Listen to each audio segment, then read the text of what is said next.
It's time now for Arkansas Travelers Baseball on FM 101.1 The River.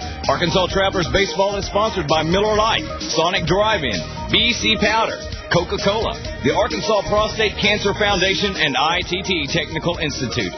And now for the ITT Technical Institute pregame show, let's go to the ballpark with Phil Elson.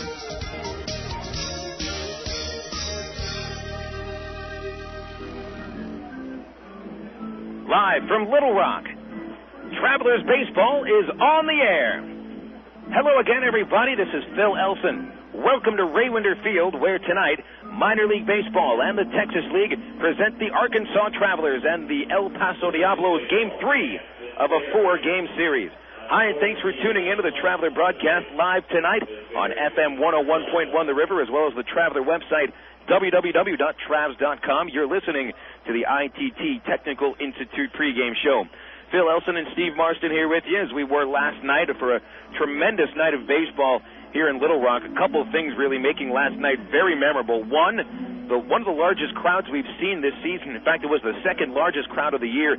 The 5,284 paid attendees to Raywinder Field's Clunker Car Night yesterday watched a tremendous come-from-behind victory for the Travelers. They fell behind 6-3 after the fourth inning and able to take advantage of some Diablo mistakes as El Paso committed 4 errors, leading to 3 unearned runs in the final 4 innings of the ball game, and the Travs able to score the go-ahead runs in the 8th inning with the aid of just 1 infield single. Never got the ball out of the infield except for a sacrifice fly and a flyout. And Steve, last night, one of those games in which the Travelers, maybe a month and a half ago, might not have pulled out that victory and taken advantage of the situations given to them by the Diablos. I don't think there's any question about it. This team was lacking a lot of confidence, especially having given up a 6-run inning in the 4th inning to the Diablos.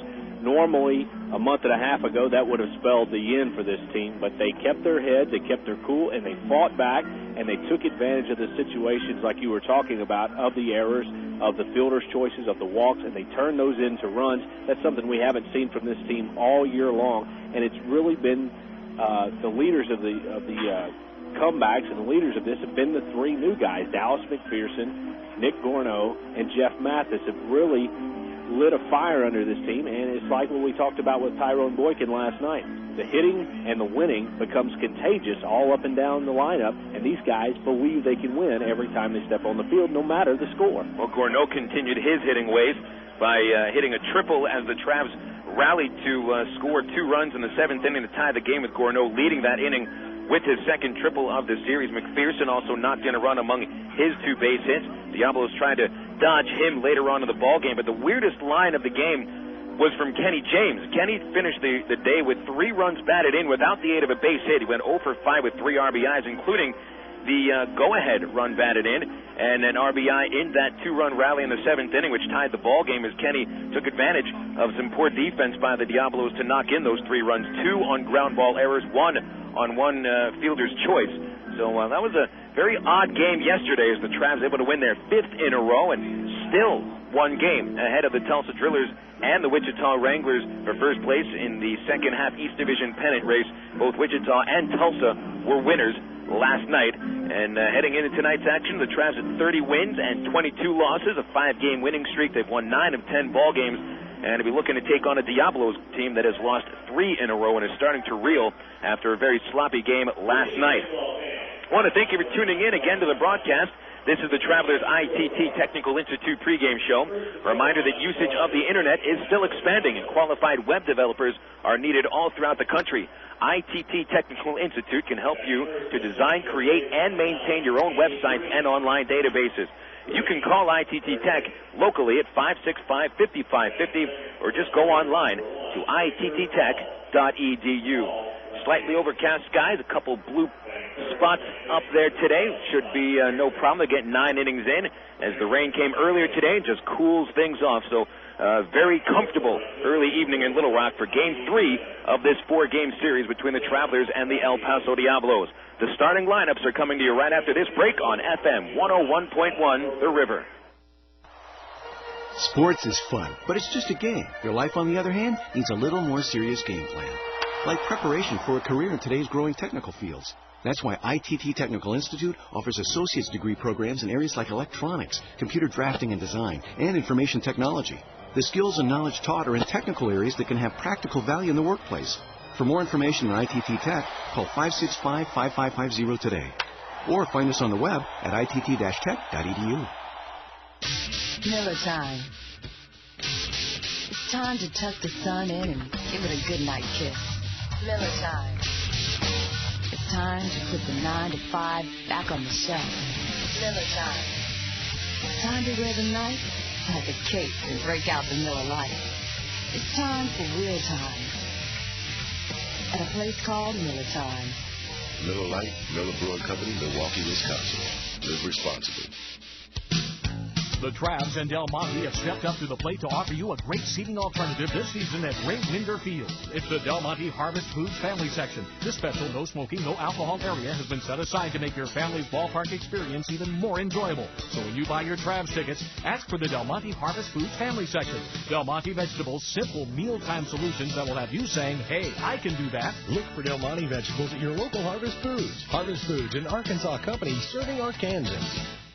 Hey, what's up? This is Lala, and welcome to Coke FM, bringing you the hottest new sound. Gotta make it real, come dance away. The real can be bought or sold, taught or told. The boy tried to keep it, but he lost his soul. On the road to the riches, he lost control. About the eye of a needle, I was often told. If you're stepping up to the far for gold, and your actions all is told. Gotta make it real, come dance away. This is Lala at Coke FM, keeping it real with the cool taste of Coca-Cola.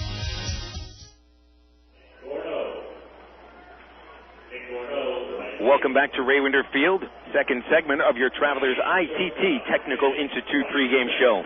I'm Phil Elson alongside Steve Marston. We are getting ready for Game 3 of a 4-game set. Take a look at the standings for these two teams. The Travelers are 30 wins, 32 losses. The best record in the East Division by 1 game ahead of Wichita and Tulsa, who have identical 29 and 23 records. The Diablos starting to lose their spot for a chance for a playoff spot in the West Division. They're 8 games back, and San Antonio, the first-place team, an 8-game lead on El Paso. The Diablos, 24 wins and 28 losses. We'll have a look at the starting lineups. First for the visiting Diablos, the Texas League affiliate of the Arizona Diamondbacks. Here's Steve Marston. All right, thanks, Phil. Manager Scott Coolbaugh has a couple of guys with riding 8-game hit streaks in the starting 9. Andy Green is one of them. He'll lead off at third base. Victor Hall's in the left field and hits second. Scott Hairston is their second baseman. He will hit third. Ozzy Timmons is the second man with an 8-game hit streak. He's cleaning up and playing in right field. The fifth-place hitter is the center fielder, Josh Kroger. Corey Myers is at first base, and he will hit sixth. Brian Lowe is a designated hitter tonight. He will hit seventh. Chris Snyder will catch and hit eighth. And Sergio Santos returns to the lineup after missing a game, and he will play at shortstop, rounding out the starting 9. For the Arkansas Travelers, this lineup penciled in by Tyrone Boykin. Kenny James in the leadoff spot. Again, he'll be out in center field. Kenny, of course, 0 for 5 yesterday with 3 runs batted in. Jake Weber will be batting second. Jake in left field. Today, coming into the game, Jake is 4 points behind Chris Burke for the Texas League lead in batting average at .304. Jeff Mathis hits in the 3 spot. He will be catching tonight, and Jeff yesterday 2 base hits, a couple doubles. He is 4 for 10 in the series against El Paso with 3 two-baggers. Dallas McPherson in the cleanup hole. He'll be playing third base after Monday's 3-home run barrage by Dallas. 2 hits yesterday, including an RBI single in the first inning. Mike O'Keefe will be hitting fifth. O'Keefe at first base. Junior Zamora will be batting in the 6th spot. He's the designated hitter. Junior had yesterday off. Nick Gorneau bats 7th. He's riding an 8-game hitting streak. Nick batting in that 7th spot all games he's played with the Travelers. It's 12th in a row. He'll be in right field. Brian Speck hits 8th. He'll be at shortstop. Speck is 4 for 8 this series, really hitting the ball well. And Jerome Alviso will be rounding out the starting 9. Alviso plays second base. Look at the starting pitching matchups tonight. For the Travelers, right-handed pitcher Rich Fisher is on the mound. 5 wins, 10 losses, a .492 earned run average. The 6'3" right-hander, 180 pounds, 22 years old, out of San Bernardino Junior College. He's from Riverside, California. 23rd start of the season for the Travelers. It'll be his second against the El Paso Diablos. Rich with 2 complete games this year. The first of them came in El Paso on May the 6th. 8 innings, pitched very well, but allowed 4 runs in 1 inning and fell to the Diablos 4-3. Lance Cormier takes the mound for El Paso tonight. It will be his 6th appearance in the Texas League. He's been up and down the Diamondbacks minor league system all year. Started in Lancaster, was 6-5 in the California League with a 3.82 ERA out of the starting rotation. He was moved up 2 spots in the organization in Tucson, the AAA team in the Pacific Coast League. He was 1-1 in 5 games with Tucson at 2.60 ERA, 4 times a starter, once out of the bullpen. And with El Paso, it will be his 6th appearance with the Diablos. No wins, 3 losses. The league hitting him at a 391 clip. And in 5 games, Cormier's earned run average is an even 10. So this second-year pitcher out of Lafayette, Louisiana, by way of University of Alabama, will be taking on the Travelers in his 5th start for El Paso, and that is tonight.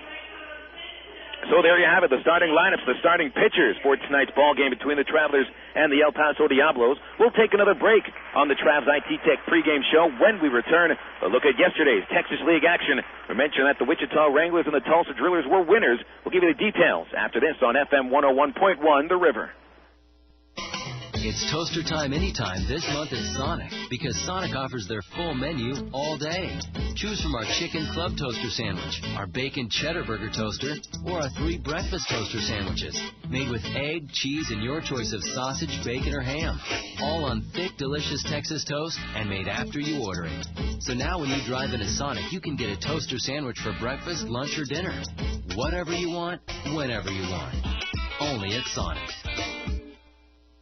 I am more than an eye doctor. I am vision. I am the Jones Eye Institute. I am UAMS. Advanced care for glaucoma. Cataract surgery. I am an eye bank. Helping people see once again. Finding new discoveries in the treatment of eye disease. I am where medicine lives. And every day. Every day. Every day.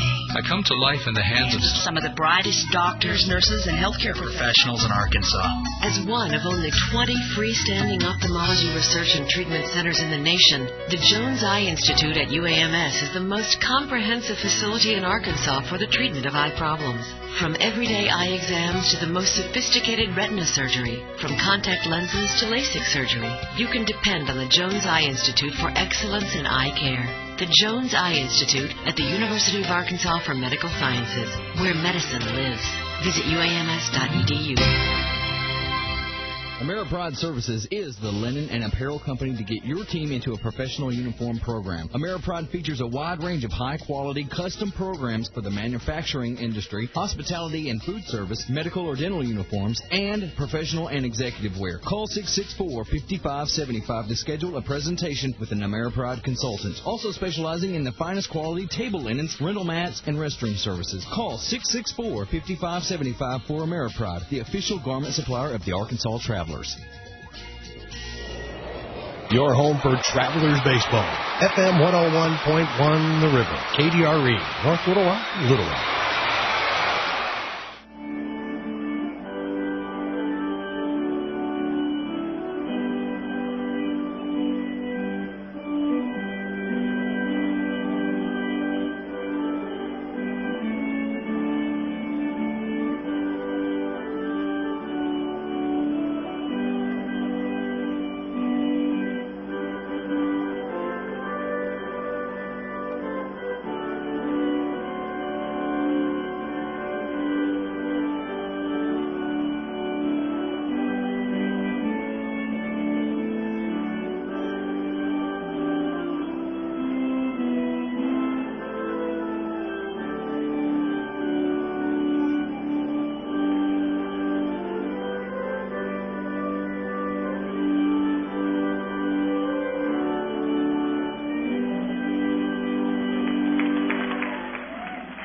Travelers organist Rich Ferris with one of his finer renditions of the Star-Spangled Banner at Ray Winder Field.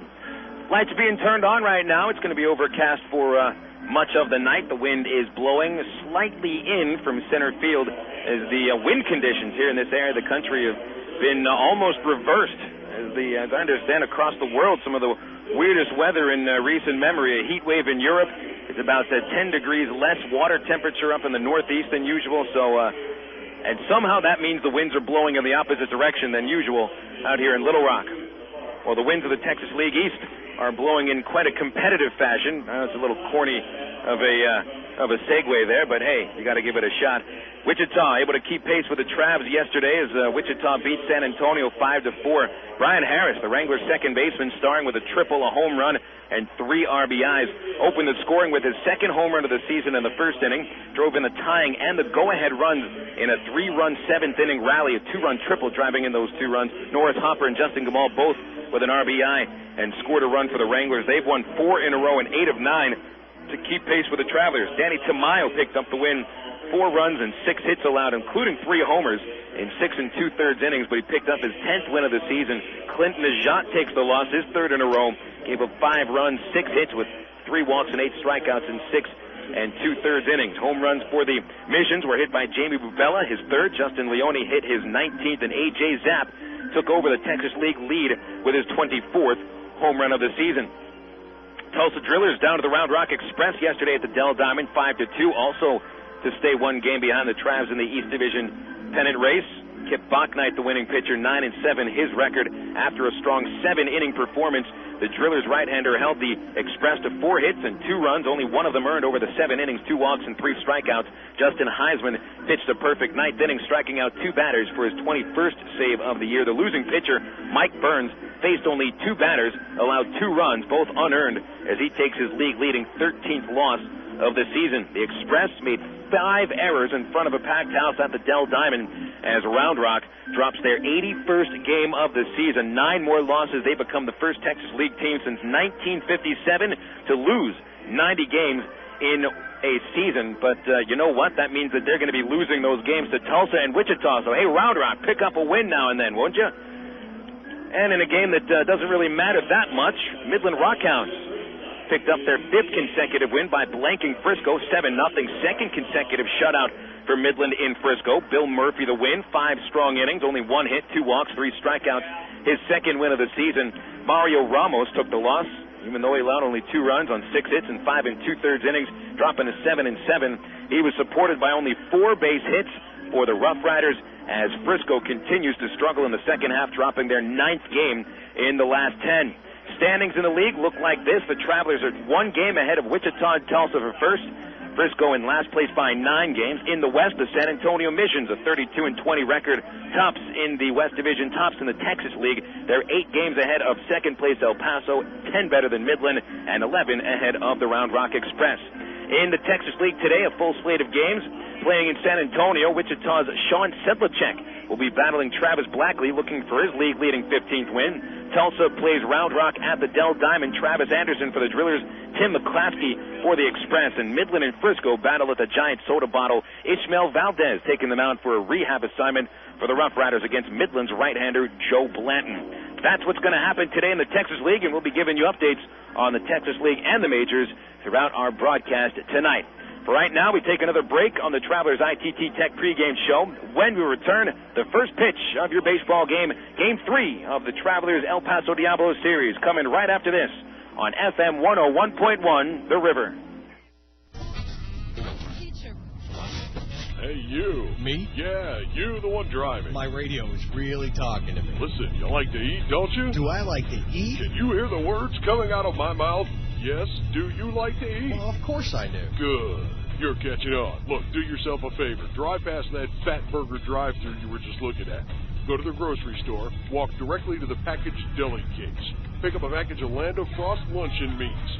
Get something your stomach will appreciate for a change. Okay, I'm listening. Oh, now you're listening. Believe me, it doesn't get any better than a mile-high sandwich made from the savory sliced luncheon meats from Land of Frost. Made right here in Arkansas. Honey smoked ham, oven roasted, or smoked turkey breast. Absolutely delicious. Hey, where are you going? I wasn't through talking. It's time for a Land of Frost lunch. Find Land of Frost brand luncheon meats, including the premium brand 1-pound value pack and new delicious Dagwood brand at your local grocery store. Fans, if you haven't been to an Arkansas Travelers game lately, you don't know what you're missing. Shedspread Country Crock invites you and your family to get out and see the Travs. You can bring the whole family for Country Crock Family Thursday. Travelers fans who bring an original cash register receipt showing purchase of any Shedspread Country Crock product will receive up to 6 free admissions for any Thursday home game. Hurry! This offer ends August 14th. Offer subject to ticket availability. Country Crock. Bring it home. Currently, there are more than 80,000 people on the National Organ Transplant waiting list, and more than 300 of them are from Arkansas. Every 16 minutes, another name is added to that list, and every 82 minutes, someone dies while waiting for a life-saving organ. When you're an organ donor, you're giving someone else a chance to live, which is truly the most precious gift. The Arkansas Regional Organ Recovery Agency hopes you will step up to the plate and talk to your family about organ and tissue donation. For more information, call Aurora, 866-660-5433, or visit the website at aurora.org.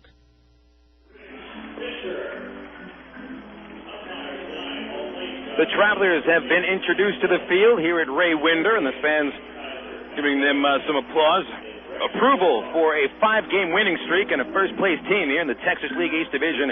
The Travs will look for their 6th consecutive win, taking on the El Paso Diablos, the AA Texas League affiliate of the Arizona Diamondbacks. I'm Phil Elson, Steve Marston to my right.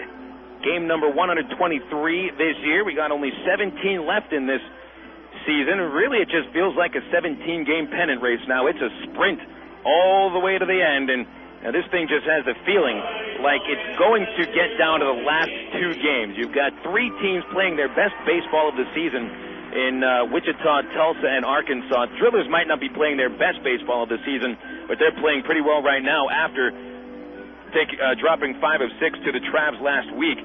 But you just have that feeling. We were talking about it before the broadcast that that last series in Frisco is going to mean something, and it might come down to the very last game of the year. It really could. I mean, just as you say, Wichita and Tulsa keep the fire right on the heels of the Travelers. They keep winning and forcing the Travelers to have to keep winning. You know, you would like to have them stumble a little bit and get a little bit of a cushion going into these final 17 games, but it doesn't look like that. It looks like as of right now, we are going to go to the very last day of the season for this Texas League Eastern Division Championship, and it's just the best fun you can have. Can't believe we're getting paid for it. And if the Travs are going to win this Texas League East Division second half pennant, they're going to have to get a couple more good starts out of Rich Fisher, who's been pitching very well recently. In his last 3 starts, the Travs have picked up 3 wins. Fisher getting credit for 2 of them. Last appeared in Tulsa. That was on Friday night, a 5-3 victory, scattering 8 hits over 5 innings, and Fisher really buckled down when he needed to, allowing only 2 runs and stranding 7 men on base in one 3-inning period. So Fisher recently has been getting the big outs when needed, and that's good because he's also been allowing some home runs. If he can keep some guys off base, maybe allow just a couple. If he allows solo home runs, things might be okay, but don't have anyone on base when they come to the plate. Fisher, even though he's been giving up base hits, hasn't been putting men on base himself. Only 2 walks in his last 4 starts combined, but also over those 4 starts, combined to allow 27 base hits. Earned run average, however, has fallen over that stretch by about 20 points, and the Travs have won 3 of those 4 starts, the last 3 in a row. Fisher's record, 5 wins, 10 losses. Start number 23 on the year, 4.92 the ERA, 2.79 the batting average against, 13 home runs allowed, 11 of them at Ray Winder Field. Andy Green into the batter's box. First pitch is taken for a strike. We're underway tonight at 7:13. Game time temperature 80 degrees with winds from the east-northeast at 7 miles an hour. Green, a right-handed batter, fouls it off the right side, strike 2. We had some rain earlier today, and the 3rd consecutive day that batting practice had to be canceled because of early to mid-afternoon rains. Travs have been getting some batting practice in during the games, however, especially on Monday night with those 14 runs. The 0-2 to Green. Lifted shallow to left field. That's one for Jake Weber. Freezes in his tracks. He's got it for the out. 1 away. Good pitch by Fisher on Green's hands. And Andy just not able to get the barrel of the bat inside that pitch quicker enough. So 1 gone for Victor Hall. Scott Hairston will come on deck. You've already made mention of it, but the key for Rich Fisher tonight is to stay away from the big inning. If he could keep guys off the base, then he'll have a good shot at doing that, because that's been his Achilles heel this whole season in his starts, allowing 1 big inning that has ruined a lot of his starts. Victor Hall stands in, left-handed slap hitter, takes a pitch low, ball 1. And as usual, Hall choking up on the bat by about 3 to 4 inches. Almost looks like he could hit with the end of the bat that he doesn't swing with. The 1-0. Swung on, fouled back. Hall has 2 hits in this series, both of them infield singles. So you get an idea what his game is at the plate. He'll bunt for hits. He'll chop at hits, try to beat the ball into the ground and use his speed and get out of that box on the left side to beat out a lot of throws on the infield. The 1-1 pitch from Fisher is fouled off behind the plate, 1-2. Rich working off his fastball pretty well recently. That curveball that he's added this season has also been very effective. Using the slider and the straight changeup, too. 1-2 pitch to Hall, called for strike 3 on the inside corner as Fisher rings him up with a fastball. Strikeout 105 on Fisher's season. The 82nd strikeout on Victor Hall, more than any other Diablos batter. 2 gone in the top of the first, and Scott Hairston will step to the plate. Rest of the line on Fisher this year: 81 runs allowed in 22 starts, 70 of them earned, 39 walks, so good control numbers in 128 innings, and now 105 strikeouts. Fisher last started in El Paso May the 6th. Took a loss at that point. It was a loss that evened his record at 3-3. Hairston takes a strike at the knees. Hairston, a .272 hitter, 10 homers, 45 RBIs. His 10th home run came on Monday to put the Diablos ahead 3-zip in the first inning. Travs came right back and took a 4-3 lead in the bottom half. The 0-1 from the Trav right-hander. Fastball just missed the outside corner, 1-1. Josh Miller calls balls and strikes today. Jason Kaiser, the umpire at third base, and the crew chief, Cale Smith, is at first. 1 ball, 1 strike on Hairston. It was hitless yesterday in 3 at-bats. Did reach on a hit batsman. There's a curveball from Fisher, popped up. It's going to hit the roof right on top of the press box. 1 ball, 2 strikes to Hairston. He's 1 for 7 in this series, with that only hit being the home run. Now, Steve, you mentioned about Fisher's propensity to allow the big inning, and he allowed 1 big inning in El Paso on May the 6th. A 4-run 4th inning, and he lost the game 4-3. It's a complete game, really one of his better starts of the year. Hairston, a foul ball again, still 1-2. Richard faced only 1 over the minimum through the first 3 innings, and then gave up 4 runs on 4 hits in the 4th, then didn't allow another batter to reach for the rest of the game. He sent down 12 in a row to finish the ball game, and Travs didn't have enough bats to bring home the runs. Line drive foul into the third base dugout bullpen area. Still 1-2. And I think that line is just a microcosm of his entire season, because that's a very good line. Save that 1 big inning, and that's the reason why he's a 5-10 pitcher versus being maybe a 10-5 pitcher. Keith Comstock had said after that start that Fisher had shutout stuff. It's just a matter of a lack of concentration for 1 inning. Broken bat, fly ball to shallow left. Weber got a good break, and he charges in to make the catch. Nice pitch by Fisher at Hairston out in front of the breaking ball. And that ends the top of the first. A perfect first for Rich Fisher. That'll take us into the bottom half of the first. The Diablos went scoreless. Here come the Travs to the bat for the first time tonight after this break on FM 101.1 The River. Good morning. Good morning. Welcome to this focus group. What a lovely bunch. Are you sure they can't see us behind this window? There's a mirror on the other side, genius. Hey, chill out. What, are you nervous or something? No, everybody loves us. We're the phone company. Now, tell me, which directory do you use? Yellow Book or the other book? Yellow Book. Yellow Book. And you, miss? Yellow Book. That's where I found my plastic surgeon. They're picking the wrong book. What if Yellow Book starts to advertise? More people choose Yellow Book, not the other book. Call 1-800-YB-YELLOW. God, nice of you to string me along. Say you're retired, but that must be wrong.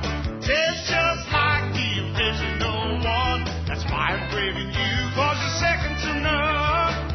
Diet Dr. Pepper, make a believer out of me. Diet Dr. Pepper, your great flavor is all of the proof I need. Diet Dr. Pepper. Looking for summer fun? Then take a drive to the Goodyear Road Trip Tire Sale. You'll find great savings on quality Goodyear passenger performance and light truck tires. Plus, get up to a $50 Best Buy gift card with the purchase of 4 selected Goodyear tires. That's up to $50 to spend at any Best Buy location in the U.S. We're talking serious fun, but you better hurry. This offer ends August 30th. Call 1-800-GOODYEAR for complete details and locations, or visit a participating retailer where Goodyear tires are sold. Go your own way with National Car Rental. Take a one-tank trip and discover Arkansas. National's great weekend special is just what you need for a trip to the Ozarks. Or get your friends together and rent a minivan to visit historic Eureka Springs. National offers a wide choice of sizes and styles, from luxury cars to vans and sport utility vehicles. Unlimited mileage rates are available. National Car Rental has 2 convenient locations, Little Rock Airport and North Little Rock at 3919 Pike Avenue. See National Car Rental's ad in the yellow pages for more information. Go your own way with National Car Rental.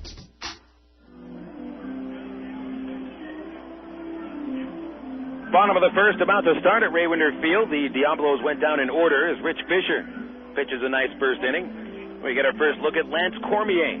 Takes them out for the Diablos for the 6th time this season. Joined El Paso July 19th after a 5-game stint in AAA with the Tucson Sidewinders. With El Paso, no wins, 3 losses, and the earned run average at an even 10. Kenny James leads off, tries to bunt the first pitch and misses, strike 1. James leads off the first. He'll be followed by Jake Weber and Jeff Mathis. Cormier, a right-hander out of Lafayette, Louisiana, went to University of Alabama, selected in the 4th round, 2002. Hot shot down the first base line. A fair ball as it bounced over the first baseman's head and into the right field bullpen. James will motor into second base with a leadoff double. Ball looked like it caught Corey Myers, the first baseman, off guard. And he doesn't have the hops to come down with that anyway, as James beat it into the dirt right in front of the plate. And it bounced over the first baseman's head. I think you're right. Corey Myers thought that was a foul ball all the way and really didn't hustle after it. But as you say, he probably couldn't have gotten to it anyway. But it goes as a leadoff double for James, and now Jake Weber to hit. RBI spot for Jake, showing bunt. He got it down, charging the ball. Cormier will throw to first base.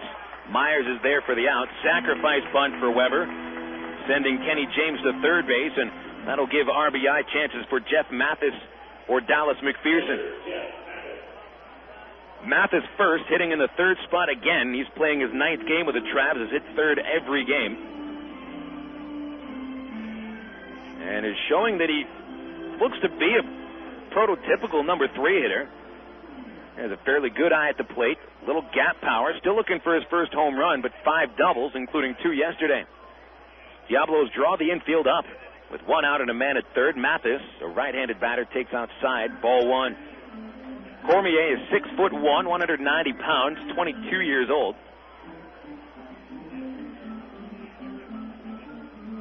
He'll be turning 23 at the end of the week. Actually, towards the beginning of next week, next Tuesday, Cormier turns 23. The 1-0 to Mathis popped up behind the press box. Out of play, strike 1. Lance just his 2nd year as a professional, and that just seems to be a running theme with this Diablo team this year.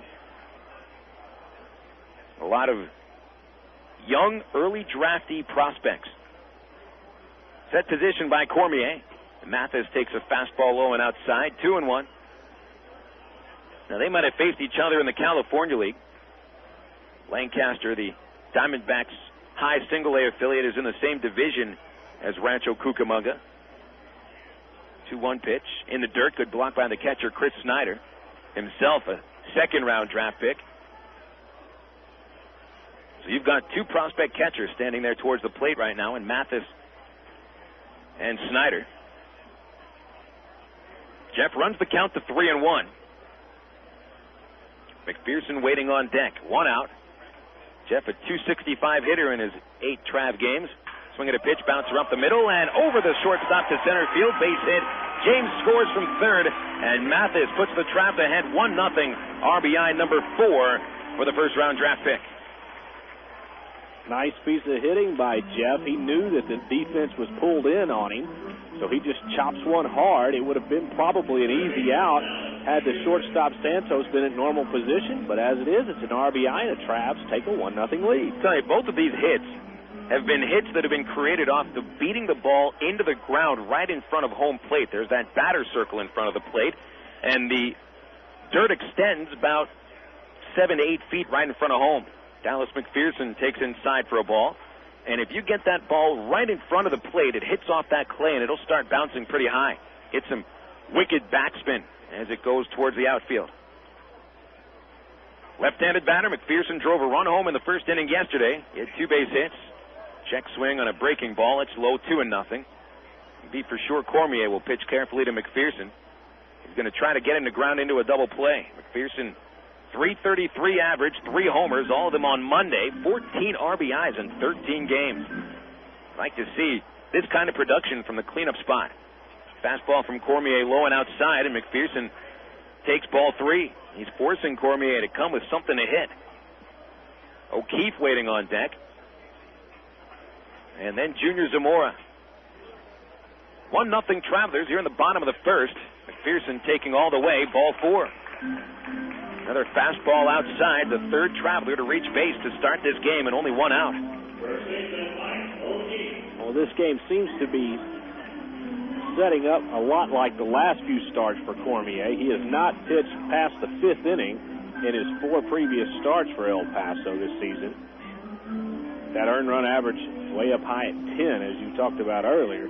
So he's really digging himself a hole here in the first inning. Now, this is the 8th run he's allowed in his first innings this year. The 5th first inning of his season with El Paso. Mike O'Keefe swings at a pitch, liner to right field, falling in front of Timmons. He makes a shoestring catch off of second base as Mathis. He'll get doubled off. Nice grab by Timmons in right field to start the double play. That'll hold the Travelers to 1 run in the first inning. But they hit the ball pretty hard. 1 run on 2 base hits. 1 man left on base. Travs ahead 1-0 as we get into the second inning on FM 101.1 The River. If you have a Shell or Texaco credit card, your life just got easier. Shell is now accepting the Texaco credit card, and Texaco is now accepting the Shell credit card. That's right, both cards work in both places.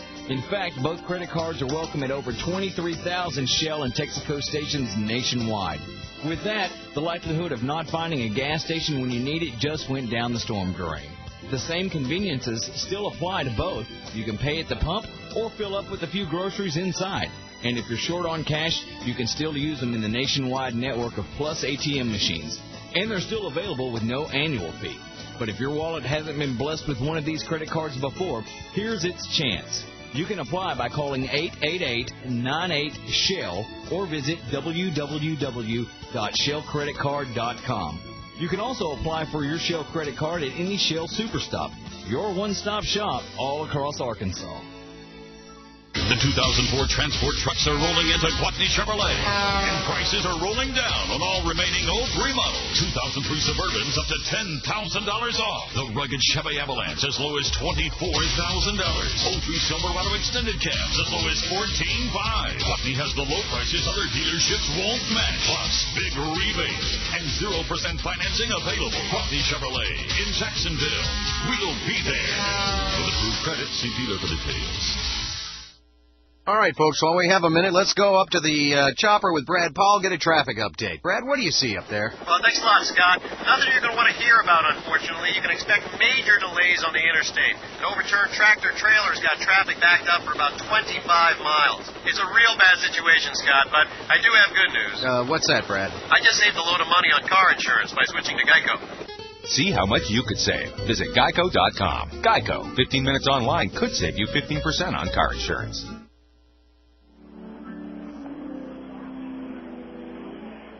Welcome back for more baseball at Raywinder Field. We're in the top of the second inning. Travelers with a 1-0 lead. RBI single for Jeff Mathis. Travs, however, hit into a double play to end the inning. Mike O'Keefe can't seem to stay out of the double play, even when he hits the ball hard. Ozzy Timmons makes a nice shoestring catch in right field and then doubles Mathis off a second. And Timmons leads off in the second inning for the Diablos. Right-handed slugger, 5 homers in 47 games, a .342 average to lead El Paso. And a first pitch strike taken on the inside corner. Timmons followed by Josh Kroger. And then Corey Myers. Rich got 2 flyouts to left field in the first, 1 strikeout. The lanky right-hander, overhead windup, delivers the 0-1. It's ripped foul to left field and into the Southwest Airlines terrace. 0-2. Rich doesn't seem to have the explosiveness on his fastball, and I think that's been maybe the past month and a half or so. He's still throwing in the low 90s, but has lost some of that zip. 95 miles an hour, not much anymore. Ground ball to third base. McPherson has it on 2 hops. Takes his time, a good throw to first base, and that's 1 away.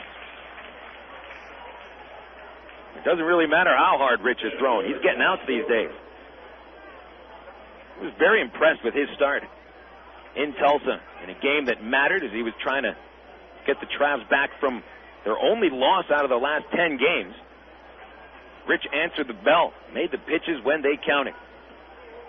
I think if you get through a start in which you allow more than 1 base hit per inning and only allowed 2 runs over a 5-inning start, pretty good job. Foul ball by Kroger to left field, out of play, strike 1. And even with Bobby Jenks' great start on Monday, or last time out in Tulsa, he's going to be starting tomorrow. Bobby still, I thought his most impressive start was when he allowed 12 base runners in 6 innings and didn't allow a run. Fly ball to shallow center field. Speck calls off James, and the shortstop is underneath it. Speck makes the catch for the second out. First baseman, Corey Myers. 2 outs, and Corey Myers is up next. Just been handed a card from one of the Traveler greats, Arkansas Al, the Kitties pal, who's here with the Make-A-Wish Foundation and the Australasian Order of Old Bastards. Yes, that is exactly what it is called. As Myers takes a first pitch strike down the middle, 0-1. Today, Make-A-Wish here to grant another wish. Been doing this about 3 years, right, Al? 3 years doing the Make-A-Wish thing with the Travelers, right? 12. This was the 12th. 12, the 3rd year I've seen it, but 12 years in a row. That's right. We'll give the details on that in a second as Myers flies out to James in center. 6 up, 6 down for Fisher. And the Travs keep that lead into the second inning. 1-0 to score. And we'll be back for more Traveler baseball after this on FM 101.1 The River. Miller Lite. Miller time. It's time to grab the fellas and hit defrost. Great tasting Miller Lite. Time to melt cold shoulders. Time to pull your mojo out of the freezer and warm it up on the grill. It's time for a great tasting Miller Lite. Great tasting Miller Lite. At a place called Miller Time. Miller Lite, Miller Brewing Company, Milwaukee, Wisconsin. Live responsibly. Listen, the crack of the bat, the distant whine of a lawnmower, the sounds of summer. A season when you try to spend as much time outside and out of the kitchen as possible. And when Del Monte can-do recipes come in handy. Del Monte steps up to the plate with simple, nutritious mealtime solutions using 3 steps or less that you can prepare in 20 minutes or less, and they're free. Sound good? Simple mealtime solutions that will have you saying, hey, I can do that. Look for Del Monte vegetables at your local Harvest Foods. Harvest Foods, an Arkansas company serving Arkansans. There are 3 kinds of Tic Tac lovers. Those who adore Tic Tac mints for their superb ability to freshen their breath. Those who prefer them for their great taste. And then there are those who love them because they do it all. Tic Tac. It's not just because they taste great, and it's not just because they freshen your breath. It's because they do both that they're amazing. It's not just a mint, it's a Tic Tac. Looking for the perfect snack to go along with the game? Pick up America's #1 food craving and hit a home run with your family. With more than 300 varieties of cheese made right here in America, there are endless ways to cave to the crave. Stop by your local grocer for ideas on how to create mouth-watering appetizers that the entire family is going to love. Cheese is the perfect snack to accompany any game, and you'll be a winner with your family. The power of cheese. Lance Cormier, as the Travs look to extend a 1-0 lead in the bottom of the second. Junior checks a swing on the first pitch. Appeal to first base umpire Cal Smith. He gives it a ball, so it's 1-0 count on Junior. Nick Gorneau is on deck. Brian Speck hits third against Cormier, who allowed a run on 2 hits and a walk last inning. Junior takes a slider off the outside corner, 2-0. This is Phil Elson with you alongside Steve Marston. Ball game number 3 of this 8-game homestand. Finish up this series with El Paso tomorrow night with a 7:10 first pitch. Junior fouls a fastball back. Good pitch to hit, and he really put a big swing on it. We can get back to that Make-A-Wish that was granted today by the AOOB. The Travelers pretty much just providing the field for a presentation before the game. Of course, the Make-A-Wish is a wonderful foundation which grants terminally ill children a final wish, and they really grant that wish to the fullest extent. Zamora takes a strike on the outside corner, 2-2. Traveler DH batting .289, 8 homers, 42 RBIs. Tonight the child with the wish was Christina, lives in North Little Rock. 2-2 pitch inside, almost got Junior on the shoulder, full count. And Christina, as most kids, wants to meet Harry Potter. So the Make-A-Wish Foundation is sending her to England, and she's going to meet Harry. 3-2 pitch, called strike 3. Junior took a slider on the outside corner. I don't think he liked the call on that. Doesn't really argue much, but walks away shaking his head. But you're right, that's a wonderful charity, the Make-A-Wish Foundation. I know that in Shreveport we had a thing like that with the captains that we worked with a lot, where the Make-A-Wish folks would come down and some of the captains' players would help make presentations and stuff. And it's really just a wonderful charity to be a part of it. I'm glad the Travelers are a part of it as well. So Christina leaves for London pretty soon, actually, next Tuesday. 2 Tuesdays from now. She'll be heading out to London to meet Harry Potter. With the envy of all kids in Arkansas. Nick Gorneau, ground ball at the middle on the first pitch. Backhand play by the second baseman, Hairston. His throw to first pulls the first baseman off the bag. Myers had to stretch for it towards the plate. His foot came off, and Gorneau is safe. Charge and error to the second baseman, Hairston. Well, that was a long throw to make. Still a good throw, gets the out. And the Travs get another base runner. Very tough play. He fields it in good shape, but because he's moving away from first base to field the ball, he can't get very much on the throw, and it pulls Myers off the bag, as you say, and Gorneau's aboard. Here's Brian Speck coming to the plate. I want to give some contact information if you'd like to help out the Make-A-Wish Foundation. Anything at all you can do. Want to donate your time, anything, you certainly could help out for this great foundation. There's a pitch low and outside to Brian Speck, ball 1. First of all, the website is www.midsouthwish.org. That's midsouthwish.org. Speck, the fly ball, foul out of play, 1-1. 1-0 Travs, bottom of the second inning. Phone number at the Make-A-Wish Foundation of the Mid-South, and it's right here in Little Rock. The office is 376-9474. You can call 800 or toll free 888-376-9474. Give those numbers again in a second. Toss to first base, not in time. Diving in safe, Gorneau. The number in Little Rock, 501, the area code, 376-9474. Toll free 888-376-9474 for the Make-A-Wish Foundation of the Mid-South. And I want to thank Arkansas Al for bringing this information up to us. Arkansas Al, the kiddies' pal, and lives up to that by helping out the Make-A-Wish Foundation. Speck takes high and outside, 2-1. Brian, switch hitter, batting left-handed. He's the Travs shortstop today. Leads the team with 14 home runs. .253 average, 60 runs batted in. Cormier, very mindful of Nick Gorneau at first. Checks him with a throw over. Nick diving in again. I haven't seen Gorneau attempt to steal a base yet.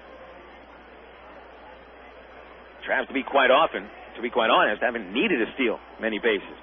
This has become a power-hitting club. Speck swings at an off-speed, grounds it foul. 2 balls, 2 strikes.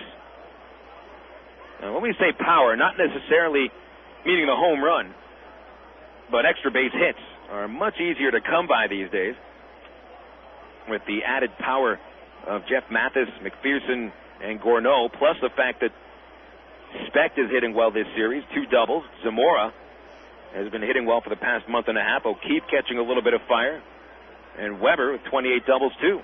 You got some guys that can test the walls at the outfield at each park. Speck, broken back grounder up the middle, could be 2. Shortstop Santos fields it at the base for 1 out. Throw to first, ends the inning. Another double play, ends an inning for the Travelers, going scoreless in the second inning. Got a man on an error, but nobody is left on base. We go into the top of the third at Ray Winder Field, and the Arkansas Travelers lead El Paso 1-0 on FM 101.1 The River. The Isle of Capri and Lula has your Isle 1 Players Club card. Earn comps, points, and mail offers. Receive cash back on the same day. Plus Isle miles for fabulous merchandise and Carnival cruises. New Isle players who join the new Isle 1 Players Club and earn 10 points or 1 hour of rated table play in one gaming day will win from $1,000 to $5,000 instantly. All part of the Isle $1 million giveaway. Come in and sign up. Earn 10 points or 1 hour of table play and scratch it off. Winning? That easy. It all happens with Isle 1. The best club, the most rewards, only at the Isle of Capri Casino in Lula. No purchase necessary. Full details at the Isle 1 booth. Is it time to revamp your office? Well, get in on the best-kept secret in Arkansas. Southern Office Services, located in the River Market, is the #1 source for new pre-owned and retro office furniture. Over 20,000 square feet of desks, chairs, files, panel systems, and much, much more. You'll be amazed at the savings found at Southern Office Services, where service is an art in itself. Located in the heart of the River Market at 608 President Clinton Avenue. Southern Office Services. Mr. Goodwrench, who is this one and only GM expert? I'm about to find out. GM Goodwrench, may I help you? Yeah, hi. Question for you. Mr. Goodwrench had over 1 million hours of training last year? That's right. Well, there happens to be only 8,760 hours in a year, Missy. Excuse me? Throws a little wrench into this whole Mr. Goodwrench thing over there, doesn't it? Huh? You like that? Wrench? It's a play on Goodwrench. I just made that up. Find Mr. Goodwrench, the one and only GM expert at over 7,000 GM dealers. Warmer days are moving in. Get moving on your tan. Look good and feel great with a healthy, glowing tan from Advanced Sun Systems. Advanced Sun Systems has 4 levels of tanning to suit you and unlimited tanning packages that start at $20 a month with a one-time enrollment fee. Advanced Sun Systems also has the hottest swimwear and beachwear with colors and styles you won't find anywhere else. It's summer year-round at Advanced Sun Systems, located on Chenal Parkway, Maumelle, and the North Little Rock location that offers the incredible UV-free Mystic Tan. Make your appointment today at Advanced Sun Systems and get ready for the ultimate tanning experience. Back at Ray Winder Field, top of the third, 1-0 Travelers leading, and Rich Fisher throws the first pitch of the inning to Brian Lowe, a right-handed batter who swings and tips the ball into the catcher's mitt for a strike. 0-1. Phil Elson with you, alongside Steve Marston, as Fisher looks to set down 7 in a row to start the game, facing the bottom third of the Diablos order. Lowe, Chris Snyder, and Sergio Santos. A slider swung on and missed. 0-2 on Lowe, who yesterday ended a 6-game hit streak by striking out in all 3 of his at-bats. Did reach base once, being hit by a pitch by Ryan Cummings in the 3rd inning. Lowe's averaged at .280 in his 60th game with El Paso. 4 home runs, 25 RBIs, a pop-up behind the plate on a slider, and this one going to hit the roof. Still 0-2. Fisher going to that breaking ball again. Really like to see that curveball from him. Seems to be a pitch that he is taken to. Got some strikeouts on it, and broke a bat on it already today. The 0-2 pitch. Fastball popped up on the infield. Towards the mound, all infielders converging. Someone has to call it. Fisher calls it and makes the catch. Rarely see a pitcher make a catch on the infield on a pop-up, but probably the best idea was for Fisher to either just get out of the way and let somebody catch it, or if he's in the middle of them, he better call that thing, and he did. Rich called it at the last second, but he brought it down, and that's what mattered. 1 away.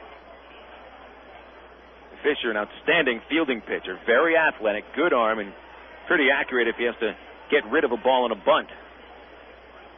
Played a lot of shortstop in college. Fastball to Chris Snyder, right down the middle for a strike. Snyder is 1 for 8 in this series, and he's hit into a couple double plays, including one yesterday in the 3rd inning. Right-handed batter out of Houston, Texas. The 0-1, a curveball inside, 1 ball, 1 strike. Travs leading 1-0. Top of the 3rd on an overcast night, and little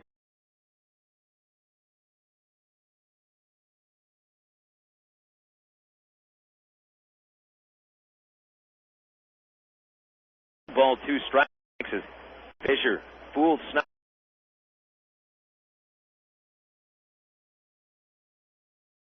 Snyder with that hook.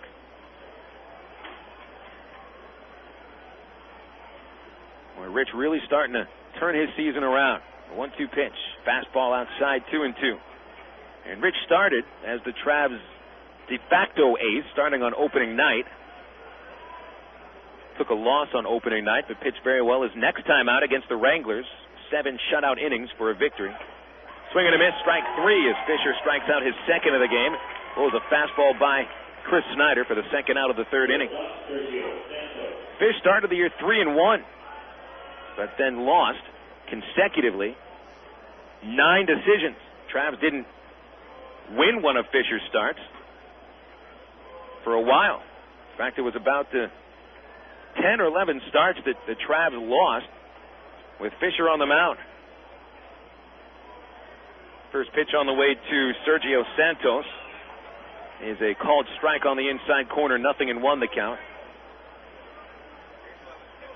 The first win that the Travs had with Fisher on the mound after those about 10 consecutive losses. There's another swing and a miss. We're getting that curveball out there.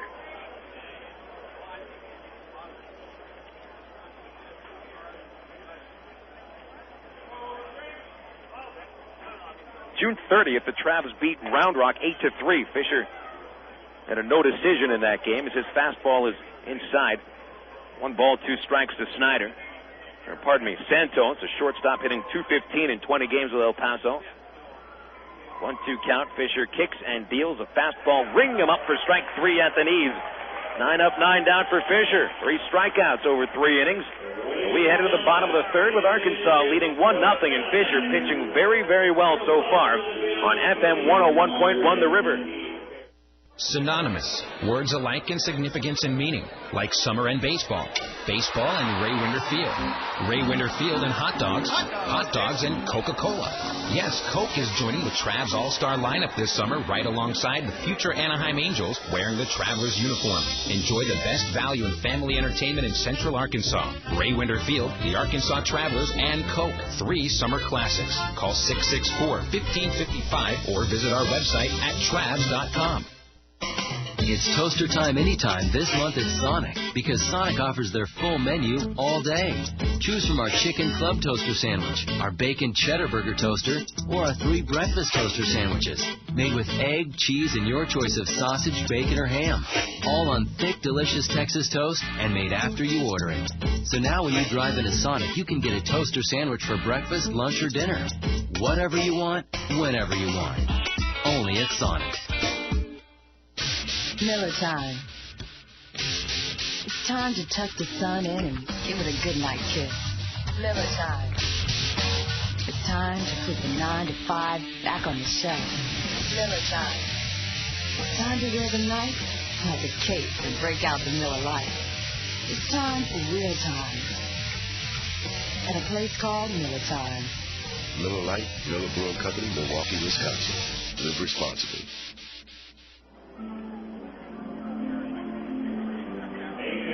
Traveler Baseball returning to the airwaves here on FM 101.1 The River. Thanks for making Traveler Baseball a part of your night.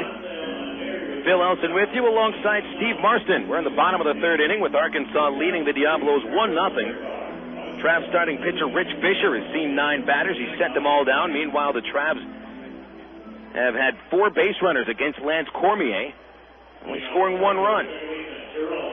He's induced a couple of double plays. Mike O'Keefe lined out to right field, starting a double play in the first, and Brian Speck bounced into a double play in the second inning. So Jerome Alviso leads off for the Travs against the right-hander, Lance Cormier. Alviso playing his second game with Arkansas.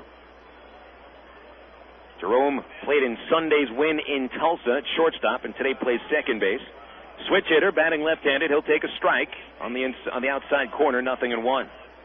Alviso, formerly a product of the Rocky system, spent time with the Rockies, Orioles, and now the Angels this year. Strike 2 inside corner called by Miller. 0-2 on Jerome. Jerome pretty much a singles hitter, tremendous fielder. Field 2, and high and outside, 1-2 from Cormier. You're right about the fielding aspect. I watched Tyrone Boykin hit him some ground balls at second base earlier today before during practice, and he was looking sharp over there. The 1-2 pitch is called for strike 3, a fastball on the inside corner, and Alviso walks away from the batter's box with a couple words for Miller, the home plate umpire. Kenny James is up next. One thing about Alviso, and after he's called out on strikes, kind of weird to say it, but he's not an automatic out. He's a .275 career hitter. He's hit 300 2 seasons over his career, so he can get up there and reach base. That's what matters. Travs don't necessarily need their second baseman to be ripping the ball over the fence now. Kenny James will take outside ball one as we're back to the top of the Traveler order. Kenny, batting left-handed, doubled past the first baseman in the first inning, and he rips a line drive to center field. The center fielder, Kroger, started in, and that's over his head. Extra bases for James. He'll go to second base with his second double of the night. Double number 20 on the season for Kenny James. Well, that ball had a lot of backspin on it because as it got out to center field, it looked like Kroger was going to have an easy play on it, and then all of a sudden it takes about a 90-degree turn on him and just heads over his head on the wall, to the wall, and Kenny's in with the second double. Well, when you misjudge a ball like that and it continues to just rise and rise over your head, there's not much he could have done. Once he take that first step, he looked like he was committed. Weber the batter, and Jake takes a splitter in the dirt, ball one. Jake used his first inning at bat to sacrifice James to third base, and then Mathis brought him in with a single to center. James's double is the first hit since Mathis had that single in the first inning. A 1-0 Arkansas lead, and Weber, 60 runs batted in on the year. 304 the batting average, and the pitch grounded on the right side. First baseman Myers way off the bag, flips to the pitcher covering. A nice play for the second out of the inning. Weber has gone 3-1. James advances to third base, which brings up Mathis again.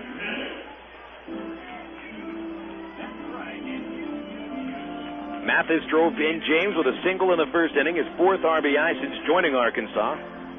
And now the Travs look for a clutch two-out hit from the young catcher.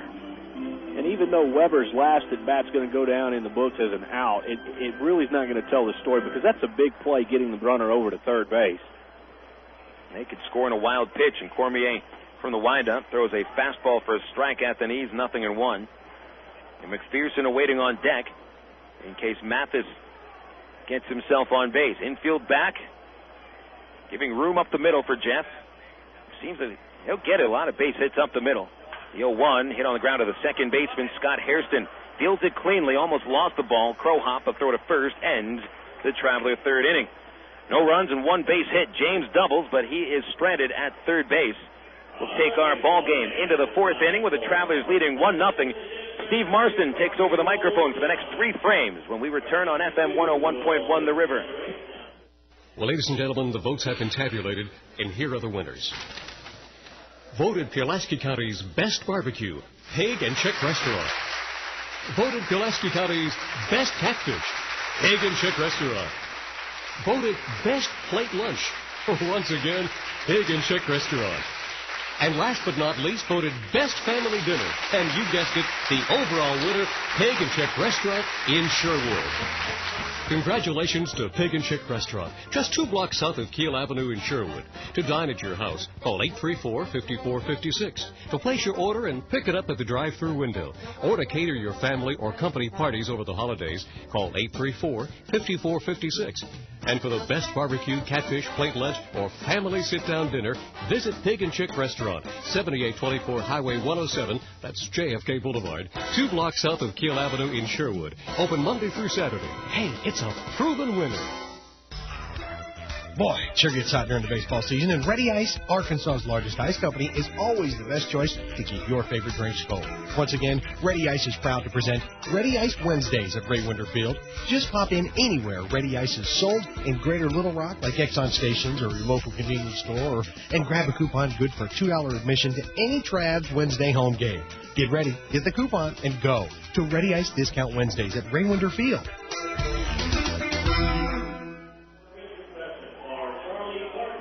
Back at Ray Winder Field, this game moves into the top of the fourth inning.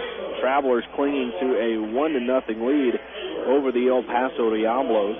I'm Steve Marston, along with Phil Elson, who will be back a little bit later on tonight.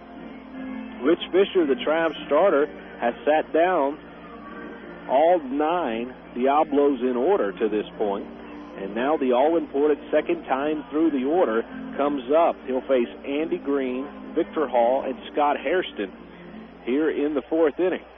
And now the Diablos will have a little bit of an advantage, having every batter having seen what Rich Fisher has to offer tonight, the velocity, the crispness to the pitches. And they'll be better skilled to perhaps do some damage here, but let's see how Fisher responds. Green, a right-handed hitter, steps into the box, and we are just about ready for baseball. From the windup, Fisher delivers, breaking ball high for ball one. Travelers, winners of their last 5 games, and that can even be extrapolated out to winners of their last 9 of 10. The one-ball pitch is hit in the air to right center field. It's going to get down between the defenders and roll all the way to the wall. It's extra bases for Green. He'll pull up with a double off of Rich Fisher to right center field for the first hit of the night for the Diablos. And Fisher will now try to work against this batting order with a man on, leading things off here. For Green, his league-leading 36th double of the season. And now you worry about the big inning that we had talked about before. Sometimes it starts with just one base hit. What happens after? Hall will square to bunt on the first pitch and foul it to the screen for strike one. And you're right about that. Fisher looks to bear down even more on this time through the lineup because everyone has seen his pitches, have seen the velocity, have seen the crispness of the breaking pitches, and knows what his stuff is tonight. Hall back in the box, 0-1 pitch is high for ball one. It was also the 4th inning when Fisher pitched in El Paso and made the 6th, in which he allowed the 4 runs before settling down to go the distance. So the karma not in the right direction for the Travs as of right now. McPherson at the third base plays in on the grass. Big hole between shortstop and third as Fisher delivers the 1-1 and just misses inside. And the count moves to 2 balls and a strike. Travs got their single run of this ball game on an RBI single by Jeff Mathis in the first inning. And that has been the only scoring so far. But the Diablos threatening here. The 2-1 to Hall just misses again inside, and the count moves to 3 balls and 1 strike. Hall struck out his first time up in the first inning against Fisher, and now is in the driver's seat here. Fisher's got to make a good pitch from the stretch. 3-1 is inside, and it's ball 4. And this inning just took another slight turn for the worse. Now 2 men on, and nobody out for Scott Hairston. As Jeff Mathis runs out and says a quick word to Fisher. Hairston, who's had really a quiet series so far, 1 for 8, or make it 1 for 9 now, having flied out his first time tonight. His only damage was back on the Monday night in the first game of the series. Big 3-run home run. He comes in now with an RBI opportunity. Fisher delivers, swing and a miss on a changeup. Strike 1 called, or strike 1. Green led off the inning with a double. Hall followed with a walk. And now Scott Hairston's in the box. Game kind of slowing down a bit. Here in a little bit of a pressure situation for the Travs right-hander. Rich again from the stretch. Delivers the 1-strike pitch. Swing and a foul up above us in the press box and out of play. Now he's ahead, 0-2. Here's a situation where a strikeout would be really huge for Fisher and the Travelers. Hey, could get that ground ball, too. I think the double play combination of Speck and Alviso would be pretty slick. Fisher with the 0-2 pitch, skips in the dirt and gets away all the way to the backstop. It'll be a wild pitch. The base runners advance to second and third base, and Rich Fisher has really done nothing to help himself out here in this fourth inning. Well, I think that's a case of overthrowing the pitch, over-wasting it perhaps.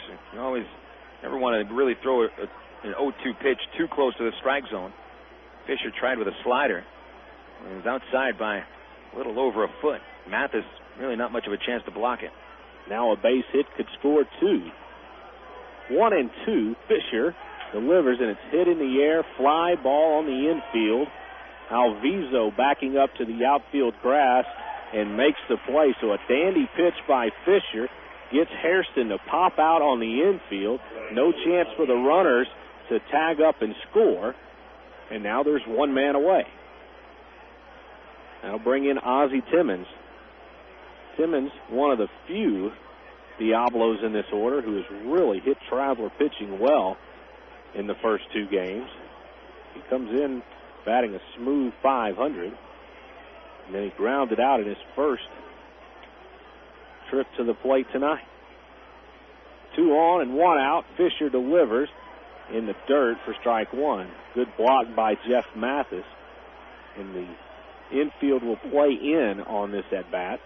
Want to cut down the run to the plate. Boy, Timmons' eyes must have got wide on that pitch. He couldn't hold back the check swing. He was ready to unload. Fisher again will work from the stretch. Checks on his runners and comes home. Hit in the air, fly ball, foul territory right side. Mike O'Keefe gives it a look before running out of room. Out there toward the maintenance shack area. And Fisher still ahead in the count. No balls and 2 strikes. This was the kind of situation, Steve, that Fish was in that start last Thursday in Tulsa, where he's got a couple men on base, and they get into scoring position with nobody out. Exactly the same thing happened in the 4th inning last Thursday. They got through without a run allowed, mostly on strikeouts, but you'll take the pop-outs too. But now that he's got the 0-2 count on Timmons, the idea of wasting a pitch is all right, but don't over-waste it. Make it a catchable pitch. Here it is, 0-2. Lifted in the air, left center field. Everybody giving chase, and James will get there. Makes the catch, tagging from third, and heading home to score on the sacrifice fly is Andy Green. And this ball game has just been tied up at 1 run apiece. Well, Fisher's biggest mistake in this inning was the wild pitch, allowing the runners to move up a base, and that leads directly to the sacrifice. You can trace it to that 0-2 pitch to Hairston, in which Fish tried to waste it, over-wasted it, went to the back screen, and Green got third, now scores on the sacrifice. And Fisher not out of the woods as of yet, still got a man in scoring position to worry about for Josh Kroger. Kroger, 0-for-1 tonight. He'll stand in from the left side and look at a pitch away for ball 1. Travs trying to win their 6th straight game. Getting close to that season high win streak total. 1 ball pitch, swung on the ground to second base. Alviso there. He'll flip to first and retire the side, but not before the Diablos tie the game with a run on 1 hit. And nobody left at the end of 3.5. 1-1 the score on the river. Stop by AgPro at Highway 165 in England and take a look at the new John Deere 5020 Series tractors. This rugged lineup can handle your livestock chores with ease. Choose the 45 to 75 PTO horsepower straddle mount, isolated open operator station, or cab model that fits your needs. The new tractors offer improved comfort, control, and convenience. So check out the new John Deere 5020 Series tractors at AgPro at Highway 165 in England. Top Shoes, Arkansas's largest shoe store, and New Balance are proud to support our travelers. New Balance shoes come in the size and width that fit every Travs fan. And Top Shoes has the largest selection of New Balance shoes in the entire state. Not only does New Balance have shoes for athletes, Top Shoes have New Balance shoes for foot problems such as diabetic neuropathy or plantar fascia. The friendly employees at Top Shoes will gladly measure your feet and get that New Balance that is just right for you. Top Shoes is located in Little Rock, North Little Rock, Benton, Conway, Russellville, and throughout Arkansas. The Fish House is known all across Arkansas for its great catfish. But did you know that the Fish House can cater any event anywhere in the state? Catfish, chicken, hush puppy, shrimp, fries, coleslaw, baked beans, all of them cooked on site. The Fish House even provides plates, utensils, and napkins for up to 3,000 people. All you have to do is eat, because the Fish House takes care of everything else. Come see us for a great meal in Conway at 116 South Harkrider, or call toll-free 877-661-3774 for the Fish House. Your home for Travelers Baseball. FM 101.1 The River. KDRE. North Little Rock, Little Rock.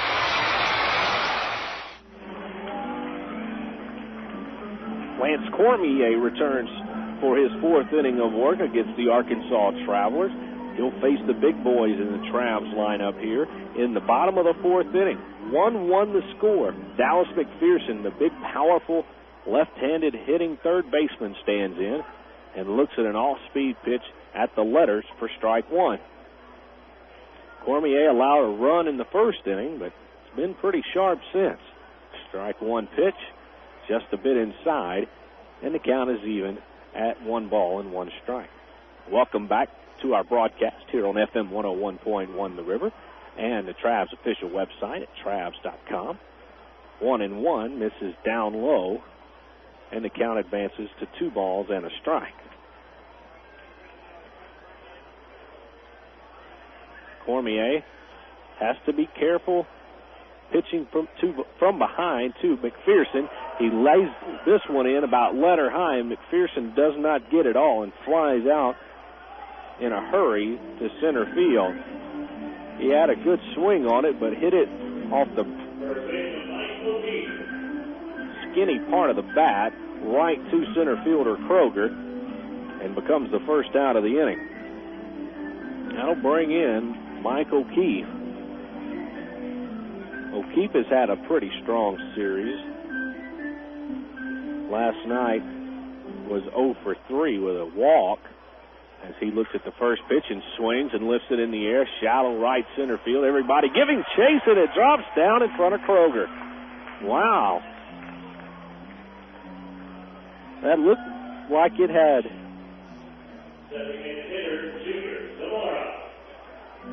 easy pickings written all over it, but Kroger unable to run it down in the gap as it lands harmlessly in front of he and Ozzy Timmons. So O'Keefe is aboard with, if you can call it this, a gap fluke single. Now Junior Zamora stands in. The right-handed hitting designated hitter looks at the first pitch for strike one call. 1-1 our score. Travs have 4 hits on the night. The Diablos with just 1, and they've committed an error as well. Cormier to the plate, and Junior just barely makes contact with some high heat and fouls it away, and he's in the hole, 0-2.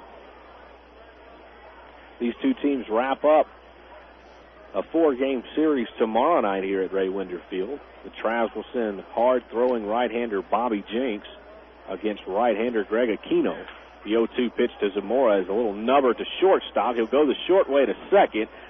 Does Santos to Hairston. That's a fielder's choice, retiring O'Keefe 6-4 on the base pass. And Zamora is aboard for only the second time in this series, and he has yet to have a base hit. Both times he's reached has been courtesy of that fielder's choice. He's aboard with 2 men out here in the Traveler 4th inning for the left-handed hitting Nick Gorneau. They played him straight away in the infield and the outfield, and he looks at the first pitch, a breaking pitch in the dirt, ball 1. Gorneau bounced to second baseman Hairston his first time up. Looked to be a tough play for Hairston. He was moving away from first base, backhanded the ball, and then threw errantly to first, allowing Nick to reach. Downstairs with the next pitch, and it's 2 balls and no strikes to the Travs right fielder. Hitting .390 with a home run and 8 RBI coming into this ball game. in the driver's seat, 2 balls and no strikes, and he reaches out and swings one and drives it through the hole at shortstop for a base hit. Wow, that one wasn't hit all that hard, but it had eyes.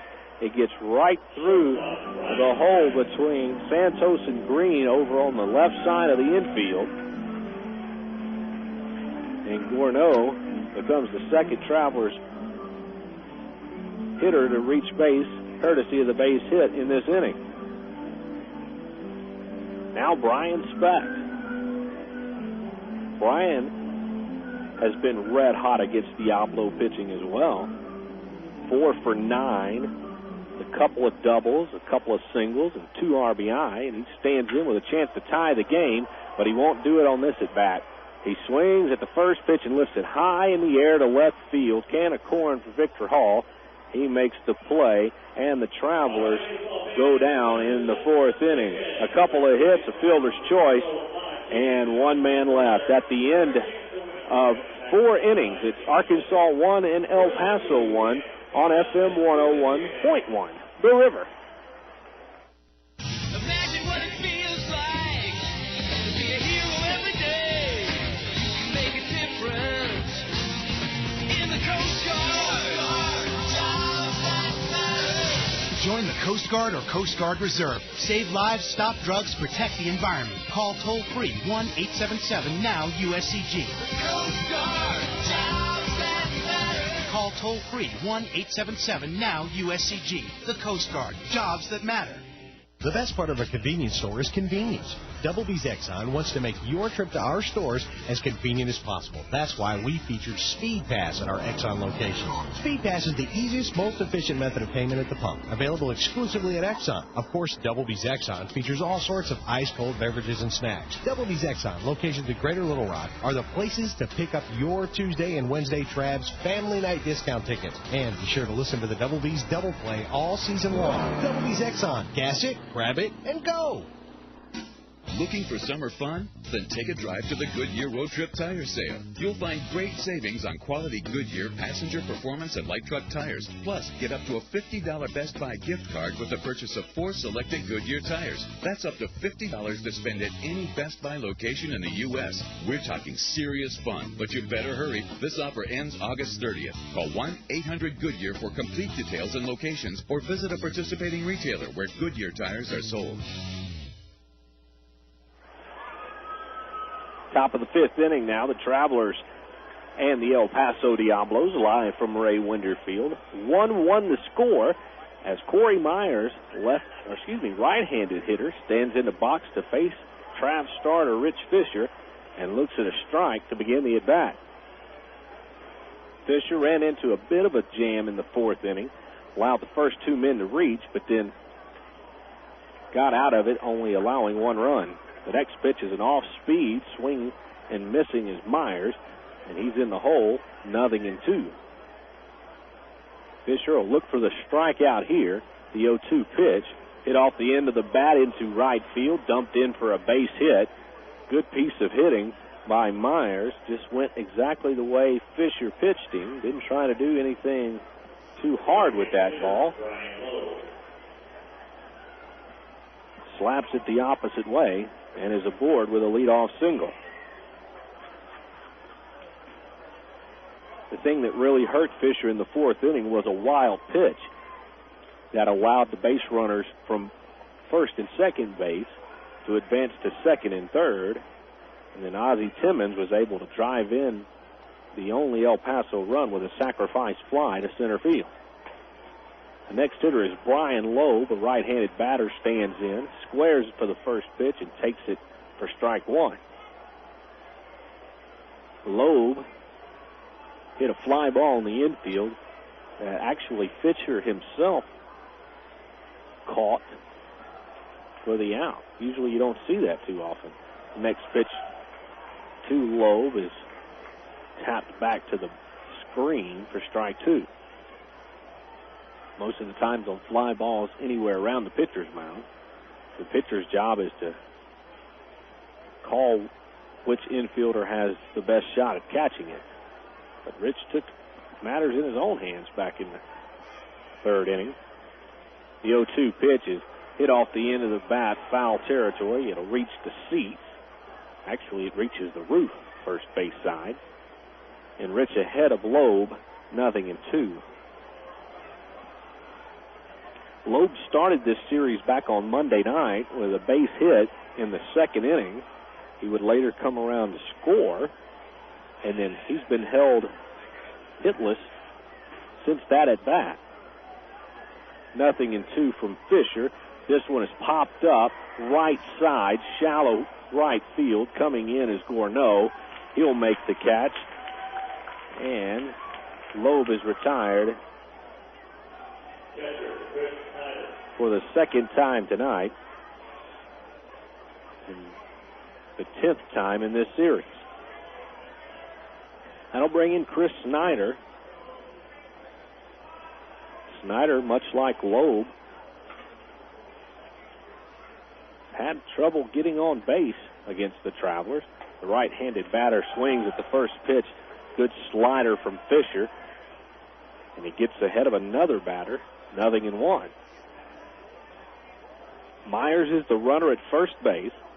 He led this inning off with a single, and now Snyder stands in with a man out and an 0-1 count. And he fouls this one off the end of the bat. Another good pitch from Fisher, and he's once again ahead, no balls and 2 strikes. Fisher 5-10 on this season with a 4.92 ERA. But as we talked about earlier, one big inning and a lot of his starts have prevented him from winning a lot more games. The 0-2 pitch misses away, and the count goes to a ball and 2 strikes. So you look at his line on a lot of his starts, and they look very, very good, save for one solitary inning that has sometimes been the difference in the ball games. 1 ball and 2 strikes. Fisher from the stretch. This one's popped straight back. It'll reach the gym box roof. There's the thud. And this count remains a ball and 2 strikes. Snyder having a good at bat against Fisher right here. Fisher's made some pretty good pitches that Snyder has been able to spoil. Rich again will look for a strikeout. 1 ball and 2 strikes to the plate. And this one again fouled off the end of the bat. And the battle continues. Fisher has been giving Snyder a diet of breaking pitches that start over the middle of the plate and then tail away to the right-handed hitter, Snyder. Let's see what he does with 1 and 2.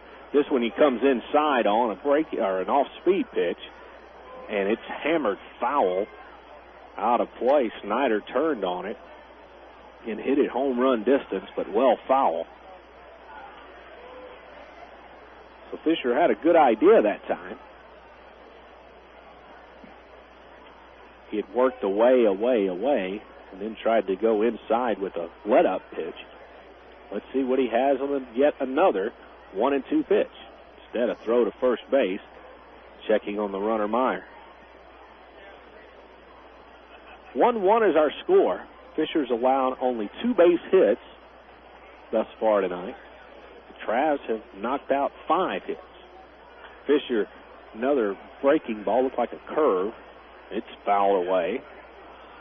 And Chris Snyder is getting every cent of his money's worth at this at bat. Now, Jerome Alviso from second base will charge in a little bit, have a quick word with Fisher, and heads back to his position. So let's see if Jerome knows something that perhaps no one else does about Chris Snyder. 1 ball and 2 strikes. Myers gets his lead from first base. Fisher to the plate. This one another let-up pitch that it's tapped foul down the third baseline.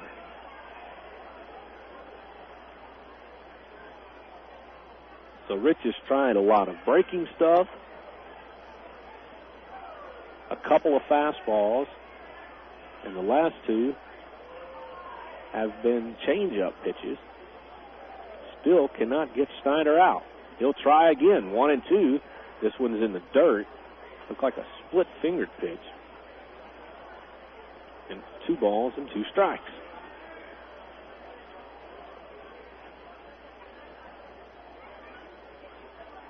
The battle will continue against Snyder. He's in the right side of the box. Fisher from the stretch. There goes the runner, and this one's lifted high. Foul territory, third base side. It'll reach the seats and actually over the bleachers, third base side, into the Southwest Airlines picnic terrace. And Snyder lives to see yet another pitch. This is what makes baseball a wonderful game.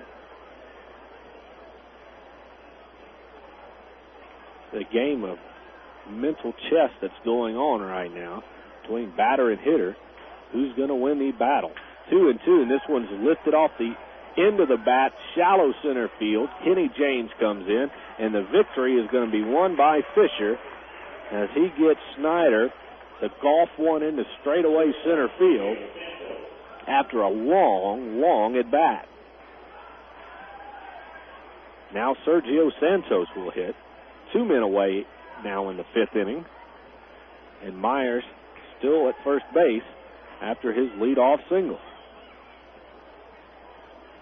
Santos, a strikeout victim of Fisher in the 3rd inning, stands in from the right side. Again, Fisher from the stretch throws a breaking pitch that bounces in front of the plate. Fine stop by Travs catcher Jeff Mathis. 1 ball and no strikes. Fisher was perfect against the first 9 hitters he faced, set them down in order, striking out 3, then allowed a run on a base hit in the 4th inning as the next pitch to Santos comes in, and it's an off-speed job and gets a strike called. So the count is even at a ball and a strike. Now in the 5th inning, he's given up just the leadoff single and has 2 men out. Now the ball hit off the end of the bat to shortstop. Speck gloves, throws to first. Plenty of time. And the side is retired. So that leadoff single is wasted by the Diablos. 1 hit and a man left. Nothing else across. As we go down to the bottom of the 5th inning, we're halfway home in Little Rock. 1-1 the score on FM 101.1 The River. Hollywood Sports and Memorabilia specializes in autographed collectibles from the worlds of baseball, football, basketball, movies, and music. Memorabilia signed by the likes of Joe Montana, Mickey Mantle, Ted Williams, John Wayne, Marilyn Monroe, Elvis, Britney Spears, and the Beatles. And remember, everything sold at Hollywood Sports and Memorabilia is 100% authentic or guaranteed. It's all at Hollywood Sports and Memorabilia at the intersection of Rainwood Drive and Green Mountain. Give them a call at 219-0003 for Hollywood Sports and Memorabilia. Sundays are sin tonight and repent tomorrow at Banana Joe's Island Party, Little Rock's newest nightclub located downtown in the River Market. Sunday Sin Night features $2 domestic beer, contests featuring color TV giveaways, and a free buffet from 9 until 11 p.m. when you sign up for a Sin card. Plus other specials on Monday, Tuesday, and Wednesday nights. Banana Joe's any night of the week at 300 President Clinton Avenue in the River Market. Hello? I've got good news. What? My Aristotle internet bill is only $5.50 this month. Last month it was only $7. And that's your good news? Uh-huh. With Aristotle, you only pay for the time you spend online at the rate of 50 cents an hour. How much time do you spend on the internet? Well, I bet you'd save money with Aristotle, too. I probably would. Okay, bye. Oh, yeah, also, I'm getting married. Good news should be shared with good friends. Sign up for Aristotle Internet at www.aristotle.net. Lance Cormier returns to work for the El Paso Diablos as this game moves into the bottom of the 5th inning. The halfway totals look like this. El Paso with 1 run on 2 hits.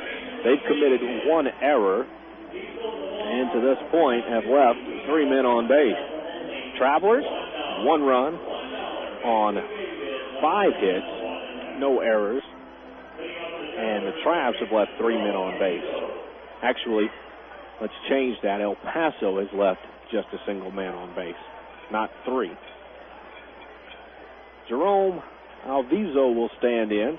Trav's second baseman in his second game stands in, swings at the first pitch of Cormier, grounds at the shortstop. Sergio Santos with a kind of a poor throw, but fielded nicely by Myers, and the out is recorded. So 1 pitch, 1 out for Cormier, and the lineup card turns over. Kenny James, who has doubled in both of his at-bats and scored a run, will stand in from the left side. Cormier has never pitched deeper than the 5th inning for the Diablos. That last time he pitched 5 innings was back on the 27th of July against Round Rock. The first pitch to Kenny, a breaking pitch, misses away for ball 1. Cormier's 4 starts have been 4 1/3 inning, 5 innings, 4 1/3 inning, and 3 1/3 inning. So not much depth for the young man as he delivers again and misses away. Ball 2. But so far tonight, he's held the Travs relatively in check. The 2-ball pitch to James, taking all the way, and Cormier misses. Ball 3. So let's see if Kenny has the bat on his shoulder, or does he have the green line at 3-0. Cormier to the plate, pours in a strike right down Broadway. Kenny looking all the way. But James still in the driver's seat here. 3 balls and a strike. Cormier delivers, and it's tapped on the ground, second base. Hairston on 2 chops, fires across the diamond, and makes the put out. And James is gone for the first time this evening. Now that'll bring in Trav's left fielder Jake Weber.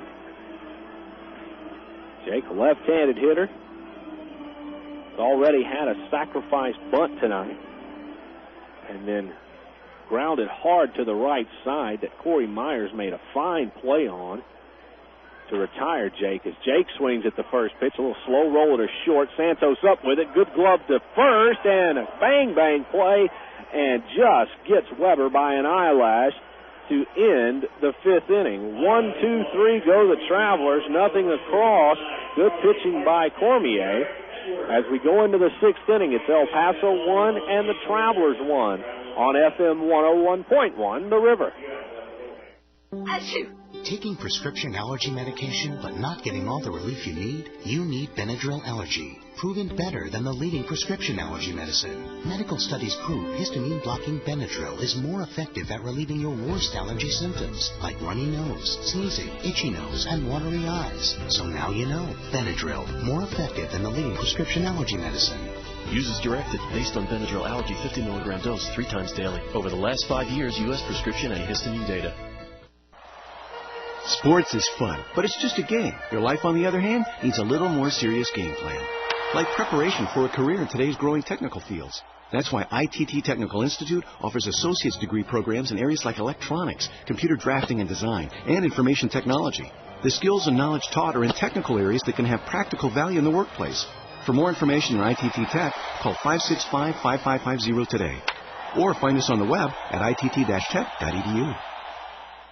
When Mac told me about BC Powder, I had no idea it would start a 20-year friendship. Yeah, I remember Tim laying on the locker room floor. It was my first televised wrestling match. You were the referee. A lot of help you were. I got tossed in the 3rd row of seats. Yeah, now that's a BC moment. My back was sore, neck was sore, shoulder was hurt, and you said, "Here, kid, here's a BC." Yeah, BC works quick. It'll get you back on your feet to do it all over again. BC is the best-kept secret in wrestling. Not anymore.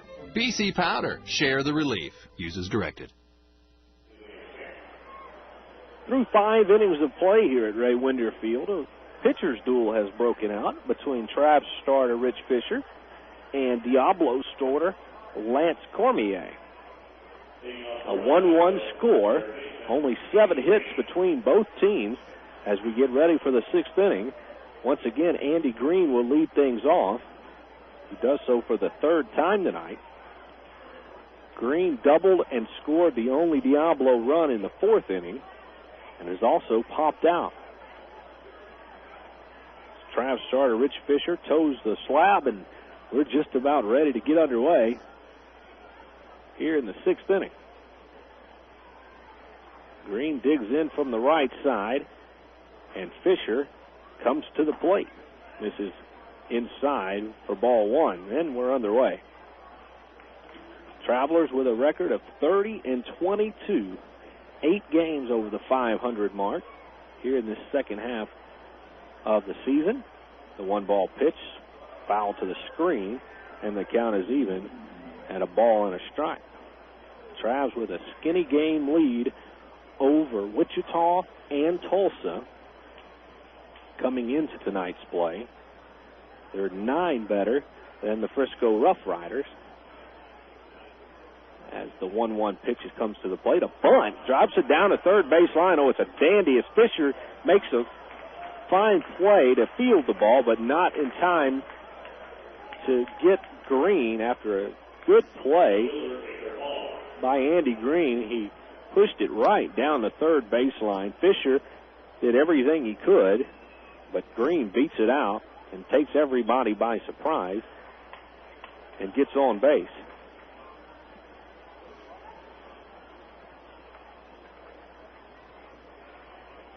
Travelers overall this season have a record of 70-59. Quite a turnaround from last year's season, where they lost 89 games. Man on for Victor Hall as he stands in from the left side. McPherson, the third baseman, plays in on the grass. Hall squares like he's going to bunt, but instead pulls it back and takes the pitch for ball one. Travs are 29-35 here at Ray Winder Field, but they are 10 games over 500 on the road. They've been the definition of a road warrior team. Quick throw to first base, and Green is back.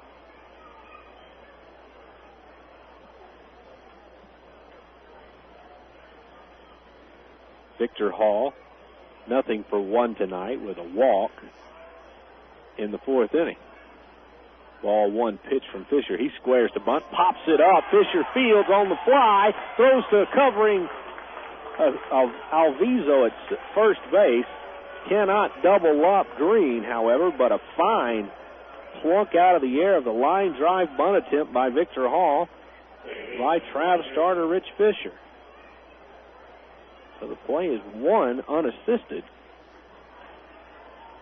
as Fisher got off the mound, moved toward the first base side, fielded the ball on the fly, flipped to Alviso, but just back in time was Andy Green.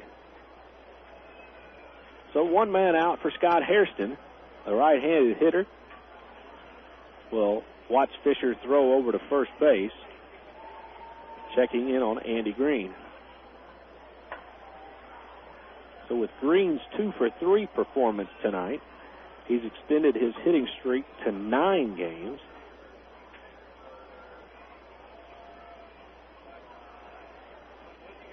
It is now 4 out of 9 against Traveler pitching in this series. Hairston awaits the first delivery from Fisher. Here it is, right down Broadway. Changeup, strike one. Hairston 0 for 2 tonight, and just 1 for 10 in the series. Stands in, ready for the one-strike pitch. Fisher exhales, now from the stretch. Pitch out, nothing doing. Green retreats back to first base.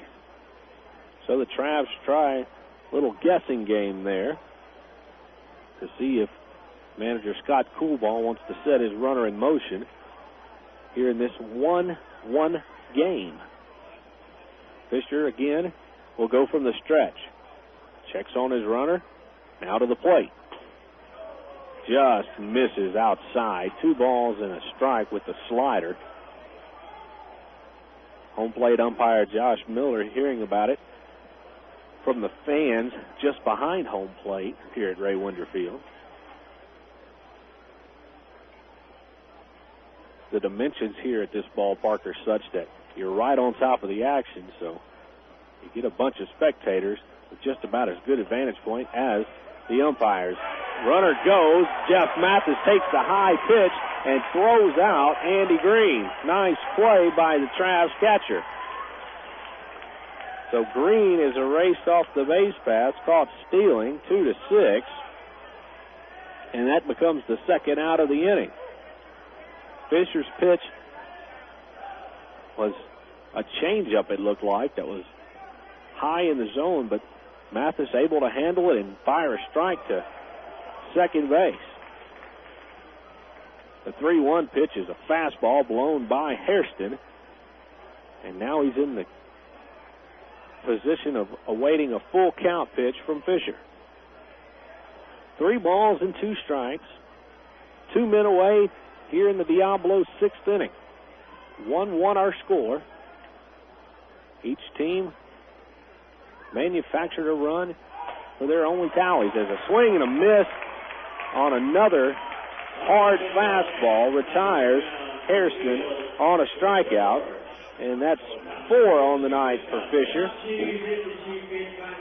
A bunt single and then a man caught stealing in the inning. No runs and nobody left. At the end of 5.5, 1-1 our score as we go to the 6th inning on FM 101.1 The River. When you spill something, you are witnessing the law of gravity in action. When you use New Bounty with bigger quilts to clean it up, you are defying the same law of gravity. Bounty has a unique drip lock feature to lock in spills. So, gravity is defied. Spills happen. Fortunately, you have Bounty to clean them up. The quilted quick locker of Earth. Look for New Bounty with bigger quilts to lock in spills. It's toaster time anytime this month at Sonic, because Sonic offers their full menu all day. Choose from our chicken club toaster sandwich, our bacon cheddar burger toaster, or our 3 breakfast toaster sandwiches, made with egg, cheese, and your choice of sausage, bacon, or ham. All on thick, delicious Texas toast and made after you order it. So now when you drive into Sonic, you can get a toaster sandwich for breakfast, lunch, or dinner. Whatever you want, whenever you want. Only at Sonic. Meet Bob, the carpenter. He's smart, he's a pro, and he wants the best for his family. What does he do? Join the union. Bob knows that a union carpenter maximizes his earning power, gets family insurance, and a pension plan he can count on. Plus, a union carpenter has access to union training, learning new skills, and advancing his career. Carpenters, pile drivers, floor layers, and millwrights. Join now and start enjoying the benefits. Call the Arkansas Regional Council of Carpenters at 501-568-2500 for more information.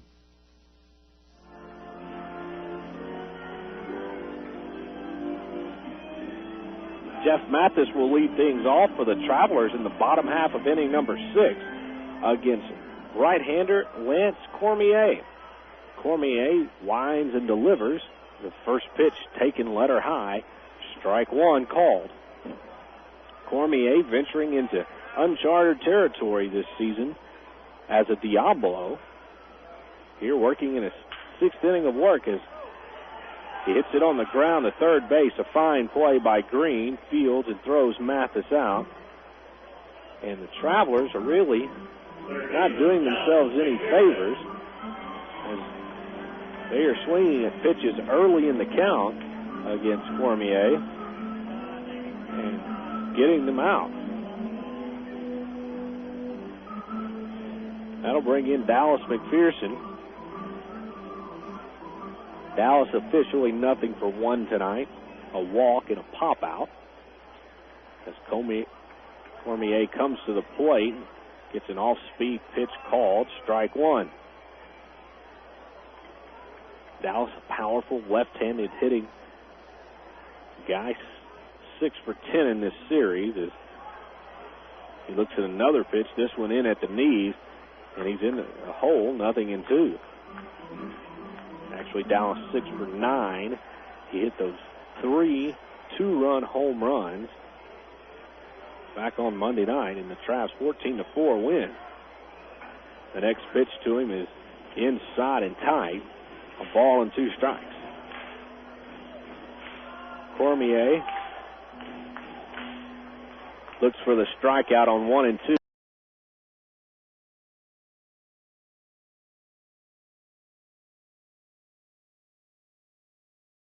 Check swing.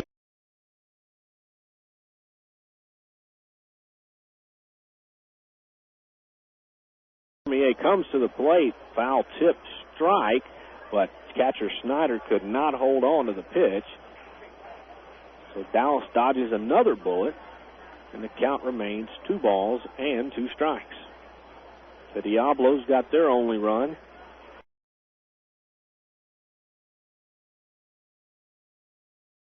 In the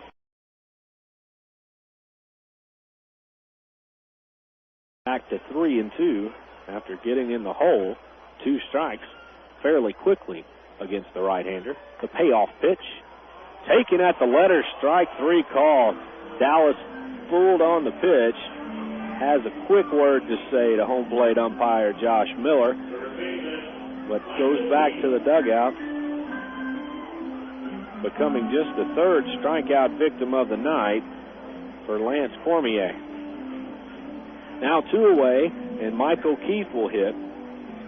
O'Keefe has singled and flied out tonight, so he's 1 for 2. First pitch to him, breaking pitch in at the letters, strike 1 call. With that strikeout of McPherson, he has set down the last 6 travelers he has faced. The next pitch to O'Keefe is taken inside to even the count. 1 ball and 1 strike.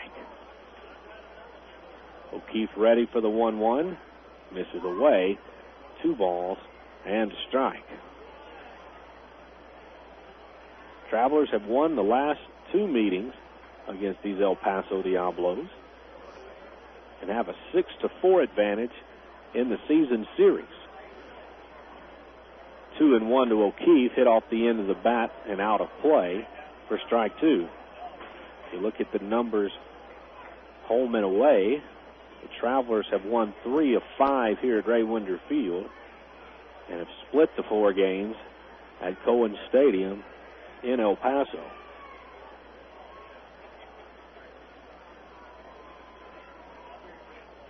Two balls and 2 strikes the count to Mike O'Keefe. 2 away here in the bottom of the 6th. The pitch. High, misses with a fastball. 3 balls and 2 strikes. So for the 2nd consecutive batter, Lance Cormier will have to make a payoff pitch. 3-2. Tapped foul, first base side, and Mike stays alive.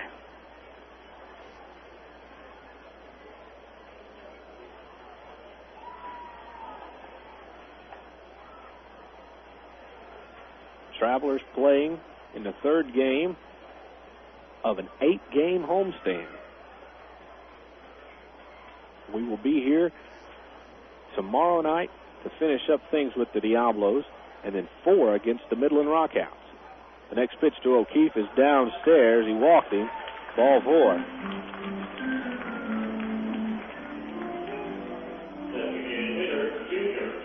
That's the 2nd walk issued tonight by Lance Cormier, and it comes with 2 outs for Junior Zamora. Junior still looking for his first hit in this series.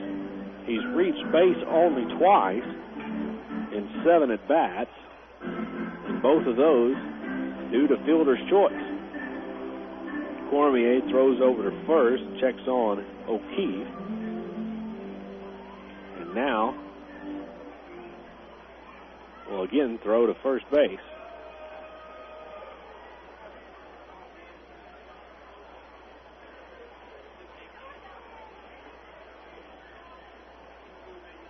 Junior, the right-handed batter in the designated hitter role tonight, swings at the first pitch he sees from Cormier and comes up empty.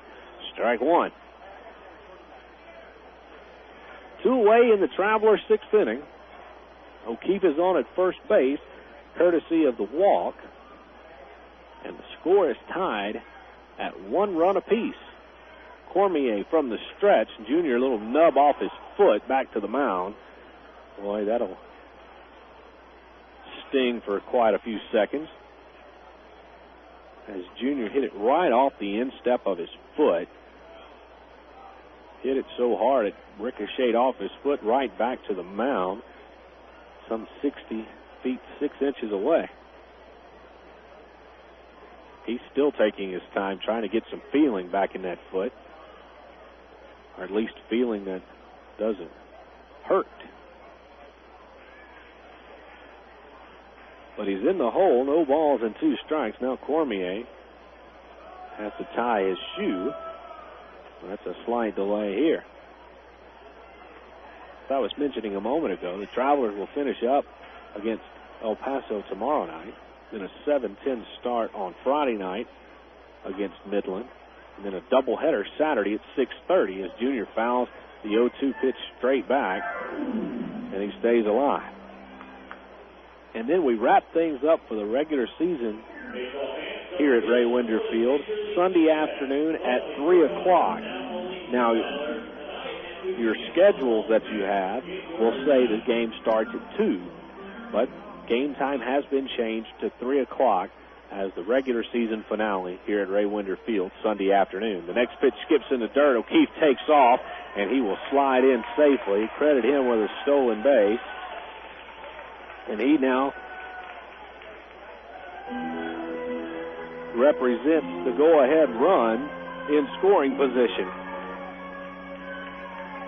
But it'll be up to Junior Zamora to come through with a 2-out base knock here to try to score O'Keefe. Junior again digs in from the right side. Cormier will again work from the stretch. 1-2.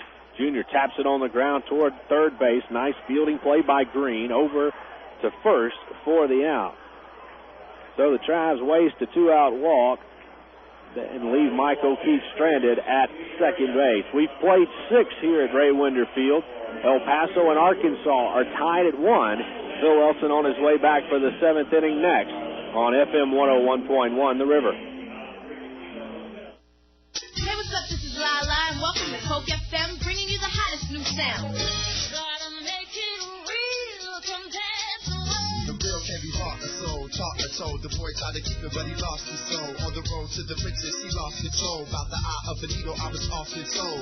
If you step for nothing, you're far for gold. In your actions, all is told. Gotta make it real, come dance away. This is Lala at Coke FM, keeping it real with the cool taste of Coca-Cola. You got an appetite, a taste that you can savor. Something different tonight, irresistible flavor. Our chicken on the barbie, fish of the day. The Outback Grillers will blow you away.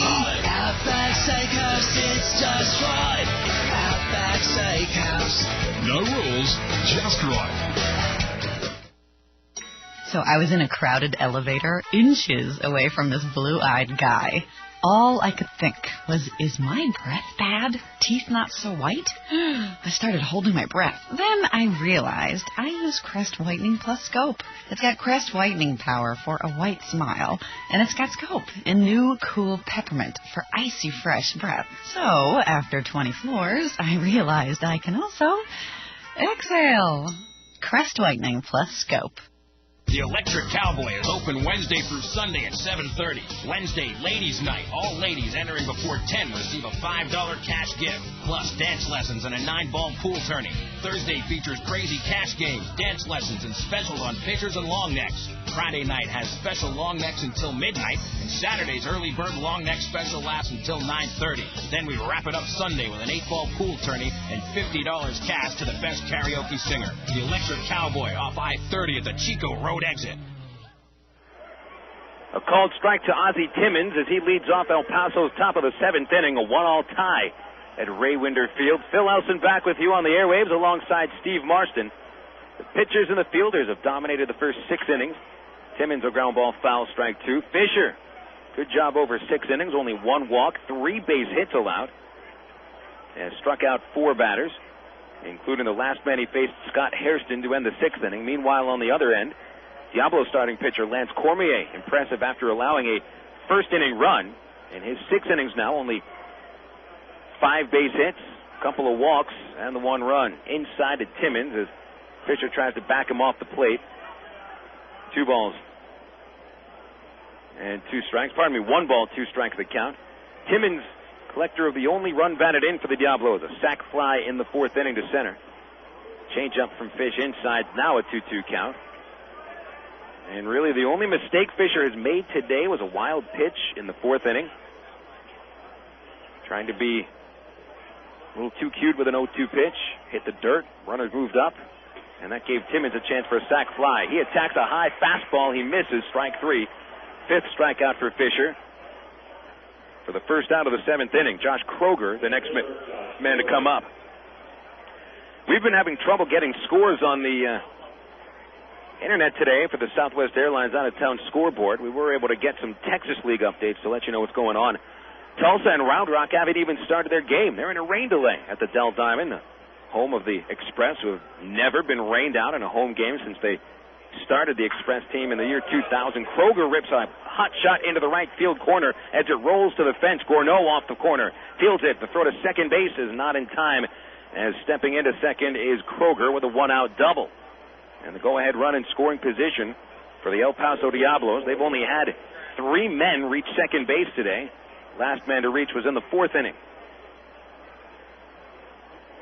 So Kroger rips his 7th double since joining El Paso. His 2nd hit of the series in 7 at-bats. And it sets up Corey Myers for the RBI chance. Myers, a 2-strike single in the 5th inning. He fly to center in the 2nd. 291 hitter, 54 RBIs this year, 8 homers. Slaps the pitch foul out of play on the right side, strike 1. So that's 4 hits allowed by Fisher, 2 doubles, an infield bunt single by Green, and Myers had that hit in the 5th. Tie game, 1 apiece, top 7. The 0-1. Swinging a foul back as Fisher came with the breaking pitch, a slider it looked like. And Myers, as he steps in the bucket, is very susceptible to pitches that break, especially towards the outside corner. I've never seen a batter at any level of baseball step as far to third base as Corey Myers does.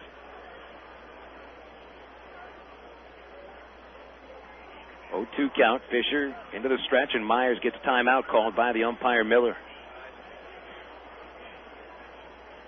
Corey yesterday knocked in 2 runs. His first RBIs in 9 games, so hasn't come through with that clutch hit recently. 0-2 count with 1 away. Fisher from the stretch. A changeup, swing and a miss, strike 3. Nice pitch by Fisher to rack up his 6th strikeout, 2nd of the inning. And the designated hitter, Brian Lowe, will be the Diablos' next batter. He's 0 for 2 with a pop out and a fly to right field. Well, after all the craziness of the past couple of games, an old-fashioned pitcher's duel at Raywinder Field. 14-4 Traveler win on Monday. Come from behind 8-6 win yesterday. Now a 1-1 tie. Lowe, a bouncer foul past third base as McPherson was guarding the line not very closely, but only about 4 or 5 steps away from it. Picked it up in foul territory. 0-1. Lowe has knocked in 25 runs in 60 games with El Paso.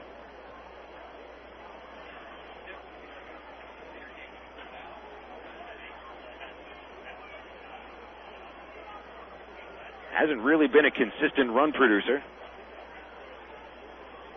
And without an RBI in this series, Fisher ahead of the count, 0-1. The kick, the pitch, outside, ball 1. Fisher's been effective with pretty much all his pitches today and getting a lot of outs on breaking balls. The curveball and the slider. Fastball's been up to 91 miles an hour today. 1-1 count. Fisher checking second. The pitch. Curveball, swing and a miss. Strike 2. Fisher really starting to master that curveball. He's got batters way ahead of it. Gives him 2 very effective breaking pitches. The sharp slider and that off-speed curve, which has 2 good qualities to it. Off-speed and something that moves. 1 ball, 2 strikes.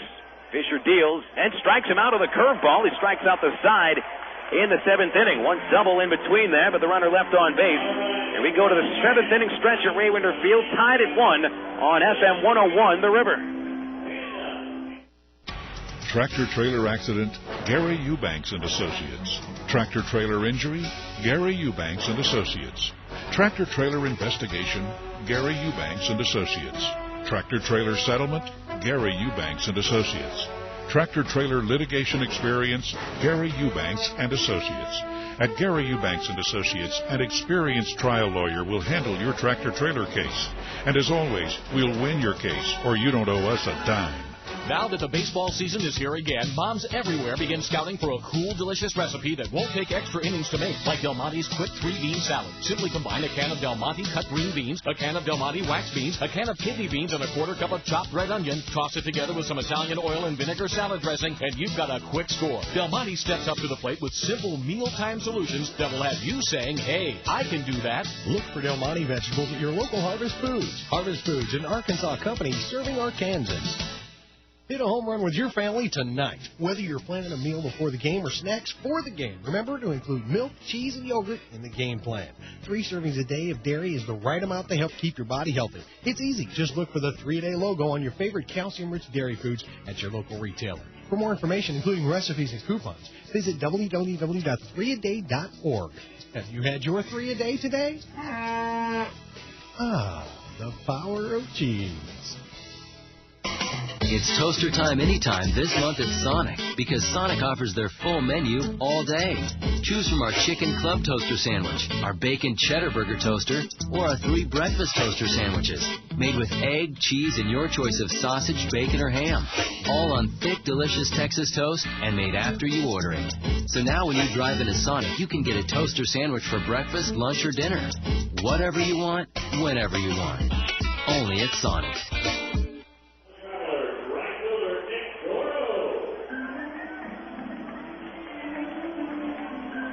Here we are, the bottom of the 7th inning at Raywinder Field for the Travs and the Diablos tied at 1 on FM 101.1 The River. Phil Elson along with Steve Marston. Travs haven't scored since the 1st inning. They haven't had a hit the last 2 innings as Lance Cormier has found a groove. Nick Gourneau leads off with a slow ground ball towards third. The grass will slow this down to a halt right in front of the third baseman, Andy Green.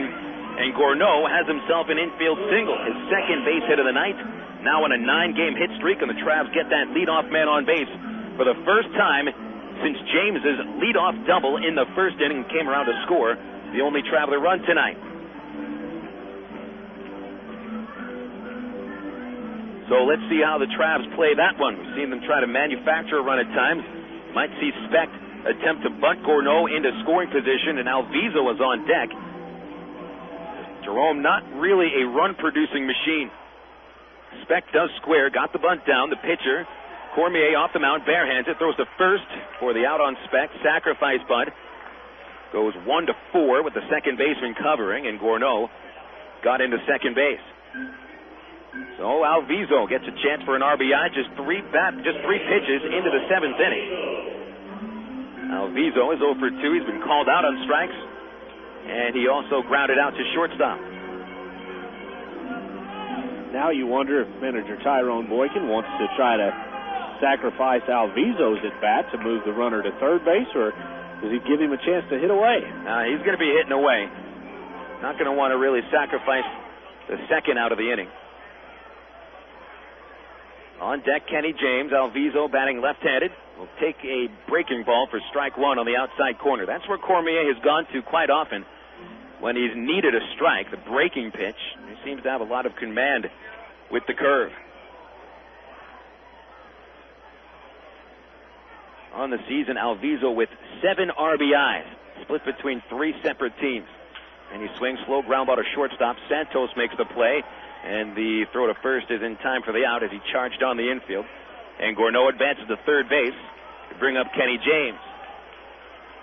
Okay, Jay might be who you'd want at the plate with the man in scoring position, at least for tonight. 2 base hits out of the 6 total hits for the Travelers. Both of them doubles, but he hasn't had a man on base when he's come to the plate, except for right now.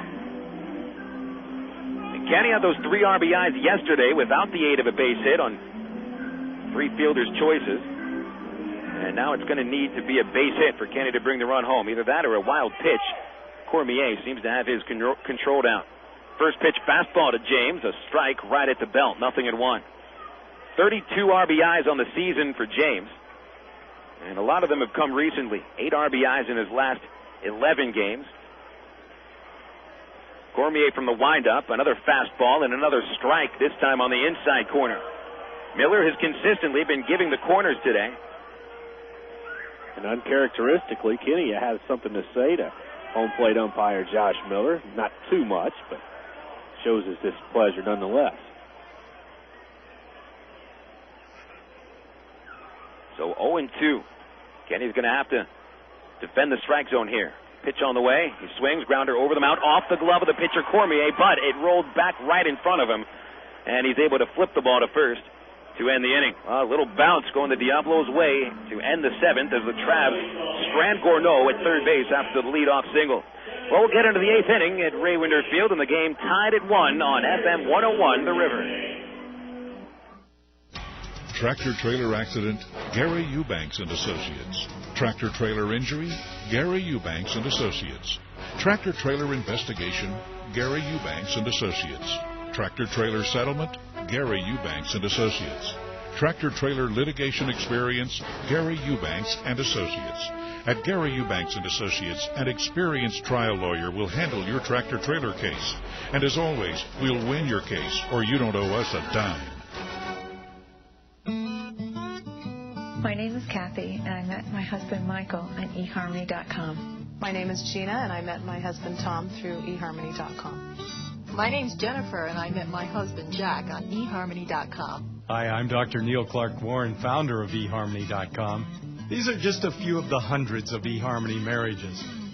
Dating services give you a picture and a paragraph. We go a lot deeper. We start with a personality profile that features 29 dimensions of compatibility, crucial to a long-term relationship. And if you go to eHarmony.com right now, we'll give you this $40 profile free. And then we'll find you a soulmate based on compatibility in the most important areas of life. Visit eHarmony.com today. Get your free personality profile.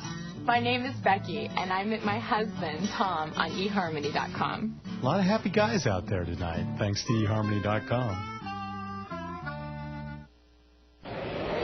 Your home for Travelers Baseball. FM 101.1 The River. KDRE. North Little Rock, Little Rock. Top 8, Ray Winder Field, 1-1 as the Travs and the Diablos matched up in a good pitcher's duel. Game 3 of a 4-game set. Phil Elson along with Steve Marston. Travs had a chance to take the lead in the bottom of the 7th, but left Nick Gourneau at third base. Leading off the 8th for the Diablos, Chris Snyder, a blooper over right field, and in there from second base, Jerome Alviso with a nice over-the-shoulder catch. Oh, what a grab by Alviso. That was your typical Texas League blooper between the right fielder and the second baseman. But Jerome Alviso, flashing some range at short right field, was able to make that catch right over the shoulder with his back towards the pitcher's mound. Impressive. Put a star next to Alviso in the scorebook for that. Saves a man on base for Fisher, and he'll go back to the windup against Sergio Santos. A breaking pitch high and inside for a ball. I mentioned that the game in Round Rock between the Tulsa Drillers and the Express has been delayed from the start. They haven't even been able to throw a pitch yet. Heavy rains in the Austin area. The 1-0, ground ball to short, 2 hops, Speck backhands. Plenty of time. The throw to first is low, and O'Keefe can't dig it. That'll be a throwing error on Brian Speck. Perhaps a little bit too much time. And that was not one of those in-between hops for O'Keefe to handle. Not a short hop on the dirt. That was off the grass, and Mike tried to backhand the ball and kicked off the glove. Hopefully that is a break that the Diablos won't be able to capitalize on. Speck had been pretty sure-handed recently at shortstop. That is his league-leading 33rd ever of the season, however. Man on base for Andy Green. He's got a couple hits today. A double in the 4th. Bunt single in the 6th. Right-handed batter. 2 for 3. First pitch fly ball center field. James, frozen in his tracks, reaches up, makes the catch. 2 outs. Before we forget, a very, very happy birthday to Travelers concession manager and assistant general manager Pete Lavin, the man who you should thank for making sure that all your concessions taste good at Ray Winder, and they always do. Happy birthday, Pete. And in honor of Pete, the Cubs beat the Astros 6-4. Chicago Pete, a big Cubs fan, one of the biggest in Central Arkansas. He'll be happy as the Cubs pick up a game on the Astros. Victor Hall swinging a foul back, strike one. Give you some scores in the other Major League games quickly without all the details. Braves beat the Padres 7-1. Castilla and Chipper Jones with their home runs. Jones 20 homers, Castilla 19. Mike Hampton the winner, 10-5 his record. Phillies beat Milwaukee 11-4. Jim Thome a pair of homers, he reaches 30. Kevin Millwood the winner, 12-8. Pirates beat the Cardinals 6-5. Albert Pujols hits another home run, 4 consecutive games with a long ball. Runner going and Hall swinging, fly ball shallow left center field. Kenny James is there to make the catch and end the 8th inning. Fisher pitches around a throwing error. 1 man left on base in the 8th. Bottom 8 coming up at Ray Winder Field. 1-1 tie. Good game tonight on FM 101.1 The River. Miller time. It's time to tuck the sun in and give it a good night kiss. Miller time. It's time to put the 9 to 5 back on the shelf. Miller time. It's time to wear the knife like a cape and break out the Miller Lite. It's time for real time. At a place called Miller Time. Miller Lite, Miller Brewing Company, Milwaukee, Wisconsin. Live responsibly. Fans, if you haven't been to an Arkansas Travelers game lately, you don't know what you're missing. Shedspread Country Crock invites you and your family to get out and see the Travs. You can bring the whole family for Country Crock Family Thursday. Travelers fans who bring an original cash register receipt showing purchase of any Shedspread Country Crock product will receive up to 6 free admissions for any Thursday home game. Hurry! This offer ends August 14th. Offer subject to ticket availability. Country Crock. Bring it home. It's toaster time anytime this month at Sonic, because Sonic offers their full menu all day. Choose from our chicken club toaster sandwich, our bacon cheddar burger toaster, or our 3 breakfast toaster sandwiches, made with egg, cheese, and your choice of sausage, bacon, or ham. All on thick, delicious Texas toast and made after you order it. So now when you drive into Sonic, you can get a toaster sandwich for breakfast, lunch, or dinner. Whatever you want, whenever you want. Only at Sonic. Denny's wisdom number 31. Is it really breakfast if you have to unwrap it? At Denny's, we serve breakfast you eat with a fork, like one of Denny's 3 new complete breakfasts. A hearty smoked sausage breakfast, the tasty meat lovers breakfast, and a country fried steak and biscuits breakfast. Your choice, just $4.99. All with 2 eggs and pancakes smothered in warm, delicious syrup. Denny's, a good place to sit and eat. And Denny's is always open, so don't eat in the car. Come on in and enjoy a real meal. For a limited time only, price participation will vary.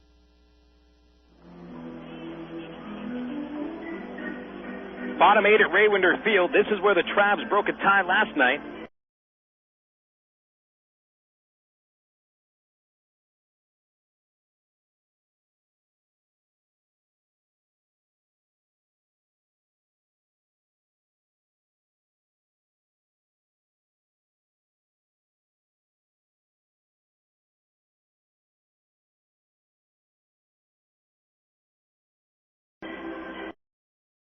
One error for the while the Arkansas Travelers on 6 base hits and 1 error committed. Even game pretty much all the way around as the Travs search for their 6th consecutive victory. Been searching for a base hit today. Had only 1 hit the last 3 innings. That was an infield single by Nick Gourneau in the 7th. And that was all off Lance Cormier, who has been lifted from the game in favor of Eric LeClaire, left-handed pitcher. LeClaire hails from New Hampshire, 6 feet, 190 pounds. He's 25 years old, makes his 2nd appearance of the series. Jake Weber will lead off in the 8th inning, batting 2nd in the order. Mathis and McPherson follow. First pitch, a strike at the knees, 0-1. Mentioned LeClaire pitched on Sunday in the Monday opener of this series. He works from the stretch. The 0-1 to Jake. Swung on, hit into the third base seats, foul. Look out, 0-2. LeClaire pitched a scoreless 7th inning on Monday, setting down McPherson, O'Keefe, and Zamora. And with him throwing out on the mound, there's another pitcher warming up in the Diablos' pen. A right-hander getting loose. It's Brandon Metters, the Diablos' closer. 0-2 to Weber, takes it high, and the ball gets to the back screen. Jake 0 for 2, a sacrifice bunt, 2 ground outs.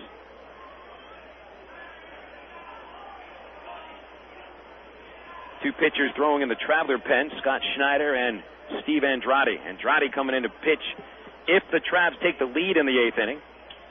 And we'll probably see Snyder if the game remains tied. So it looks like Rich Fisher's night is done. A pretty good start. 1-2 to Weber. Swinging a hard line drive to the second baseman. Hairston catches it on one hop and throws Weber out. So Jake 0 for 3, and Jeff Mathis, the next man to hit. Mathis with the only RBI in the game, and boy, it looked like the Travs bats were going to get started tonight after the first 3 batters produced 1 run. James a leadoff double in the first. Weber sacrificed a bunt, getting him to third base, and Mathis brought him home with a single to center. Since then, the Travs have only had 7 base runners, 1 on an error, and 2 on walks. Mathis has grounded out twice since that first inning RBI single. He'll take a pitch outside, ball 1. LeClaire, originally a draftee of the Diamondbacks in 2000, but he was released after the 2001 season, spent half a year in independent ball. Mathis swings off the end of the bat. The ball rolls foul to first base. 1-1. LeClaire selected out of Indiana State with a 19th round pick in the 2000 draft. And after 60 games in the Diamondbacks organization, all at South Bend with the Silverhawks, he was released, played for the Albany Colony Diamond Dogs over in the Atlantic League. The Royals signed him from Albany Colony, pitched 10 games with them. Now he started this year in Wilmington, Delaware, the Carolina League affiliate of the Royals, a pop-up out of play. With Wilmington, LeClaire made 32 appearances from the bullpen, 1 win, 2 losses, 5 saves, and a .303 earned run average. And this is second appearance since being acquired in a trade by the Diamondbacks. 1-2 on Mathis, McPherson on deck, 1 out, and the base is empty. Our game tied at 1. Pitch from LeClaire, swung on, popped up, and on top of the first base roof, this will hit. Another pitch will shortly come to Jeff Mathis.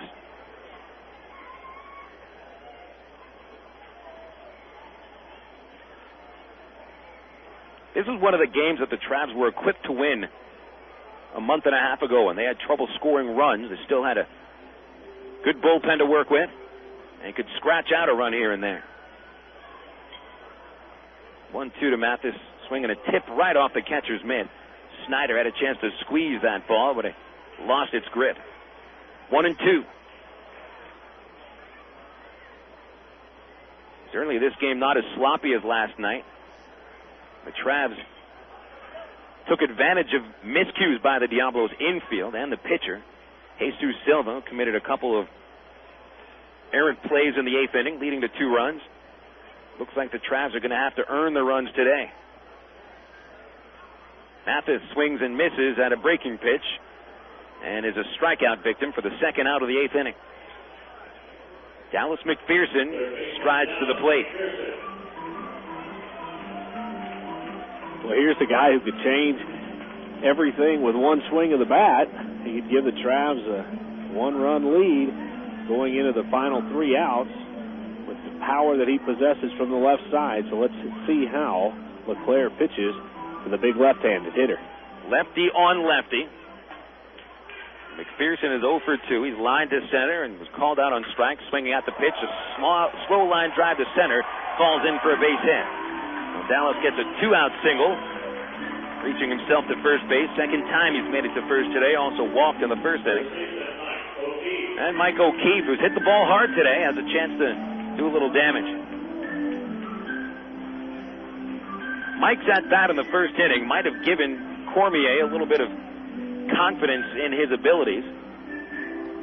He had allowed 3 of the first 4 batters to reach base in the first, and O'Keefe hit a rocket shot to right field that Ozzy Timmons made a shoestring catch and then doubled the runner off of second base. And when Mike has hit the ball in this series, he's hit it hard. But unfortunately, as you mentioned, it's been right at people. Another lefty on lefty. O'Keefe is lined doing a double play. Is singled as well. First pitch grounded foul to Wes Clements to the first base coach's box. Strike 1. 257 average for O'Keefe. 9 homers. 64 knocked in.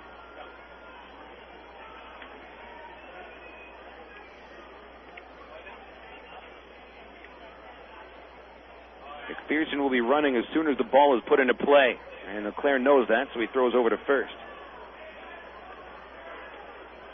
Dalton McPherson will be trying to steal.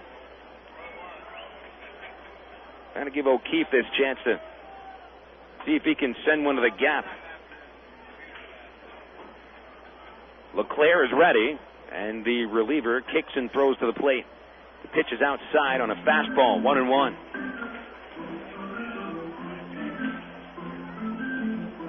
O'Keefe has been a consistent run producer recently. 15 RBIs his last 18 games. A pitch on the way. Swinging a foul back as Mike got around on that pitch, but just tipped it into the screen. 1-2 on the Traveler first baseman. Tied at 1 in the bottom of the 8th inning. Travs left a man at third base in the 7th. O'Keefe was stranded at second base in the 6th inning. 2 men left on in the 4th. James was stranded at second in the 3rd inning, so there's been some men left on in scoring position today. McPherson runs. The 1-2 pitch is high and outside. Throw to second base. McPherson slides. He's safe. The throw beat him to second, but it was on the wrong side of the base. Towards the left field side of second. Shortstop Santos had to sweep the tag across the base, and McPherson aimed his foot for the center field portion of second. Good slide by Dallas for his first steal with Arkansas. And a man in scoring position for Mike O'Keefe. A base hit might put the Travs ahead. And McPherson's athletic ability continues to impress. He didn't get a great jump on that, but still an athletic slide. And a smart slide, too. 2-2 pitch. Mike swings, and it's a high fly ball into shallow center field. Charging in, Josh Kroger is there to make the catch. Almost tripped as he made that catch, but he does keep it in his glove, and the inning is over. Travs again leave another man on base. 1 single, and McPherson stranded at second. We'll go into the 9th, tied at 1 on FM 101.1, The River. Synonymous. Words alike in significance and meaning, like summer and baseball. Baseball and Ray Winder Field. Ray Winder Field and hot dogs. Hot dogs and Coca-Cola. Yes, Coke is joining the Travs All-Star lineup this summer right alongside the future Anaheim Angels wearing the Travelers uniform. Enjoy the best value in family entertainment in Central Arkansas. Ray Winder Field, the Arkansas Travelers, and Coke. 3 summer classics. Call 664-1555 or visit our website at travs.com. Good morning. Good morning. Welcome to this focus group. What a lovely bunch. Are you sure they can't see behind this window? There's a mirror on the other side, genius. Hey, chill out. What are you, nervous or something? No, everybody loves us. We're the phone company. Now, tell me, which directory do you use? Yellow Book or the other book? Yellow Book. Yellow Book. And you, miss? Yellow Book. That's where I found my plastic surgeon. They're picking the wrong book. What if Yellow Book starts to advertise? More people choose Yellow Book, not the other book. Call 1-800-YB-YELLOW. The Business Trip by Super 8 Motels. Somewhere between the last meeting and home, between 4 drive-thrus and the blob of ketchup on your favorite tie, between 60 dead bugs on your windshield, an empty window squirter, and a wiper blade gone awry. Somewhere between where you are and where you're going, there's a Super 8. See you along the way. Call 1-800-800-8000 or visit super8.com. All Super 8 Motels are individually owned and operated.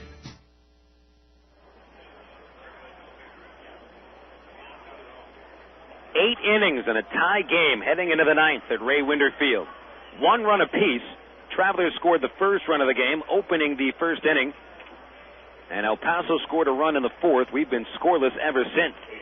Phil Elson alongside Steve Marston on the river. Scott Snyder, the new pitcher for the Travelers. He replaces Fisher. And very strong 8-inning start. But Fisher will get a no decision. He kept the team in the game all the way around, though. Good job, Fisher. Scott Hairston takes the first pitch strike from Snyder. He was in his 28th game with Arkansas. 7 wins, 3 losses, and a .393 ERA for the native of Virginia Beach. Overhead windup, and the tall righty deals an 0-1. Fastball fouled off the right side. 0-2 to Hairston. Hairston 0 for 3 today. He is struck out, popped out, and flied out. Following the right-handed batter is Ozzy Timmons and Josh Kroger.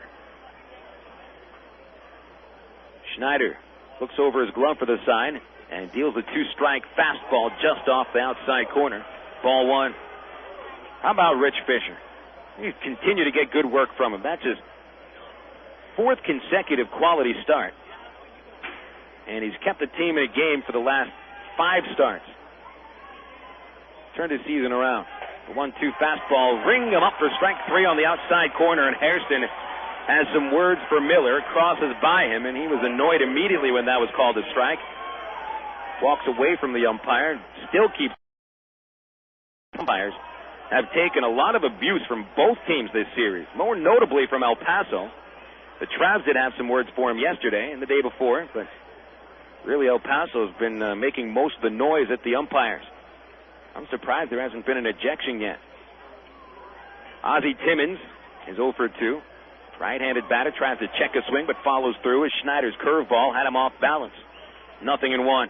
And, you know, you talk about how great Fisher's performance is. Well, Lance Cormier matched him pitch for pitch through 7 innings, his longest outing of the year. Schneider's 0-1. It's a breaking ball. It's hit high in the air to shallow right field. Gourneau was playing deep, so he streaks in about 10 steps. Nick is there for the out. 2 gone.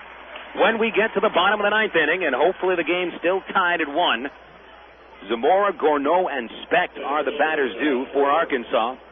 Not sure who's going to pitch for El Paso. Probably won't be LeClaire, with 2 right-handed batters and a switch hitter scheduled to hit in the 9th inning. Metters is still warming up in the bullpen. And Snyder just looking to get through this 9th and set up a chance to win it in the bottom half. Josh Kroger is the batter, left-handed. 1 double came in the 7th inning. He's 1 for 3. A curveball from Scott is there for a strike. 0-1. Snyder making his first appearance of this series, and that's a high strike call at the letters. 0-2. Fastball right at the Diablos logo across the chest. An 0-2 count, and Snyder working quickly from the windup. A fastball hit over the mound, and that's going to get into center field for a base hit. Good piece of 2-strike hitting by Josh Kroger. Schneider's pitch looked to be a little bit below the knees, so not a bad pitch by him. Base hit number 5 for El Paso. First off of Snyder, and the man on base for Corey Myers.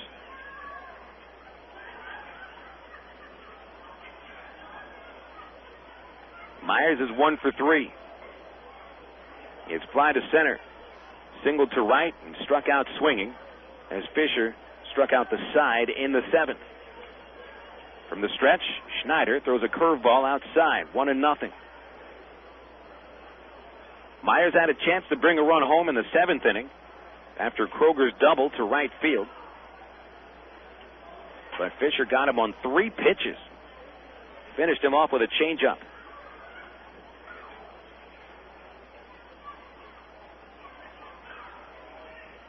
The 1-0.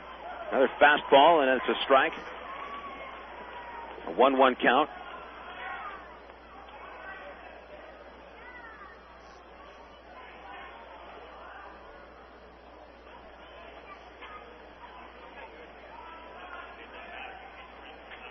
Myers out of the batter's box, taking signs from Coolbaugh at third base. Kroger takes a lead at first. Infield fanned out. McPherson close to the line at third. The middle infielder is very deep. Schneider's curveball just misses the corner. 2-1. And the pitchers are testing the corners today. getting some calls on the black, and I think Miller's actually calling a pretty good game. Scott has the sign. Myers tall in the box. Runner goes. The pitch high. Mathis throws to second base on the money in time for the final out of the ninth. Look at that hose from Jeff Mathis. He's caught two men stealing in the last 4 innings. That throwout ends the ninth, sending us to the bottom of the ninth. A run for the Travelers wins it. It'll make it 6 in a row.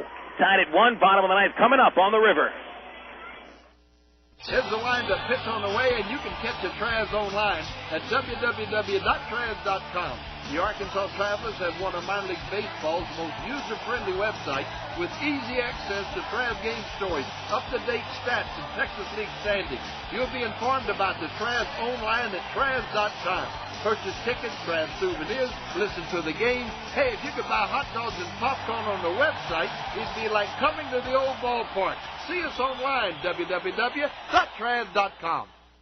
Did you know that most problems of the feet occur because of improperly fitted shoes? Come into Top Shoes and let us measure your feet and fit you with New Balance. New Balance makes shoes for all shaped feet, from size AA to 4E, for pronators and supinators alike. New Balance makes motion control shoes that are great for those who suffer from plantar fasciitis. So what are you waiting for? Come into Top Shoes and let Tops make those feet happy. Top Shoes is located in Little Rock, North Little Rock, Benton, Conway, Russellville, and throughout Arkansas.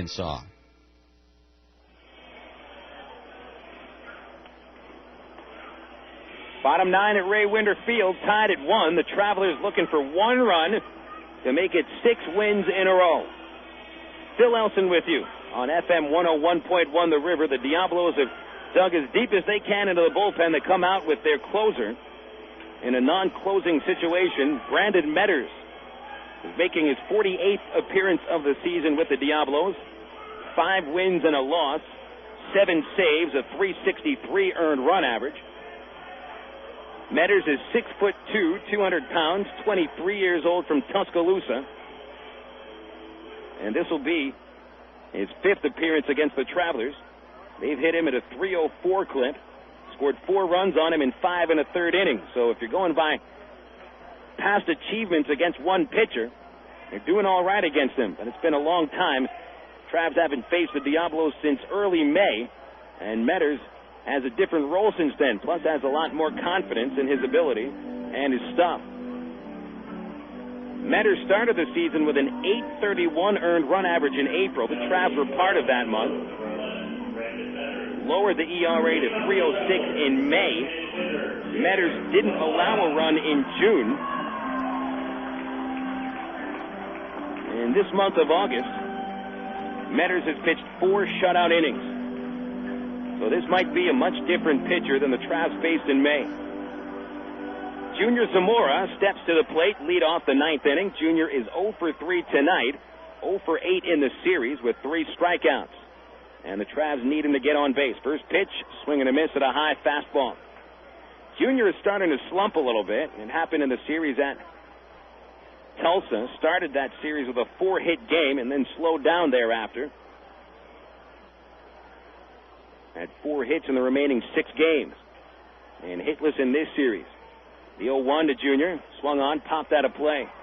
Metters fires a slider, and he had Zamora leaning over the plate.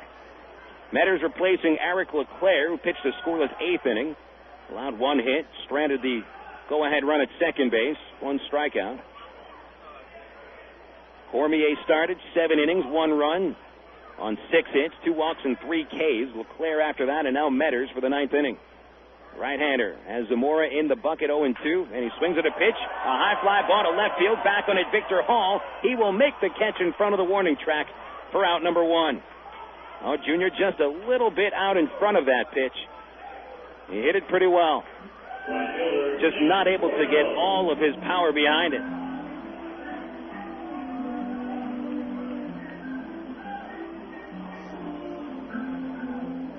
So 1 away in the 9th inning, and now Nick Gourneau comes up. Gourneau has extended his hitting streak to 9 games after a couple hits today, both of them singles. He also reached base on an error. Hitting about .400 in his time with Arkansas.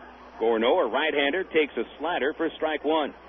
right on the outside corner. Miller's consistently been giving that right corner of the plate, the right side of the plate, if you're facing the pitcher. An 0-1 count. Fastball blown right by Gourneau. Swing and a miss. 0-2. Well, are we destined for extra innings? This Traveler team has played more extra inning games than anybody else in the Texas League. Travs have played 11 extra inning games, winning 8 of them. 0-2 pitch, and Gourneau swings. High fly ball, shallow right field. Ozzy Timmons coming in. Scott Harrison going out from second. It's Timmons making the catch. About 10 feet behind the second baseman. 2 gone in the ninth. Well, this Traveler team has been quite silent offensively since the first inning. Really, there should be some credit given to this Diablo pitching staff, the threesome of Cormier, Leclerc, and now Metters after 2 outs in the ninth, for silencing a team that's been scorching the ball. Especially this ball club that has been coming through with clutch base hits, like the Travelers have done. They're lacking that clutch hit tonight.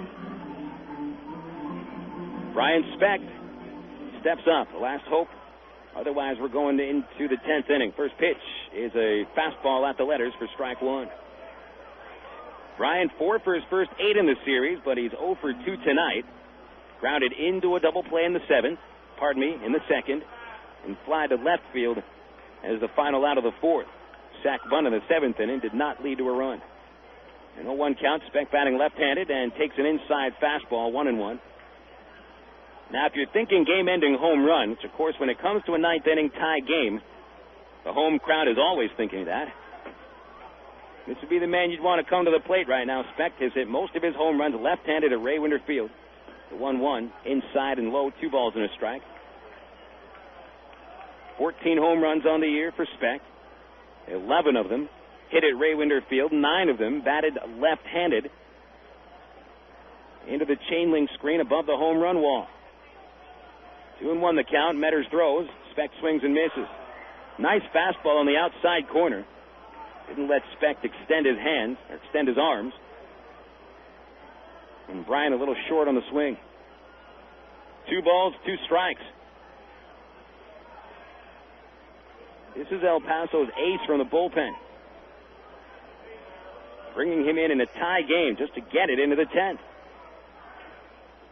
The 2-1 is popped out of play behind home plate. Still 2-2. 1 run apiece tonight at Ray Winder Field, bottom 9. You're the kind of baseball fan that loves the pitcher's duel. Tonight is your night. The last 2 nights were for those fans that fancy runs and homers. 2 balls, 2 strikes, 2 outs, and the base is empty. 9th inning. Speck swings and misses on a changeup, and he's gone. 3 up, 3 down in the 9th. That's sending us into our 12th extra inning game of the 2003 season. This is where the Travs have been terrific in extra inning games. They've gone 8-3. So we're tied at 1, going to the 10th on FM 101.1 The River. Boy, it sure gets hot during the baseball season, and Ready Ice, Arkansas's largest ice company, is always the best choice to keep your favorite drinks cold. Once again, Ready Ice is proud to present Ready Ice Wednesdays at Ray Winder Field. Just pop in anywhere Ready Ice is sold in Greater Little Rock, like Exxon stations or your local convenience store, and grab a coupon good for a $2 admission to any Travs Wednesday home game. Get ready, get the coupon, and go to Ready Ice Discount Wednesdays at Ray Winder Field. Miller Lite. Miller time. It's time to grab the fellas and hit defrost. Great tasting Miller Lite. Time to melt cold shoulders. Time to pull your mojo out of the freezer and warm it up on the grill.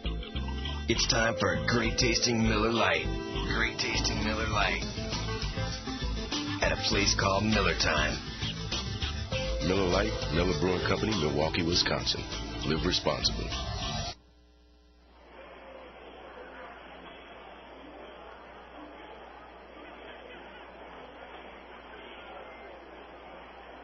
Extra innings at Ray Winder Field. Music to the ears of those fans who like free baseball. You pay for 9 innings and you get more. And if you're a Trav fan, this is a team that wins extra inning games, folks. After losing their first extra inning game of the year, the Travs have gone 7-3 in extra inning games since then. Actually, they've gone 8-2 in extra inning games since then. I'm going to get my math down today. Corey Myers leads off for El Paso against Scott Snyder. First pitch low for a ball. Myers, Lowe, and Snyder will hit off of Scott, or not hit off Scott here in the 10th. Myers was at the plate when Kroger was caught stealing at second. That ended the inning. Schneider's pitch a little low. 2-0. No one warming up in the Traveler pen. This game is Schneider's now. And who knows how long he can take it. Scott's had plenty of rest after picking up the win in Sunday's victory in Tulsa. Chopper to short. Speck backs up, makes a play on the backhand throw to first for the out. One gone. Speck almost misplayed that ball. He backed up for the second bounce. It took a wacky hop off the infield dirt, as it usually does here. And it almost skipped past him. A good reaction time by Speck, as he was able to stab at it and get the out. Brian Lowe next up. When we last heard from the other games in the Texas League, San Antonio was leading Wichita 3-1 in the 5th inning. Tulsa and Round Rock hadn't yet started their game at the Dell Diamond due to heavy thunderstorms in the Austin area. Schneider, first pitch strike to Lowe, inside corner. Lowe 0 for 3 today, 0 for 6 the last couple of games. Scott winds and deals the 0-1, fouled back into the screen as the fastball got right on Lowe's hands. 0-2.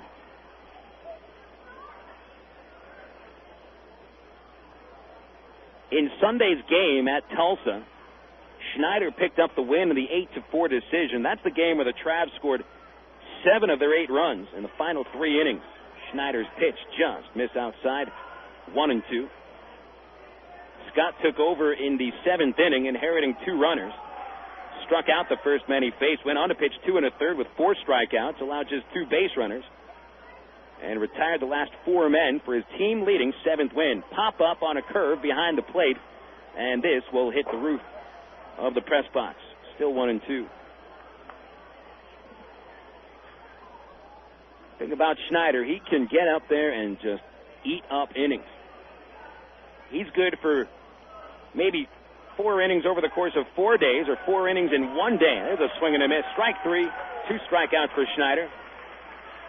Scott Snyder pretty much is the perfect Travelers extra inning pitcher. He's got that rubber arm. He can get up there and give you 4 good innings, which doesn't waste the rest of the bullpen. And believe you me, the Travelers need a rested bullpen with a doubleheader coming up on Saturday against Midland.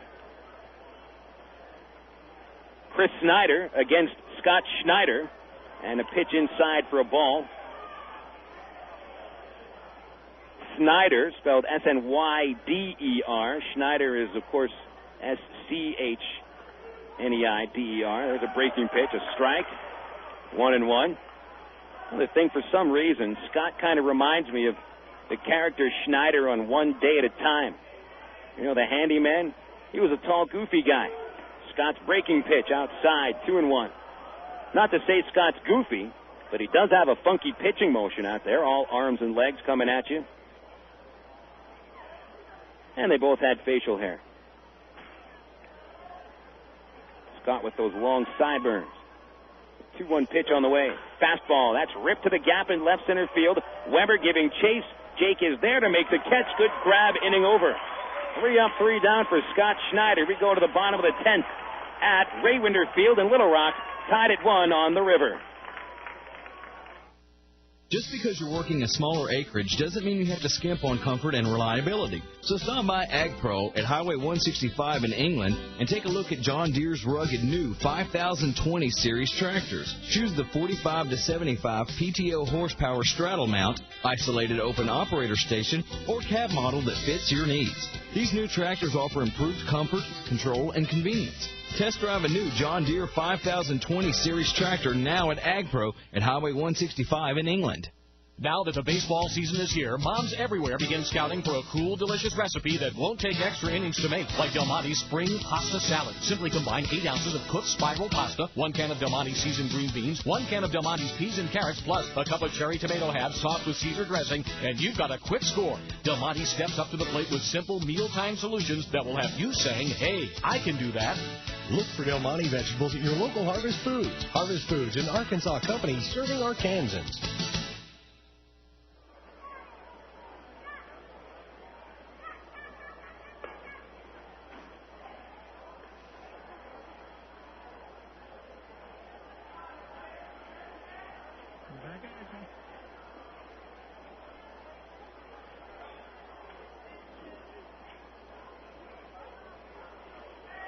More free baseball at Raywinder Field.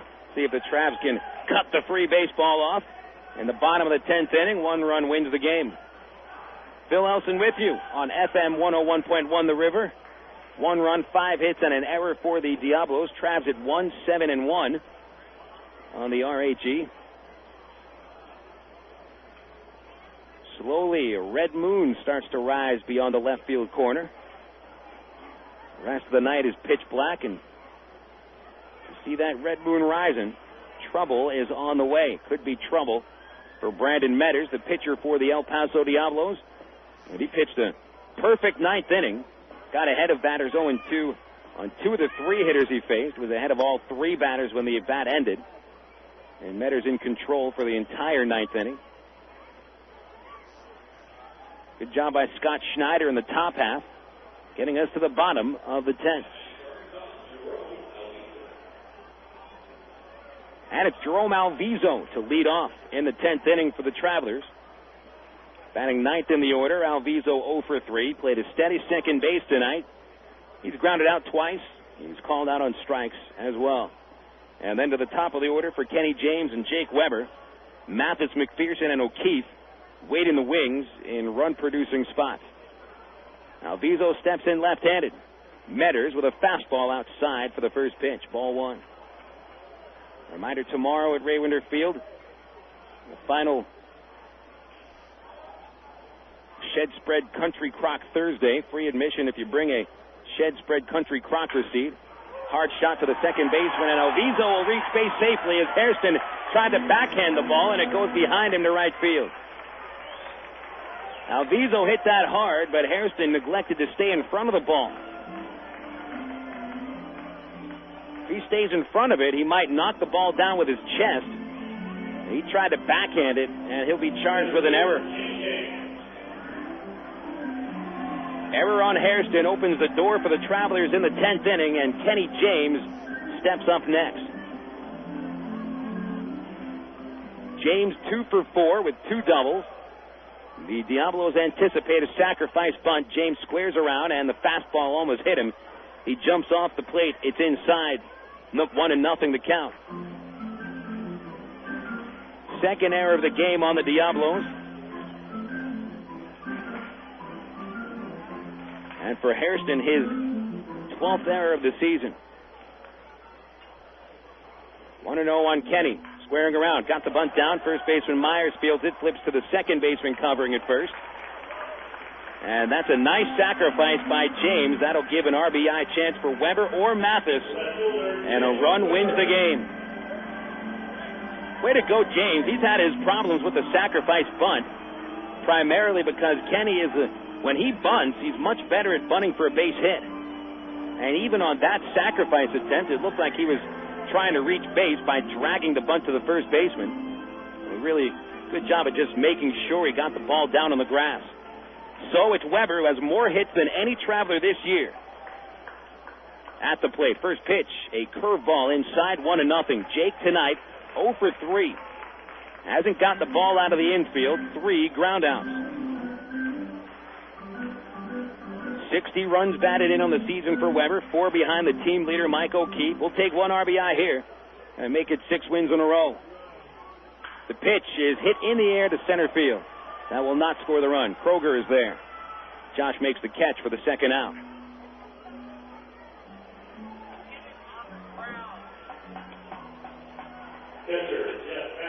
Looked like Jake got the pitch he was looking for. Fastball might have been on the outside corner.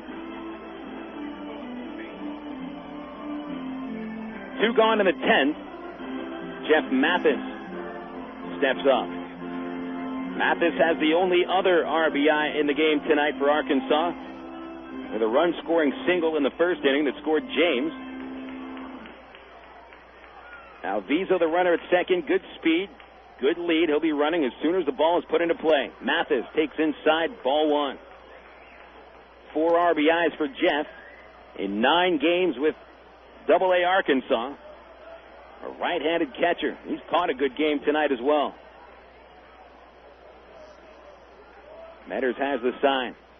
Doesn't mind the runner at second. A curveball downstairs, 2-0.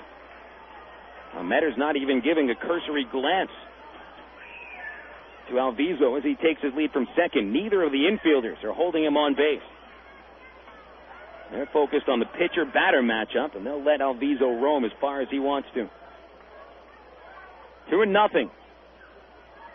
Mathis quiet in the batter's box. Alviso steps away from second. They almost tried to pick him off. We have a balk called, however. A balk called on Brandon Metters. Alviso really had a huge lead off second. He took an extra jump towards third, and that Metters caught out of his eye. He shifted the wrong way. I'm not exactly sure where the balk was called on. Just take the idea a balk was called. So Alviso gets third base. A wild pitch or a pass ball will score the winning run. 2-0 count on Mathis. The pitch is a curveball, and that's taken for a strike. That hung in the zone. The count is 2-1.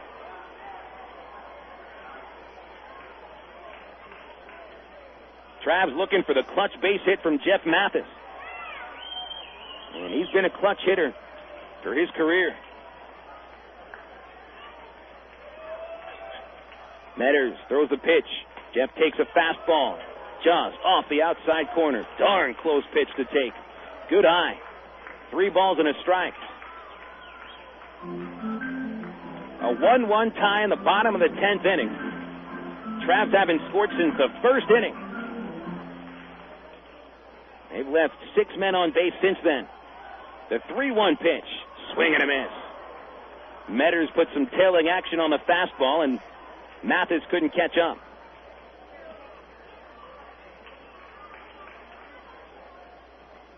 Dallas McPherson awaits on deck. He's been a run-producing machine recently and has hit the ball hard tonight. Payoff pitch on the way. Mathis swings, and a fastball fouled back into the net. Oh, Jeff got that fastball he was looking for. I tell you what, Metters is bringing heat.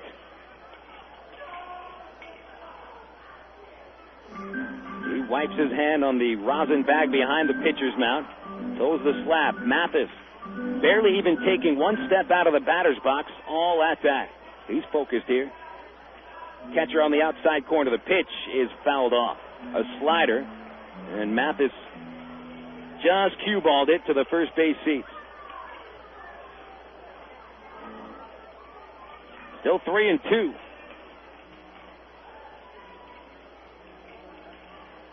Travs have not lost an extra inning game at Ray Winder Field this season. They come through with the big hits in extra inning games. Mathis, a high fly ball deep to left field. Hall is back at the track. He makes the catch, and this is going to the 11th. Oh, Jeff hit that one very hard, but Hall with good range in left field, able to bring it in at the track.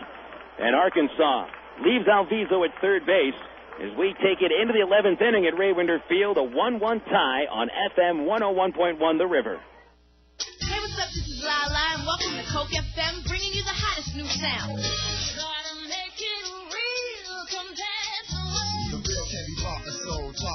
The boy tried to keep me, but he lost his soul. On the road to the riches, he lost control. About the eye of a needle, I was often told. If you stand for nothing, you fall for gold. And your actions, all is sold. This is Lala at Coke FM, keeping it real with a cool taste of Coca-Cola. It's toaster time anytime this month at Sonic. because Sonic offers their full menu all day. Choose from our chicken club toaster sandwich, our bacon cheddar burger toaster, or our 3 breakfast toaster sandwiches. Made with egg, cheese, and your choice of sausage, bacon, or ham. All on thick, delicious Texas toast and made after you order it. So now when you drive into Sonic, you can get a toaster sandwich for breakfast, lunch, or dinner. Whatever you want, whenever you want. Only at Sonic.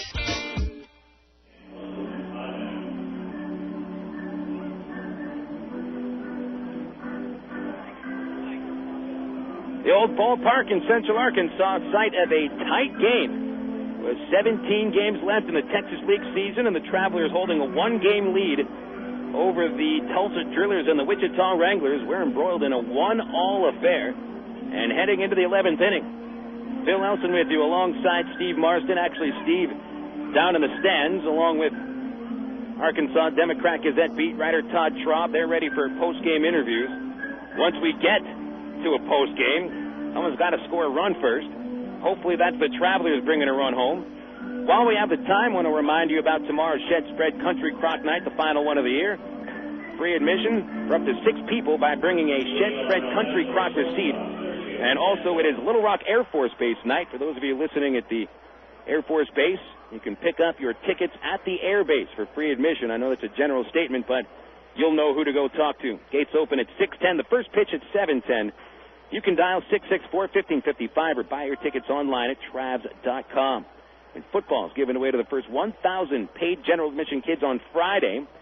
An official Arkansas football courtesy of StampOutSmoking.com and Fox 16. Sergio Santos leads off in the 11th inning, takes a curveball low from Scott Snyder in his 3rd inning of work. Allowed 1 hit out of the 6 batters he's faced. Santos now ahead 2-0 after the fastball misses inside. Santos batting 9th in the order is followed by Andy Green and Victor Hall. As El Paso looks to get something going. Schneider's fastball. There's a strike on the inside corner, 2-1. Brian Rogers has started to throw in the Arkansas bullpen. Only one other pitcher besides Snyder today. Rich Fisher, the starter. Hard grounder up the middle. Santos starts the inning with a base hit to center field. Snyder threw that curveball again. That time it was read very well by Santos and gets his first hit of the series. His first hit also in 13 at-bats.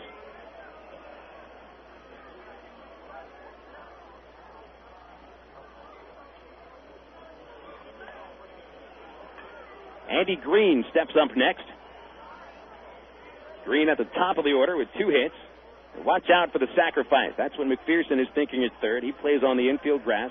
O'Keefe holding Santos at first. Green squaring. Got the bunt down first base side. This is going to roll in fair territory. Mathis fields it. Bare hands throw to first for the out. Well, that was some pretty quick reaction time by Mathis. He had that decision to make. Either let the ball roll foul, even if it was going to roll foul, and that's a risk to take, or get that out at first. And Mathis decided to get the out. Sacrifice bunt goes 1-3, and Santos gets into second. Now Victor Hall stands to the plate. Hall 0 for 3. 1 fly out, 1 bunt pop up, a strikeout, reach base in the 4th on Fisher's only walk of the game. Left-handed hitter, Schneider a righty from the stretch. Big lead at second for Santos.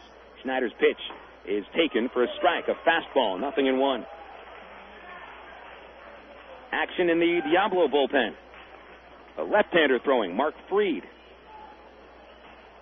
Due to hit in the bottom of the 11th, McPherson, O'Keefe, and Zamora. As you can see why Cool Ball will bring in a left-hander. Hall takes a fastball inside. 1 ball, 1 strike. Snyder hasn't had a man in scoring position tonight. Came on in the 9th inning relieving Fisher after a strong 8-inning performance, 4 hits and a run. Scott sets at the belt, checks second base. Pitch to the plate, ground ball right side, chasing at second baseman Alviso. Makes the play and holds onto the ball. Had to hold onto the ball as he was 2 steps into shallow right field. Hall runs very well down the first base line, and Alviso elected to squeeze the ball instead of throw to first. That's an interesting decision.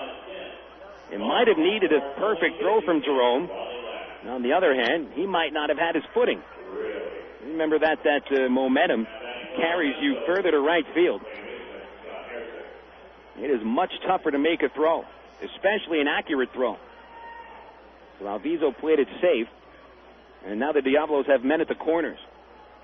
Santos at third base, Hall at first, and Keith Comstock will bring the infield to the pitcher's mound and talk about strategy. He's also got Rogers out there in the bullpen. Brian's been very inconsistent. Snyder's been able to be counted upon. The first time we've had to see Comstock on the mound today.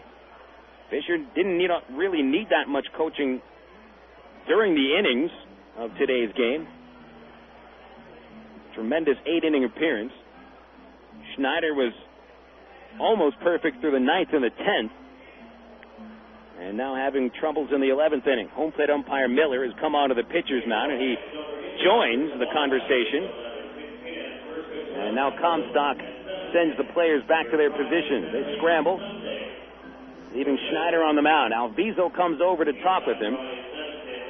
Probably talking about a couple things. He's covering at second base and also an explanation for why he held on to the ball. I don't think that's all that bad a decision. Yeah, you need that second out, but an errant throw would have scored the go-ahead run. Snyder will look for a double play ball. Scott Hairston, the batter, is 0 for 4 tonight, 1 for 11 in the series. Right-handed hitter. Schneider's pitch is a curveball, low and away, ball 1. Hairston's only hit in this series a home run on Monday, 3-run jack since then. He's 0 for 10 with 4 strikeouts. Look out for Hall running at first base with that good speed. He's attempted 29 steals this year. He's been caught 18 times. On the other hand, you could also watch out for that Little League steal play, where Hall tries to get caught in a rundown in order to score Santos from third base. Snyder ready, and his pitch is low, ball 2. Tried a fastball and missed the knees.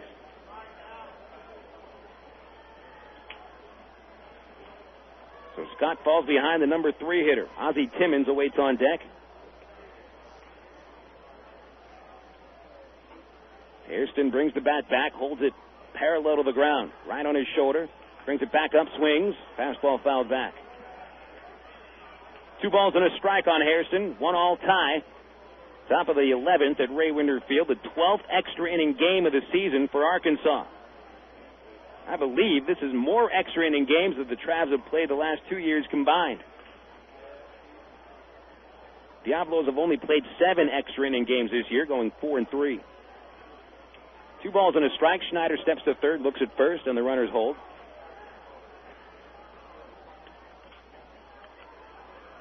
Last extra inning game the Travs played was last Thursday. Actually, last Wednesday in Tulsa. A 13-inning game. The Travs won 9-5.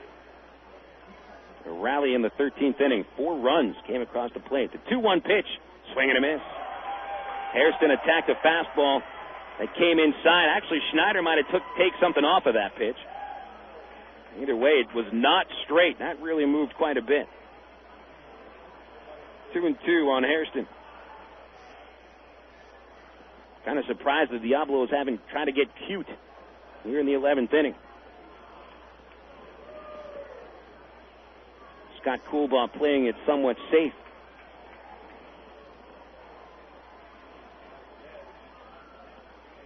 Hairston ready, so is Snyder. The pitch, curveball, swing and a miss. Strike 3. Way to go, Scott Snyder. Falls behind 2-0 and then strikes out Hairston on a slide piece. The 3rd strikeout for Snyder in today's game. And that's a clutch piece of pitching. Good work. But he's not out of the woods yet. Not at all. Ex-major leaguer Ozzy Timmons stands between Snyder and getting into the bottom of the 11th.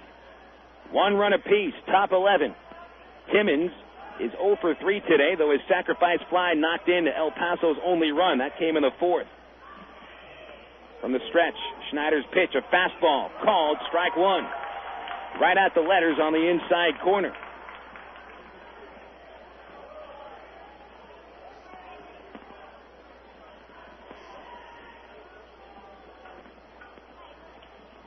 Men at the corners, 2 outs. Snyder looking to pitch his way out of a jam. At the belt, the tall right-hander throws. Fastball just missed below the knees. 1-1. El Paso scored their only run of the 4th after Fisher sent down the first 9 batters in order. Travelers scored their only run of the 1st. They've left 8 men on base since then. 1 ball and a strike on Timmons. The pitch, curveball, left at the letters, but taken for a strike. Good sharpness to that pitch. It wasn't a hanging breaking ball, but that was right in the hitting zone. Snyder got away with a mistake. Hopefully he can break off a little bit of a better pitch next time. You can get away with a mistake. Usually they tell you that a batter gets 1 good pitch to hit per sequence, and if he lets that one go or misses it, so goes their chance to hit. Of course, there's other pitches to see. And Snyder knows he got away with one there, so he might be a little finer on this. The 1-2, fastball inside on the hands of Timmons. He backs off the plate. 2 balls, 2 strikes.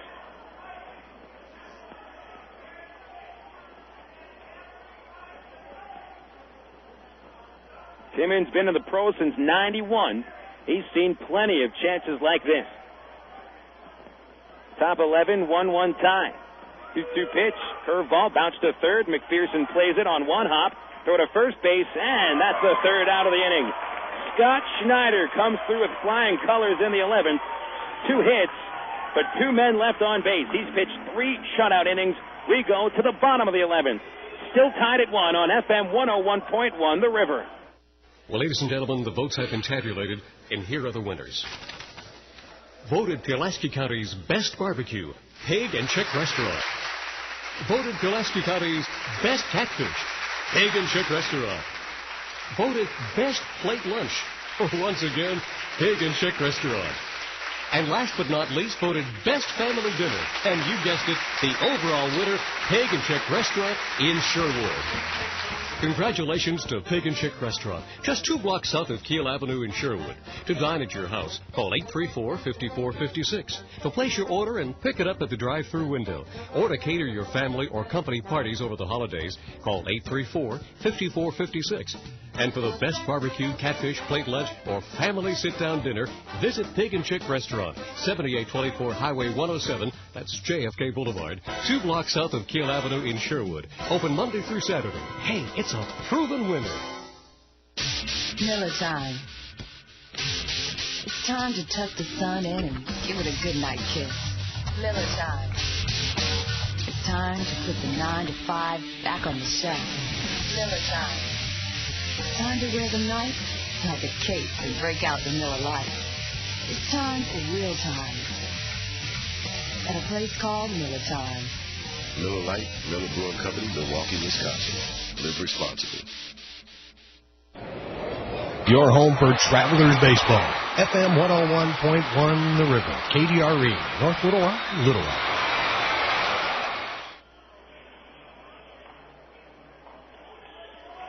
Tippy-toeing into the bottom of the 11th inning at Ray Winder Field. Phil Elson with you on FM 101.1 The River. Steve Marston is down in the seats on the first base side, ready for a post-game interview if we get to post-game. We've been tied ever since the 4th inning. 6.5 scoreless since then.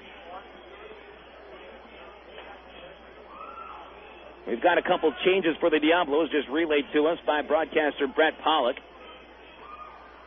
Scott Hairston has been removed from the game, was unable to make a play at second base earlier, so Andy Green has shifted from third base to second. Brian Barden, who rode the pine for the first 10 innings, is back in the game. He's played the last 2. Barden takes over at third base, and Barden will bat in the number 3 hole. That's it. We get into the next inning. But Dallas McPherson comes to the plate. He'll bat against Mark Freed, the only lefty left in the pen after LeClaire already pitched. Freed pitching in more games than any Texas leaguer this year. It's his 60th appearance this season. First pitch to McPherson. Big swing and a miss. Strike 1. Dallas tonight 1 for 3. He's hit the ball hard after a first inning walk. He lined out to center in the fourth, was called out on strikes in the third. A 2-out single in the eighth. He stole second and was left there. Fried throws. Dallas tries to check the swing, but went through. Strike 2. Another breaking ball, and Fried has got him on a couple curveballs. 4 wins, 3 losses for Fried, a .527 earned run average, allowing a .286 average against, 4 homers. McPherson takes outside, 1-2.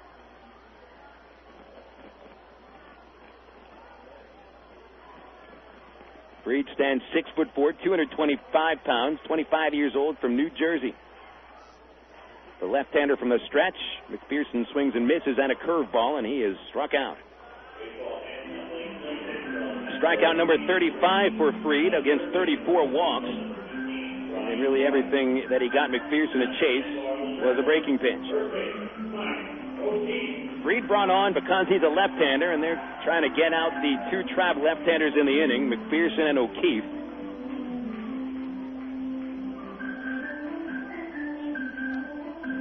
Diablo skipper Scott Coolbaugh has a right-hander warming up in the pen. That's Jay Bellflower.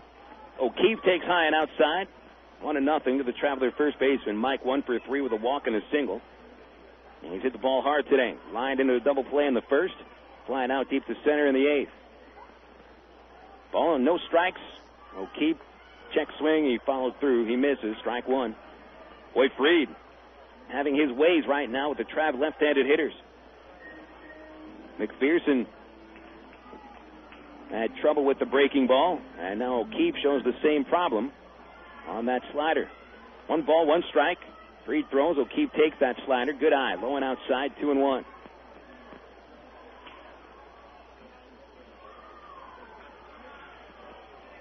Tied at 1 in the bottom of the 11th. Base is empty, 1 out. O'Keefe is swinging a miss. On that fastball, looked like a sinking fastball. 2-2. My goodness, don't games like this seem like they're going to go on forever and ever and ever? And the next thing you know, someone gets an extra base hit and the tension mounts. Pitchers have really come through today. Both sides. 2-2 pitch. Swing and a hard shot to the second baseman. Green, the new second baseman, makes the play and gets the out at first. Well, again, a case of O'Keefe hitting the ball hard, but still can't find his way on base. Junior Zamora, next chance to hit. And it looks like Junior will not be facing this left-hander Fried. Out from the dugout comes Diablo manager Scott Coolbaugh. He's got a righty ready to go in the wings. That right-hander is Jay Bellflower. Seriously do not see Fried staying in the game to face Zamora. Coolbaugh doesn't either, so he comes out, reaches for the ball, takes it from his pitcher, and Fried leaves the mound. 2/3 of an inning for Fried. He did his job, got both left-handers out. So Jay Bellflower will come in. First reminder, before we take a break, folks, you can join the battle to find a cure for prostate cancer at the 2nd annual Cruisin' for a Cure Hot Rod Charity Show. It's at the North River Landing on September 13th from 10 a.m. to 5 p.m. Free PSA screening for prostate cancer for all men over the age of 40. 10 minutes could save your life. It's a simple test. And then you can see over 400 cool cars, trucks, and motorcycles, just $5 for spectators.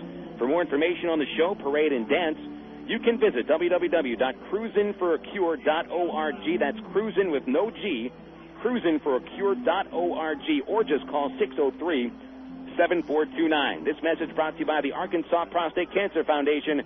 More information on their website, www.arprostatecancer.org. We'll take a 60-second break, tied at 1, 2 outs, bottom of the 11th, on the river.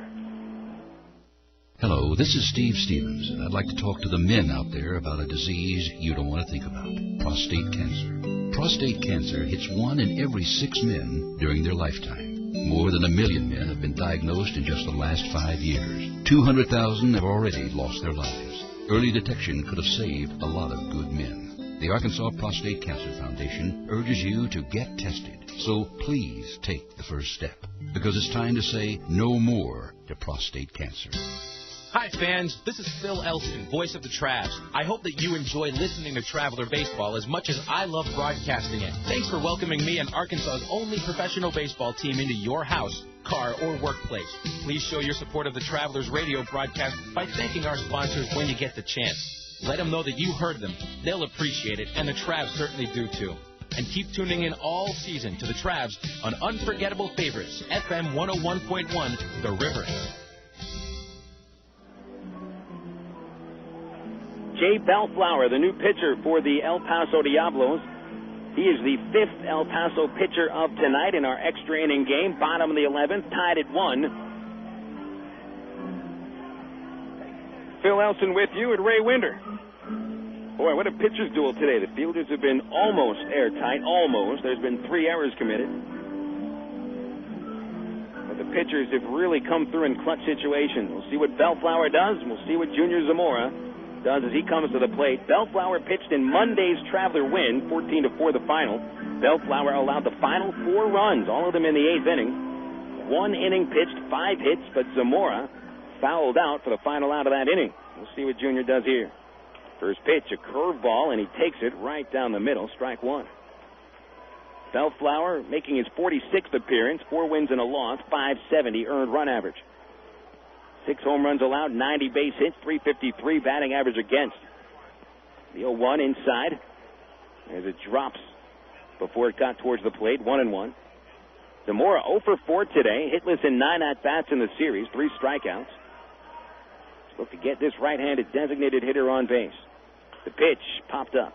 Out of play on the first base side and on top of the roof.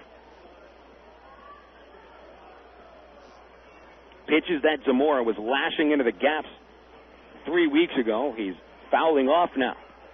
His bat seems to have become a little bit slower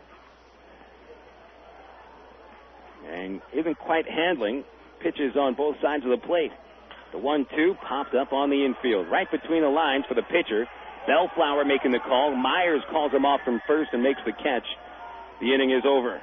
Well, Zamora having troubles at the plate. So are the Travelers. Only 2 base hits in the last 6 innings.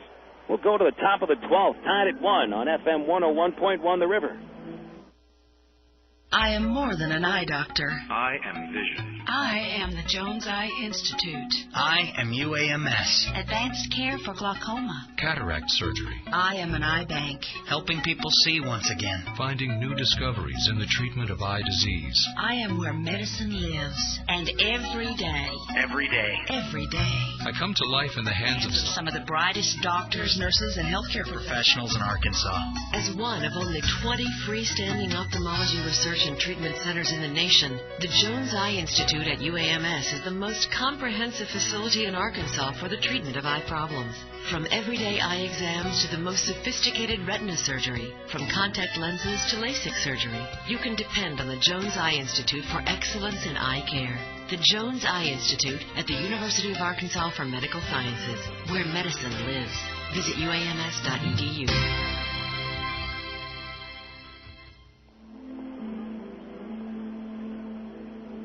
Back at Ray Winder Field as our game continues to move along. Just over 3 hours in tonight. And a 1-1 tie to the top of the 12th we go. Actually, game's been moving along quite at a rapid pace. If you get 11 full innings in about 3 hours, you're going at a little quicker than usual. Ball games this season haven't kept a real average of the times of games, but I'd say ball games are probably average about 2 hours, 40 minutes. For 9-inning ball games, that would be a little bit less. Phil Elson with you. We're going to get back into the Traveler bullpen. Brian Rogers has replaced Scott Snyder. Scott did a tremendous job in 3 innings, shutout baseball. Scott allowed 3 base hits, no runs, however. That's what counted. Didn't walk anybody. And Snyder strikes out 3. All in all, very good performance out of the pen. Now Brian Rogers comes in, and Brian has been extremely inconsistent recently, especially with his curveball. And if Rogers is having trouble with the curveball, he's going to have trouble in his appearances because he's a breaking ball pitcher. And if he can't get the curveball over for strikes, his fastball is not going to cut it. So hopefully Brian's got that hook working tonight. 18th game of the season for Rogers with the Travelers. No record, a 4.01 ERA.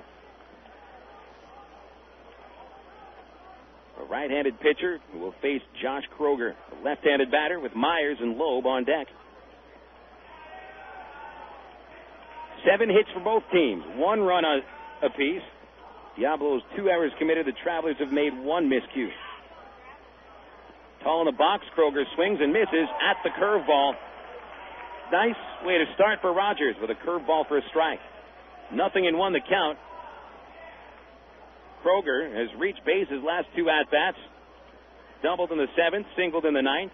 He is 2 for 4 overall tonight. Rogers, the tall righty, curveball, just missed outside. 1-1. Another good-looking curveball from Bryant.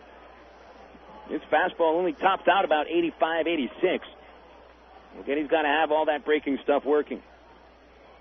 The one way with not having the curve working.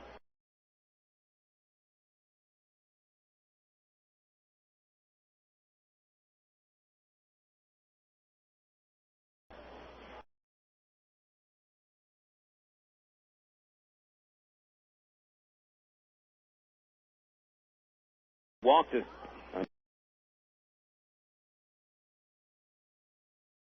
Man in 2/3 of an inning, allowed 2 runs on 3 hits. And it was one of those appearances, didn't have his good stuff. The 3-1, swung on and missed.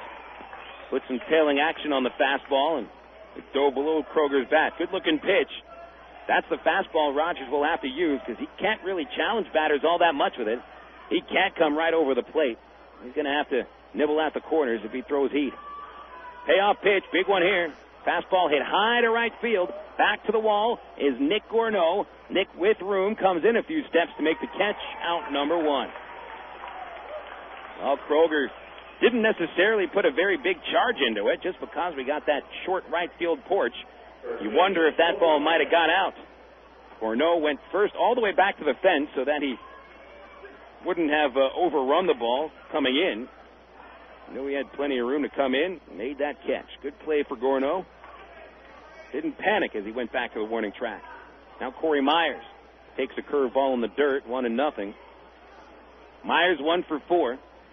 He has singled. That came in the 5th inning. He was 4 for 12 in the series. The 1-0 pitch. Outside and low. It gets behind the catcher Mathis. 2 balls, no strikes.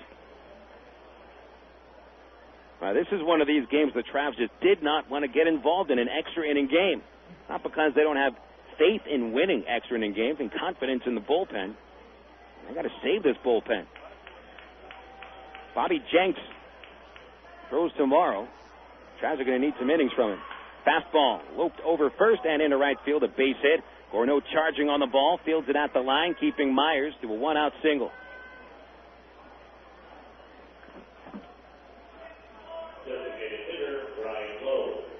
Well, without controlling that curveball, Rogers came in with a fastball.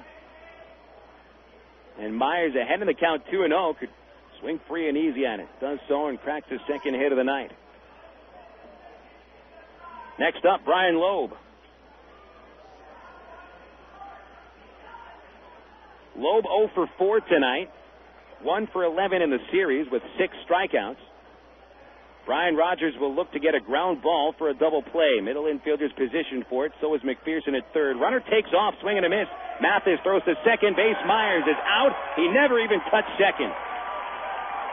Jeff Mathis throws out his 3rd attempted stealer of the game. I mean, these throws are right there at second base. Not necessarily one of those arms that just say, wow, look how hard he throws it. But just as accurate as you can be. Got rid of that quickly. 2 outs, base is empty. Lowe attacks a breaking pitch, and he misses. It was in the dirt. No balls, 2 strikes, the count on Lowe. When we get to the bottom half of the 12th, the bottom third of the Traveler order is due to hit. Gourneau, Speck, and Alviso. The 0-2, Lowe tried to check. Did he check? Appeal to first. He did check the swing. Rogers trying to get him to chase a curveball. 1-2. Tied at 1, top of the 12th at Ray Winder Field. Brian Rogers looking to get through a scoreless 12th inning. The wind up the pitch. Curveball that is lined into right center field. A base hit. Cutting it off Gorneau at the gap. That'll be a 2-out single for the batter. And hey, how about Jeff Mathis throwing out Myers at second base? If he was safe, he scores on that base hit. So a 1-2 pitch and a single to right field for Lowe, his first hit of the night.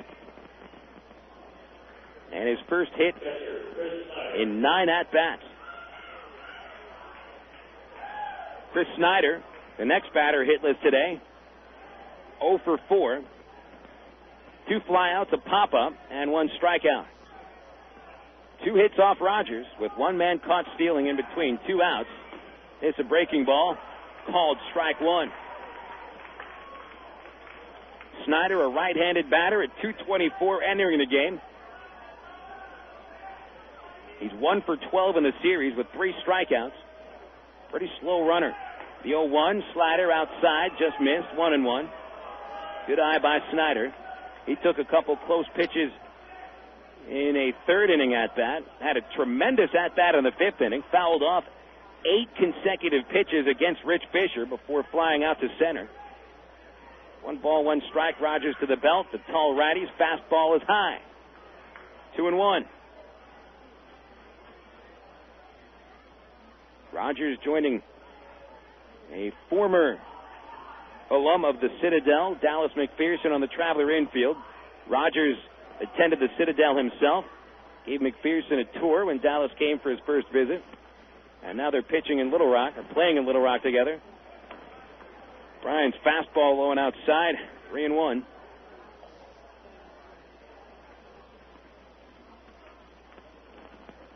At this point, you might anticipate the runner to start running as the pitch is delivered, but with Mathis throwing out 3 runners already today, Diablos might be a little gun-shy to run, and Rogers throws over to first. Back in there standing up is Lowe. He's got no mind to attempt a steal, just a hit and run. There's a strike. Snyder's going to swing at it. Rogers throws, the runner goes. It's popped up back this way, and it will hit the roof. Now the count full, so this time Lowe will be running unimpeded.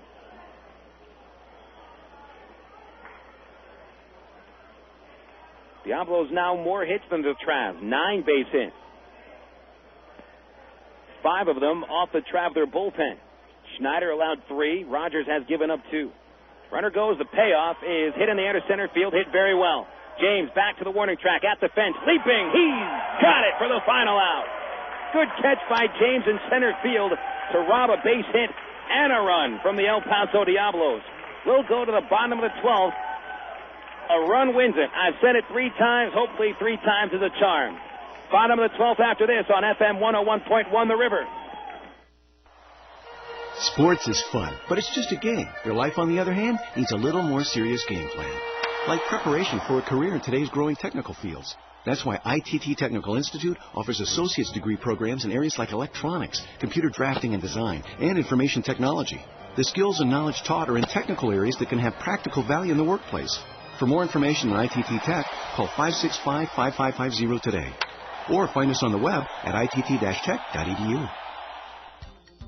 The Fish House is known all across Arkansas for its great catfish. But did you know that the Fish House can cater any event anywhere in the state? Catfish, chicken, hush puppy, shrimp fries, coleslaw, baked beans, all of them cooked on site. The Fish House even provides plates, utensils, and napkins for up to 3,000 people. All you have to do is eat, because the Fish House takes care of everything else. Come see us for a great meal in Conway at 116 South Harkrider, or call toll-free 877-661-3774 for the Fish House.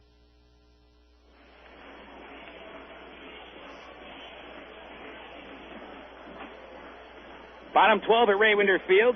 Our 3rd extra inning. Tied at 1 apiece. Well, the pitchers have dominated today's ball game. Travs haven't scored since the 1st inning. We're going on 10 innings without a run for Arkansas. Meanwhile, the Diablos have managed only one run in the ball game. That came in the fourth. They've only had two men to second base since that fourth inning. And now the Travs look to win it with a run in the bottom of the 12th inning. Travs have collected only 2 base hits since the fourth inning. As Lance Cormier pitched 7 strong innings in the 5th, 6th, and 7th. He allowed just 1 hit, an infield single. Travs got a hit in the 8th off of Eric LeClaire. Metters pitched 2 hitless innings. Mark Fried set down 2 batters to start the 11th, and Bellflower came in for the final out against Zamora in the 11th inning. Now in the 12th, Bellflower comes back. Nick Gourneau is scheduled to face him. Gourneau 2 for 4. An infield single, a ground ball to the hole at short for a base hit, and he'll be followed by Brian Speck and Jerome Alviso. Bellflower, a right-handed pitcher, and he'll go into the windup. Here comes the first pitch to Gourneau. Swing a ground ball to short. Santos makes the play on 2 hops. His throw to first is in time for the out. 1 pitch, 1 out. Gourneau heads back into the dugout, 2 for 5.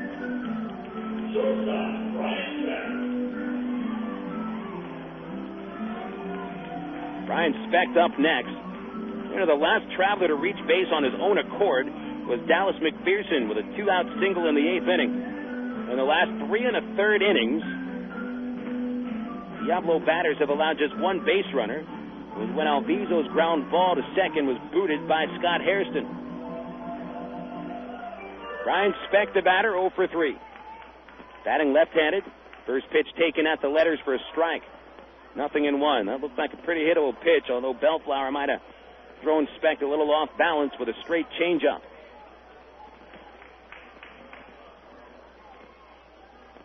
The 0-1 on the way to Speck. Fastball outside, 1 ball, 1 strike. Well, this Diablo pitching staff has been beaten up the last couple of days. Here's the 1-1 to Brian. Swinging a foul into the screen. Trav's having some problem making serious hard contact the last few innings. A lot of foul balls on hittable pitches, it looks like. Diablo pitchers this month, an earned run average just under 7. So this is a nice little respite for all the offense against them this month. Speck swings, another foul ball over the press box. Still 1-2. Diablo's 5-6 in the month of August. Travelers have won 9 of 11 games this month.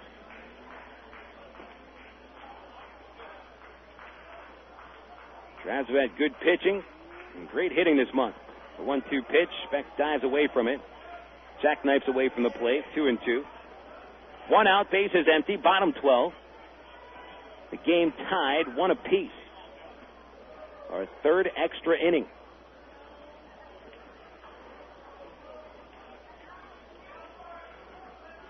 Bellflower goes into the glove, and the 2-2 pitch is a changeup, ripped into the right field gap, a fair ball to the corner. Around first, Speck into second base. The ball has not come from the outfield yet, and Speck's on his way to third. He'll reach third base with a triple.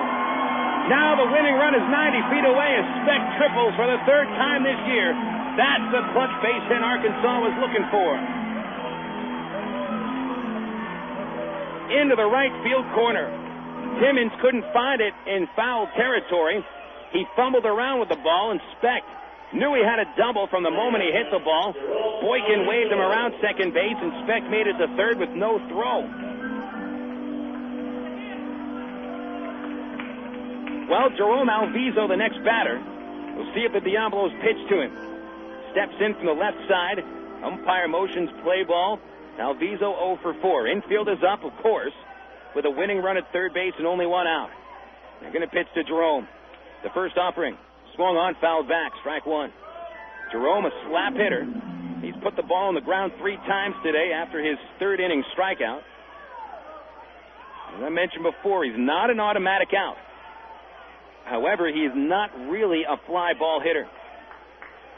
A lot of ground balls for Jerome and a lot of singles. Hey, we'll take a single here. The outfield is playing in as they'll try to guard against the blooper. See if Jerome has enough to get deep to the outfield. Right-hander Bellflower sets and delivers. Jerome swings, a foul ball into the screen. Good pitch to hit. A straight fastball towards the belt. 0-2 to Alviso. Mention it in the 10th inning. And in the 7th, when Alviso had a chance to knock a run home, Jerome with only 7 RBIs all year. The 0-2 pitch fouled back. That made some big noise off one of the wooden seats. You know, Jerome hasn't really been given the opportunity to get comfortable in a lineup. Played with now 4 separate teams this year after spending his seasons with one team each of his first 6 years. He's been moving around a bit. How about making a home in Little Rock with a hit here? The 0-2 pitch on the way. Taken outside. A fastball for ball 1. 1-2 on Jerome. Alviso, 27 years old, a 7th-year pro from Livermore, California, recently moved into the Inland Empire by Los Angeles in Corona. 1-2 pitch. Inside, a breaking ball. 2-2. Alviso will get minimal playing time with Arkansas, giving days off to the middle infielders. A chance to solidify his spot with a game-winning RBI.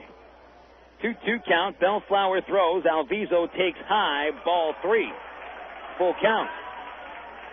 Kenny James on deck.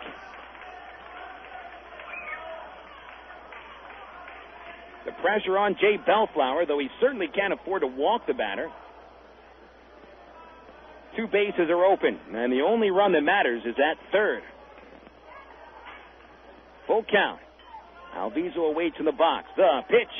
Check swing. It's inside. Ball 4, and Alviso takes his base. Nice job, Alviso. Fell behind 0-2, fouled the pitch off, and then took 4 close pitches to get to first base.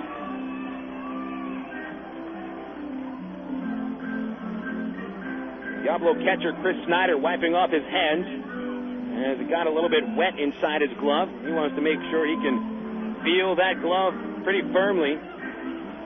So he takes some time to wipe off his hands with a towel from the third base dugout, and now Kenny James steps up. Snyder back behind the dish. The infield still plays up. They're not going to play for a double play. Men at the corners, Alviso is behind the fielder at first. First pitch popped up behind the plate, out of play, strike 1. Kenny, 2 hits today, both doubles in the first and third innings. Since then, a 5th inning ground out, did the same thing in the 7th, and sacrificed his at-bat to bunt a runner-up in the 10th. Tie game, 1 apiece, bottom 12. Ray Winder, Travs in position for their 6th consecutive win. Bellflower deals. Alviso running the pitch in the dirt, rolls behind the catcher. Here comes Speck. He'll score from third, and that is your game. The Travs winning on a wild pitch. 2-1 your final, and it's 6 in a row. You can put it in the books. The Travs win this one on a wild pitch in the 12th inning. Brian Speck, the 1-out triple, and comes home on the wild one. What a way to end a ball game and make it 6 in a row.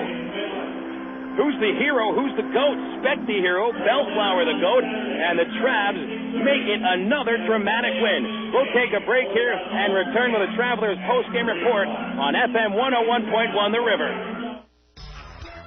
Boy, it sure gets hot during the baseball season, and Ready Ice, Arkansas's largest ice company, is always the best choice to keep your favorite drinks cold. Once again, Ready Ice is proud to present Ready Ice Wednesdays at Ray Winder Field. Just pop in anywhere Ready Ice is sold in Greater Little Rock, like Exxon stations or your local convenience store, and grab a coupon good for a $2 admission to any Travs Wednesday home game. Get ready, get the coupon, and go to Ready Ice Discount Wednesdays at Ray Winder Field. The 2004 transport trucks are rolling into Gwatney Chevrolet. And prices are rolling down on all remaining 03 models. 2003 Suburbans up to $10,000 off. The rugged Chevy Avalanche as low as $24,000. 03 Silverado extended cabs as low as $14,500. Gwatney has the low prices other dealerships won't match. Plus, big rebates and 0% financing available. Gwatney Chevrolet in Jacksonville. We'll be there. With approved credit, see dealer for details. Warmer days are moving in. Get moving on your tan. Look good and feel great with a healthy, glowing tan from Advanced Sun Systems. Advanced Sun Systems has 4 levels of tanning to suit you and unlimited tanning packages that start at $20 a month with a one-time enrollment fee. Advanced Sun Systems also has the hottest swimwear and beachwear with colors and styles you won't find anywhere else. It's summer year-round at Advanced Sun Systems, located on Chenal Parkway, Maumelle, and the North Little Rock location that offers the incredible UV-free Mystic Tan. Make your appointment today at Advanced Sun Systems and get ready for the ultimate tanning experience. Sundays are sin tonight and repent tomorrow at Banana Joe's Island Party, Little Rock's newest nightclub located downtown in the River Market. Sunday Sin Night features $2 domestic beer, contest featuring color TV giveaways, and a free buffet from 9 until 11 p.m. when you sign up for a Sin card. Plus other specials on Monday, Tuesday, and Wednesday nights. Banana Joe's any night of the week at 300 President Clinton Avenue in the River Market. Just because you're working a smaller acreage doesn't mean you have to skimp on comfort and reliability. So stop by Ag Pro at Highway 165 in England and take a look at John Deere's rugged new 5020 series tractors. Choose the 45 to 75 PTO horsepower straddle mount, isolated open operator station, or cab model that fits your needs. These new tractors offer improved comfort, control, and convenience. Test drive a new John Deere 5020 series tractor now at Ag Pro at Highway 165 in England.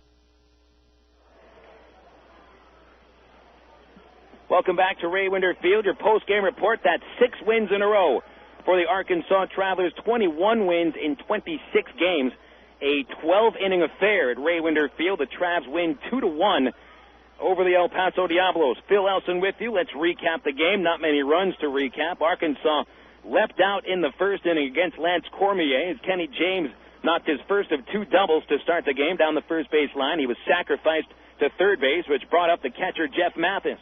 A .265 hitter in his 8 Trav games. Swinging a pitch, bouncer up the middle, and over the shortstop to center field. Base hit. James scores from third, and Mathis puts the Travs ahead 1-0. RBI number 4 for the first-round draft pick. As Mathis drove that run home, it looked like we were in for another slugfest. The Travs seemed to have the bats going against Cormier, who entered the game with an earned run average at an even 10.00, but he would recover and wouldn't allow another run for the remainder of his 7-inning start. He stranded 5 men on base. Meanwhile, Traveler starter Rich Fisher dealt for the first 3 innings, set all 9 batters down in order, but in the 4th, Andy Green led off with a double to right center field. Victor Hall then took a walk on 5 pitches. And really, the only mistake of Fisher's game was the wild pitch that he threw to Scott Hairston on 0-2 count. A slider was way outside, got behind Mathis for a wild one. That gave Green third base and Hall second. That's a mistake because Ozzy Timmons followed with a sacrifice fly to center field to bring home the tying run. Fisher after that was nails. Finished the start, 8 innings, 4 hits, allowed only 1 run, a no decision, but a high-quality start for the Traveler right-hander. And we continued tied into the 9th inning when the Diablos went down with 1 base hit. A man caught stealing at second base. Josh Kroger tried to steal second as Mathis gunned him down. Travs went down in order in the 10th, left a man at third base in the 10th inning. 3 out, 3 up, 3 down in the 11th. And Brian Rogers came on for the top of the 12th inning. Rogers, after Scott Snyder pitched 3 shutout frames, began the 12th inning by getting a fly out from Kroger. But then Corey Myers strokes a single to right field. With Brian Lowe at the plate, Myers trying to steal second base was thrown out on a busted hit and run by Mathis. He finished the game with 3 men thrown out at second base, all on caught stealing. Brian Lowe then singled to right center field, so that would have scored the runner if Myers was safely into second with a steal, but that was just a harmless 2-out single. Rogers finished his outing by inducing Chris Snyder's fly out deep to center field as Kenny James leapt at the fence to bring it in. A terrific catch to end El Paso's 12th, giving the Travelers a chance to win it in the bottom of the 12th inning. Brian Speck stepped to the plate with 1 out and drilled a triple into the right field corner. Ozzy Timmons had problems getting it in from the right field corner, gave Speck third base. And after Jerome Alviso walked, Kenny James was at the plate. After fouling away the first pitch, the Travs pick up a win in quite an odd manner. In position for their 6th consecutive win. Bellflower deals. Alviso running the pitch in the dirt, rolls behind the catcher. Here comes Speck. He'll score from third, and that is your game. The Travs winning on a wild pitch. 2-1 your final, and it's 6 in a row. Yeah, what a way to make it 6 in a row, winning on a wild pitch. Take it as it comes, as El Paso struggled yesterday, giving the Travs 3 runs. Arkansas did earn that run in the 12th inning, and Speck certainly deserves a lot of credit for a clutch triple to set up that wild pitch. The final totals tonight: El Paso 1 run, 9 hits, 2 errors, 7 left on. The Travs 2 runs, 8 hits, 1 error, 9 men left on base. Rogers the winner, he's 1-0. Bellflower the loss, drops to 4-2. Travs record now in East Division best, 31 wins, 22 losses, while the Diablos dropped to 24 and 29 in the second half of the season. See if the Travs picked up any ground on the Wichita Wranglers or the Tulsa Drillers. We'll have your Southwest Airlines out-of-town scoreboard on the second segment of the post-game report after this on FM 101.1 The River.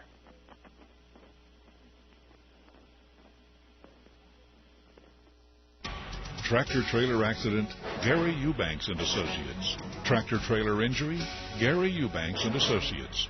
Tractor trailer investigation, Gary Eubanks and Associates. Tractor trailer settlement, Gary Eubanks and Associates. Tractor trailer litigation experience, Gary Eubanks and Associates. At Gary Eubanks and Associates, an experienced trial lawyer will handle your tractor trailer case. And as always, we'll win your case, or you don't owe us a dime. The Electric Cowboy is open Wednesday through Sunday at 7:30. Wednesday, Ladies' Night. All ladies entering before 10 receive a $5 cash gift, plus dance lessons and a 9-ball pool tourney. Thursday features crazy cash games, dance lessons, and specials on pitchers and long necks. Friday night has special long necks until midnight, and Saturday's early bird long neck special lasts until 9:30. Then we wrap it up Sunday with an 8-ball pool tourney and $50 cash to the best karaoke singer. The Electric Cowboy off I-30 at the Chico Road exit. Welcome back to Ray Winder Field. A dramatic victory for Arkansas tonight, winning on a wild pitch after Brian Speck one-out triple in the 12th inning. Travs have made it 6 wins in a row. Phil Elson here with you on the Travs postgame report. Let's see if Arkansas picks up any ground on Wichita or Tulsa on the Southwest Airlines out-of-town scoreboard. Beginning with the game in San Antonio, the Missions beat Wichita 11-6, so the Travs will be 2 games up on the Wranglers heading into tomorrow's action. Wichita's 4-game winning streak is history. They're defeated by 5 runs in San Antonio. Travis Blackley, the winning pitcher, his league-best 15th win of the season against only 3 losses. Sean Sedlacek took the loss. The mayor of Wichita drops to 1-1. Tulsa and Round Rock haven't even thrown a pitch in their ball game. They're still waiting out heavy rainstorms in the Austin area, so a rain delay at the Dell Diamond. If they start right now, they're not going to finish until about 1 or 2 o'clock, so they may end up calling that game. It would be the first rain out in the Dell Diamond's history. And trust me, it's not from a lack of rain, just probably the greatest field in all of minor league and maybe even Major League Baseball, and they may just try to wait it out for prestige's sake. One other final in the Texas League, another shutout in Frisco. This time the Rough Riders blank Midland 1-0, a 4-hitter for the Rough Riders. Ishmael Valdez was the starting pitcher, picks up the win. And we'll tell you what Valdez's line was in just a second. Valdez goes 6 no-hit innings, in fact 6 perfect innings for Valdez against the Midland Rockhounds. Picks up his first win against 2 losses in the Texas League this year, 3 strikeouts. Eric Burke got the save, his third. Joe Blanton takes the loss, 7 hits, 1 run in 8 innings, a complete game loss for Blanton, no walks, 6 strikeouts, 4 measly hits. For the Rockhounds, their 5-game winning streak is over, and Frisco breaks their 4-game losing streak. So, all right, heading into tomorrow's action, the Travs will be 2 games ahead of the Wichita Wranglers. Might be a game and a half ahead of Tulsa, depending on whether the Express decide to postpone their game, which means it'd be the first doubleheader that they've ever played at the Dell Diamond. We'll be checking up on that in a little bit to see if they get to throw a pitch. Right now, we'll check out some scores around the major leagues on the Southwest Airline out-of-town scoreboard, see what's going on in progress right now. American League games in progress in Anaheim. The Angels and the White Sox are tied at 1. That's heading into the 7th inning in Anaheim. Red Sox looking to recover against the Oakland Athletics. They lead the A's 4-2, bottom of the 5th. Lowe and Mulder, the starting pitchers. Toronto, a 6-5 lead over Seattle. That game in the top of the 4th in Seattle. Toronto hits a home run for Johnson, his 7th of the year. And right now in the 12th inning in Minnesota, a scoreless tie between the Indians and the Twins. A scoreless tie in the 12th inning. That's something else. All the other games are finals. We'll start in the American League. Tampa Bay, a 10-inning victory over Baltimore, 6-5. Lou Piniella got ejected. First ejection for Piniella since joining up with Tampa Bay, I believe. Winning pitcher Carter. Ryan takes the loss. 3 homers for the D-Rays. Lee Huff and Hall. Aubrey Huff, 20th home run of the season. The Yankees blanked 11-0 on 4 base hits. Kevin Appier picks up the win. His second win since getting released by the Angels. Appier goes 6 innings, allowing only 3 hits. Affeldt 2 shutout innings. Kurt Leskanik ended it with a scoreless 9th. Jeff Weaver was bashed for 9 runs and 13 hits over 6 1/3 innings. Royals got 4 hits from Brent Maine and 2 RBIs, 3 runs scored. Mike Sweeney drove in 4 runs from the designated hitter spot. Aaron Guile, brother of former Traveler Jeff Guile, picked up 3 base hits in that victory. Elsewhere in the American League, Texas down to Detroit 7-3. R.A. Dickey, the winning pitcher, 7-5.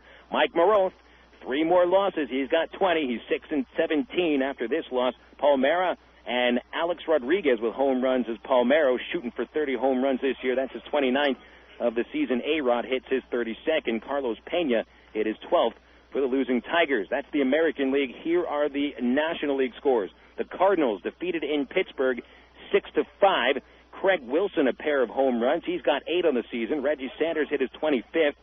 Good night, Matt. Good night, Brett, the fine broadcasters for the El Paso Diablos. They went to Doe's Eat Place for the first time in their lives today, and they really loved it. They're Democrats.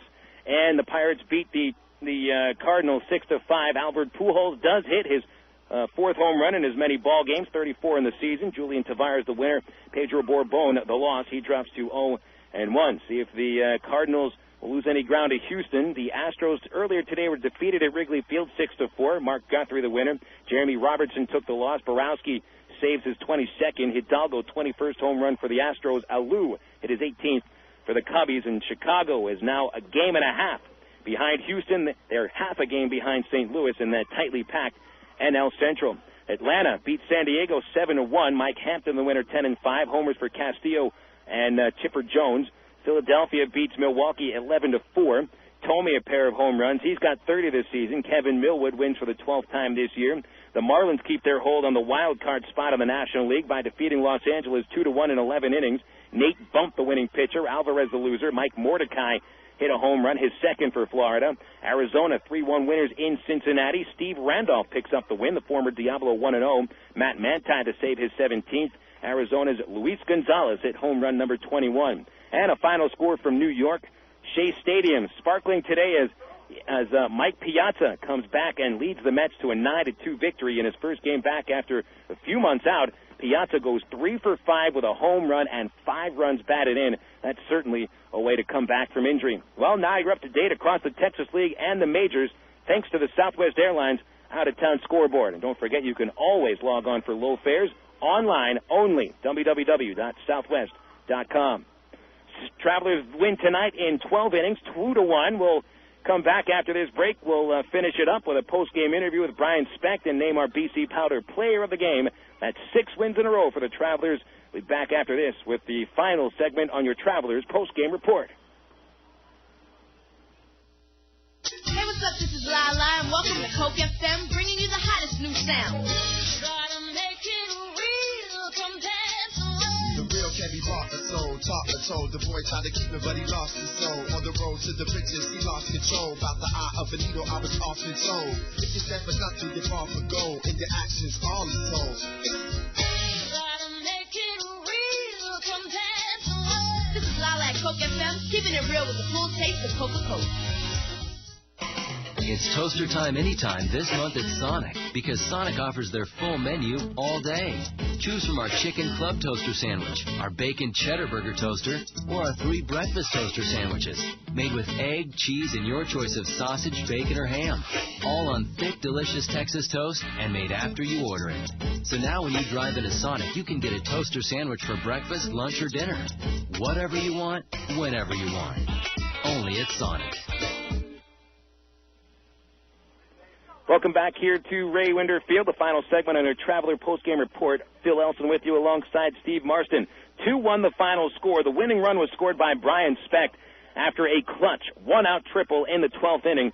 Speck scored on a wild pitch. And Traveler broadcaster Steve Marston spoke with Brian after the game. Here's what they talked about. All right, thanks very much. We're talking with Brian. Tremendous effort tonight. You go into the bottom of the 12th inning, you get a triple to set up everything. And you said earlier you didn't really remember exact pitch sequence, but you did the job. Yeah. This team, the second half, has had a never-say-die attitude, and we took that all the way into the last inning of the game, and I just didn't want to get too aggressive in my at-bat and tried to get on base for some other people to drive me in. Talk about Rich Fisher's performance tonight. He really kept you guys in the game. He gave up just the 1 run in the 4th inning, but then really shut the El Paso Diablos bats down for the remainder of the 8 innings that he pitched. Talk about his performance. It was a great performance. That's the Rich Fisher that we've come to know and love. I mean, he's been pitching some good games. His record doesn't really show it, but he's a great pitcher, and he definitely showed it tonight. Well, Brian, you guys somehow, some way find a way to win. Monday night it was with the bats. Last night it was taking advantage of the errors, and again tonight you get a great pitching performance. You take advantage of the wild pitch, and you guys just somehow keep winning and winning. Yeah, never say die. Hopefully we can keep it going for 17 more games we got, take it into the playoffs hopefully. That's right. Well, we'll look forward to that, Brian. Enjoy the rest of the night, and we'll see you tomorrow. Appreciate it. Thank you. All right, that's Brian Speck back upstairs to Phil.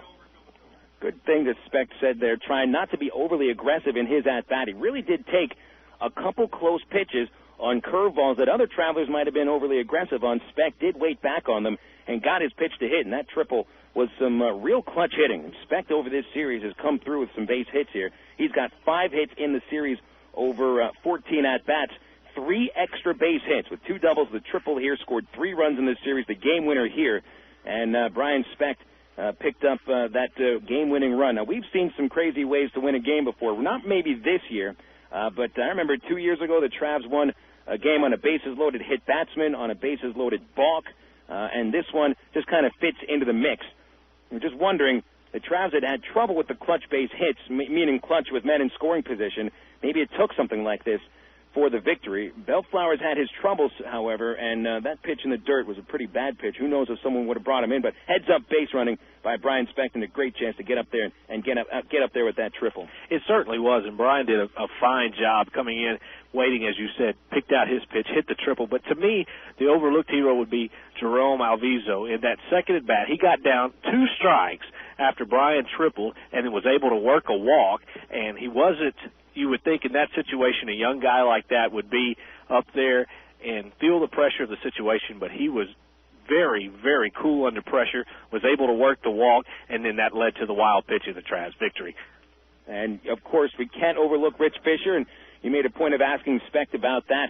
We saw probably Rich's best start since earlier this season, 8 innings, 4 hits allowed, only 1 run. Rich was the reason that this team was able to stay in the ballgame with the bats a little silent than we're used to recently.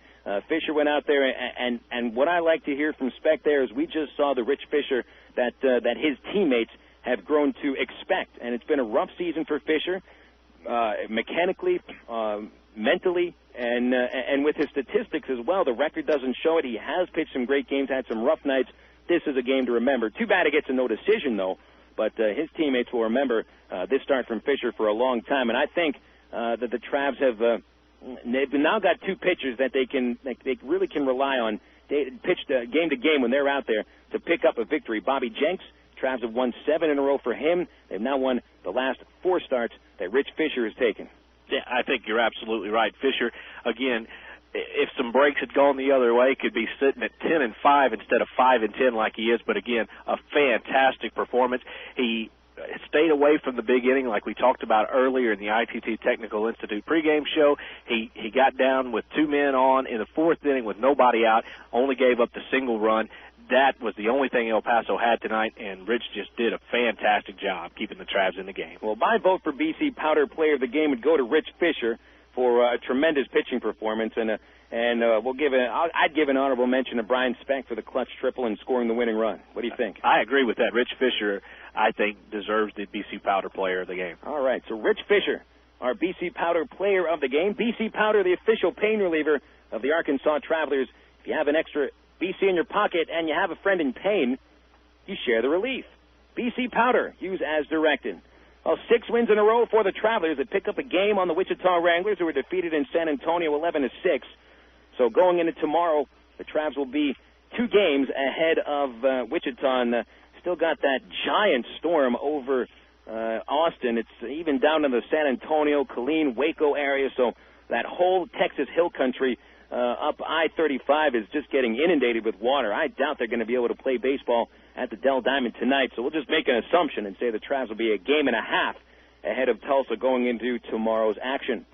And tomorrow, it'll be Traveler right-hander Bobby Jenks taking them out, and Bobby was lights out his last start. That was in Tulsa last Saturday. Just a tremendous ball game, 7 no-hit, 3-hit innings with 9 strikeouts. Jenks 6-1 in his 12 starts this year. The Travs have won 11 of them, and Greg Aquino has been pitching well in his own right this year, 6-2, 3.47 ERA for the Diablo right-hander. Sounds like a tremendous pitching matchup as the Travs go for the 4-game sweep over El Paso tomorrow night. First pitch at 7:10. Gates open 6:10. You can join us on the Travelers ITT Technical Institute pregame show at 6:50 here on your home for Traveler baseball and unforgettable favorites, FM 101.1, The River. So that's it from Raywinder Field. 6 consecutive wins for the Travelers. They've been playing some good baseball, winning the close ones the last couple of nights, combining for 2 wins in a row. That is 3 runs difference between the Travelers and the Diablos. 31 wins, 22 losses for the Travs, looking to get 10 games over 500 tomorrow. And we want to thank you for tuning into our broadcast tonight. Big thanks to James Garner, who has to start work again in about an hour and 5 minutes. Get to work, James. And also to Steve Marston for sitting down in those seats for about 3 innings waiting for that post-game interview that seemingly would never come. And this is Phil Elson. Thank you so much for tuning into our broadcast tonight. Again, your final score from Raywinder Field in Little Rock. The Arkansas Travelers 2, the El Paso Diablos 1. Folks, we'll be talking baseball again tomorrow night.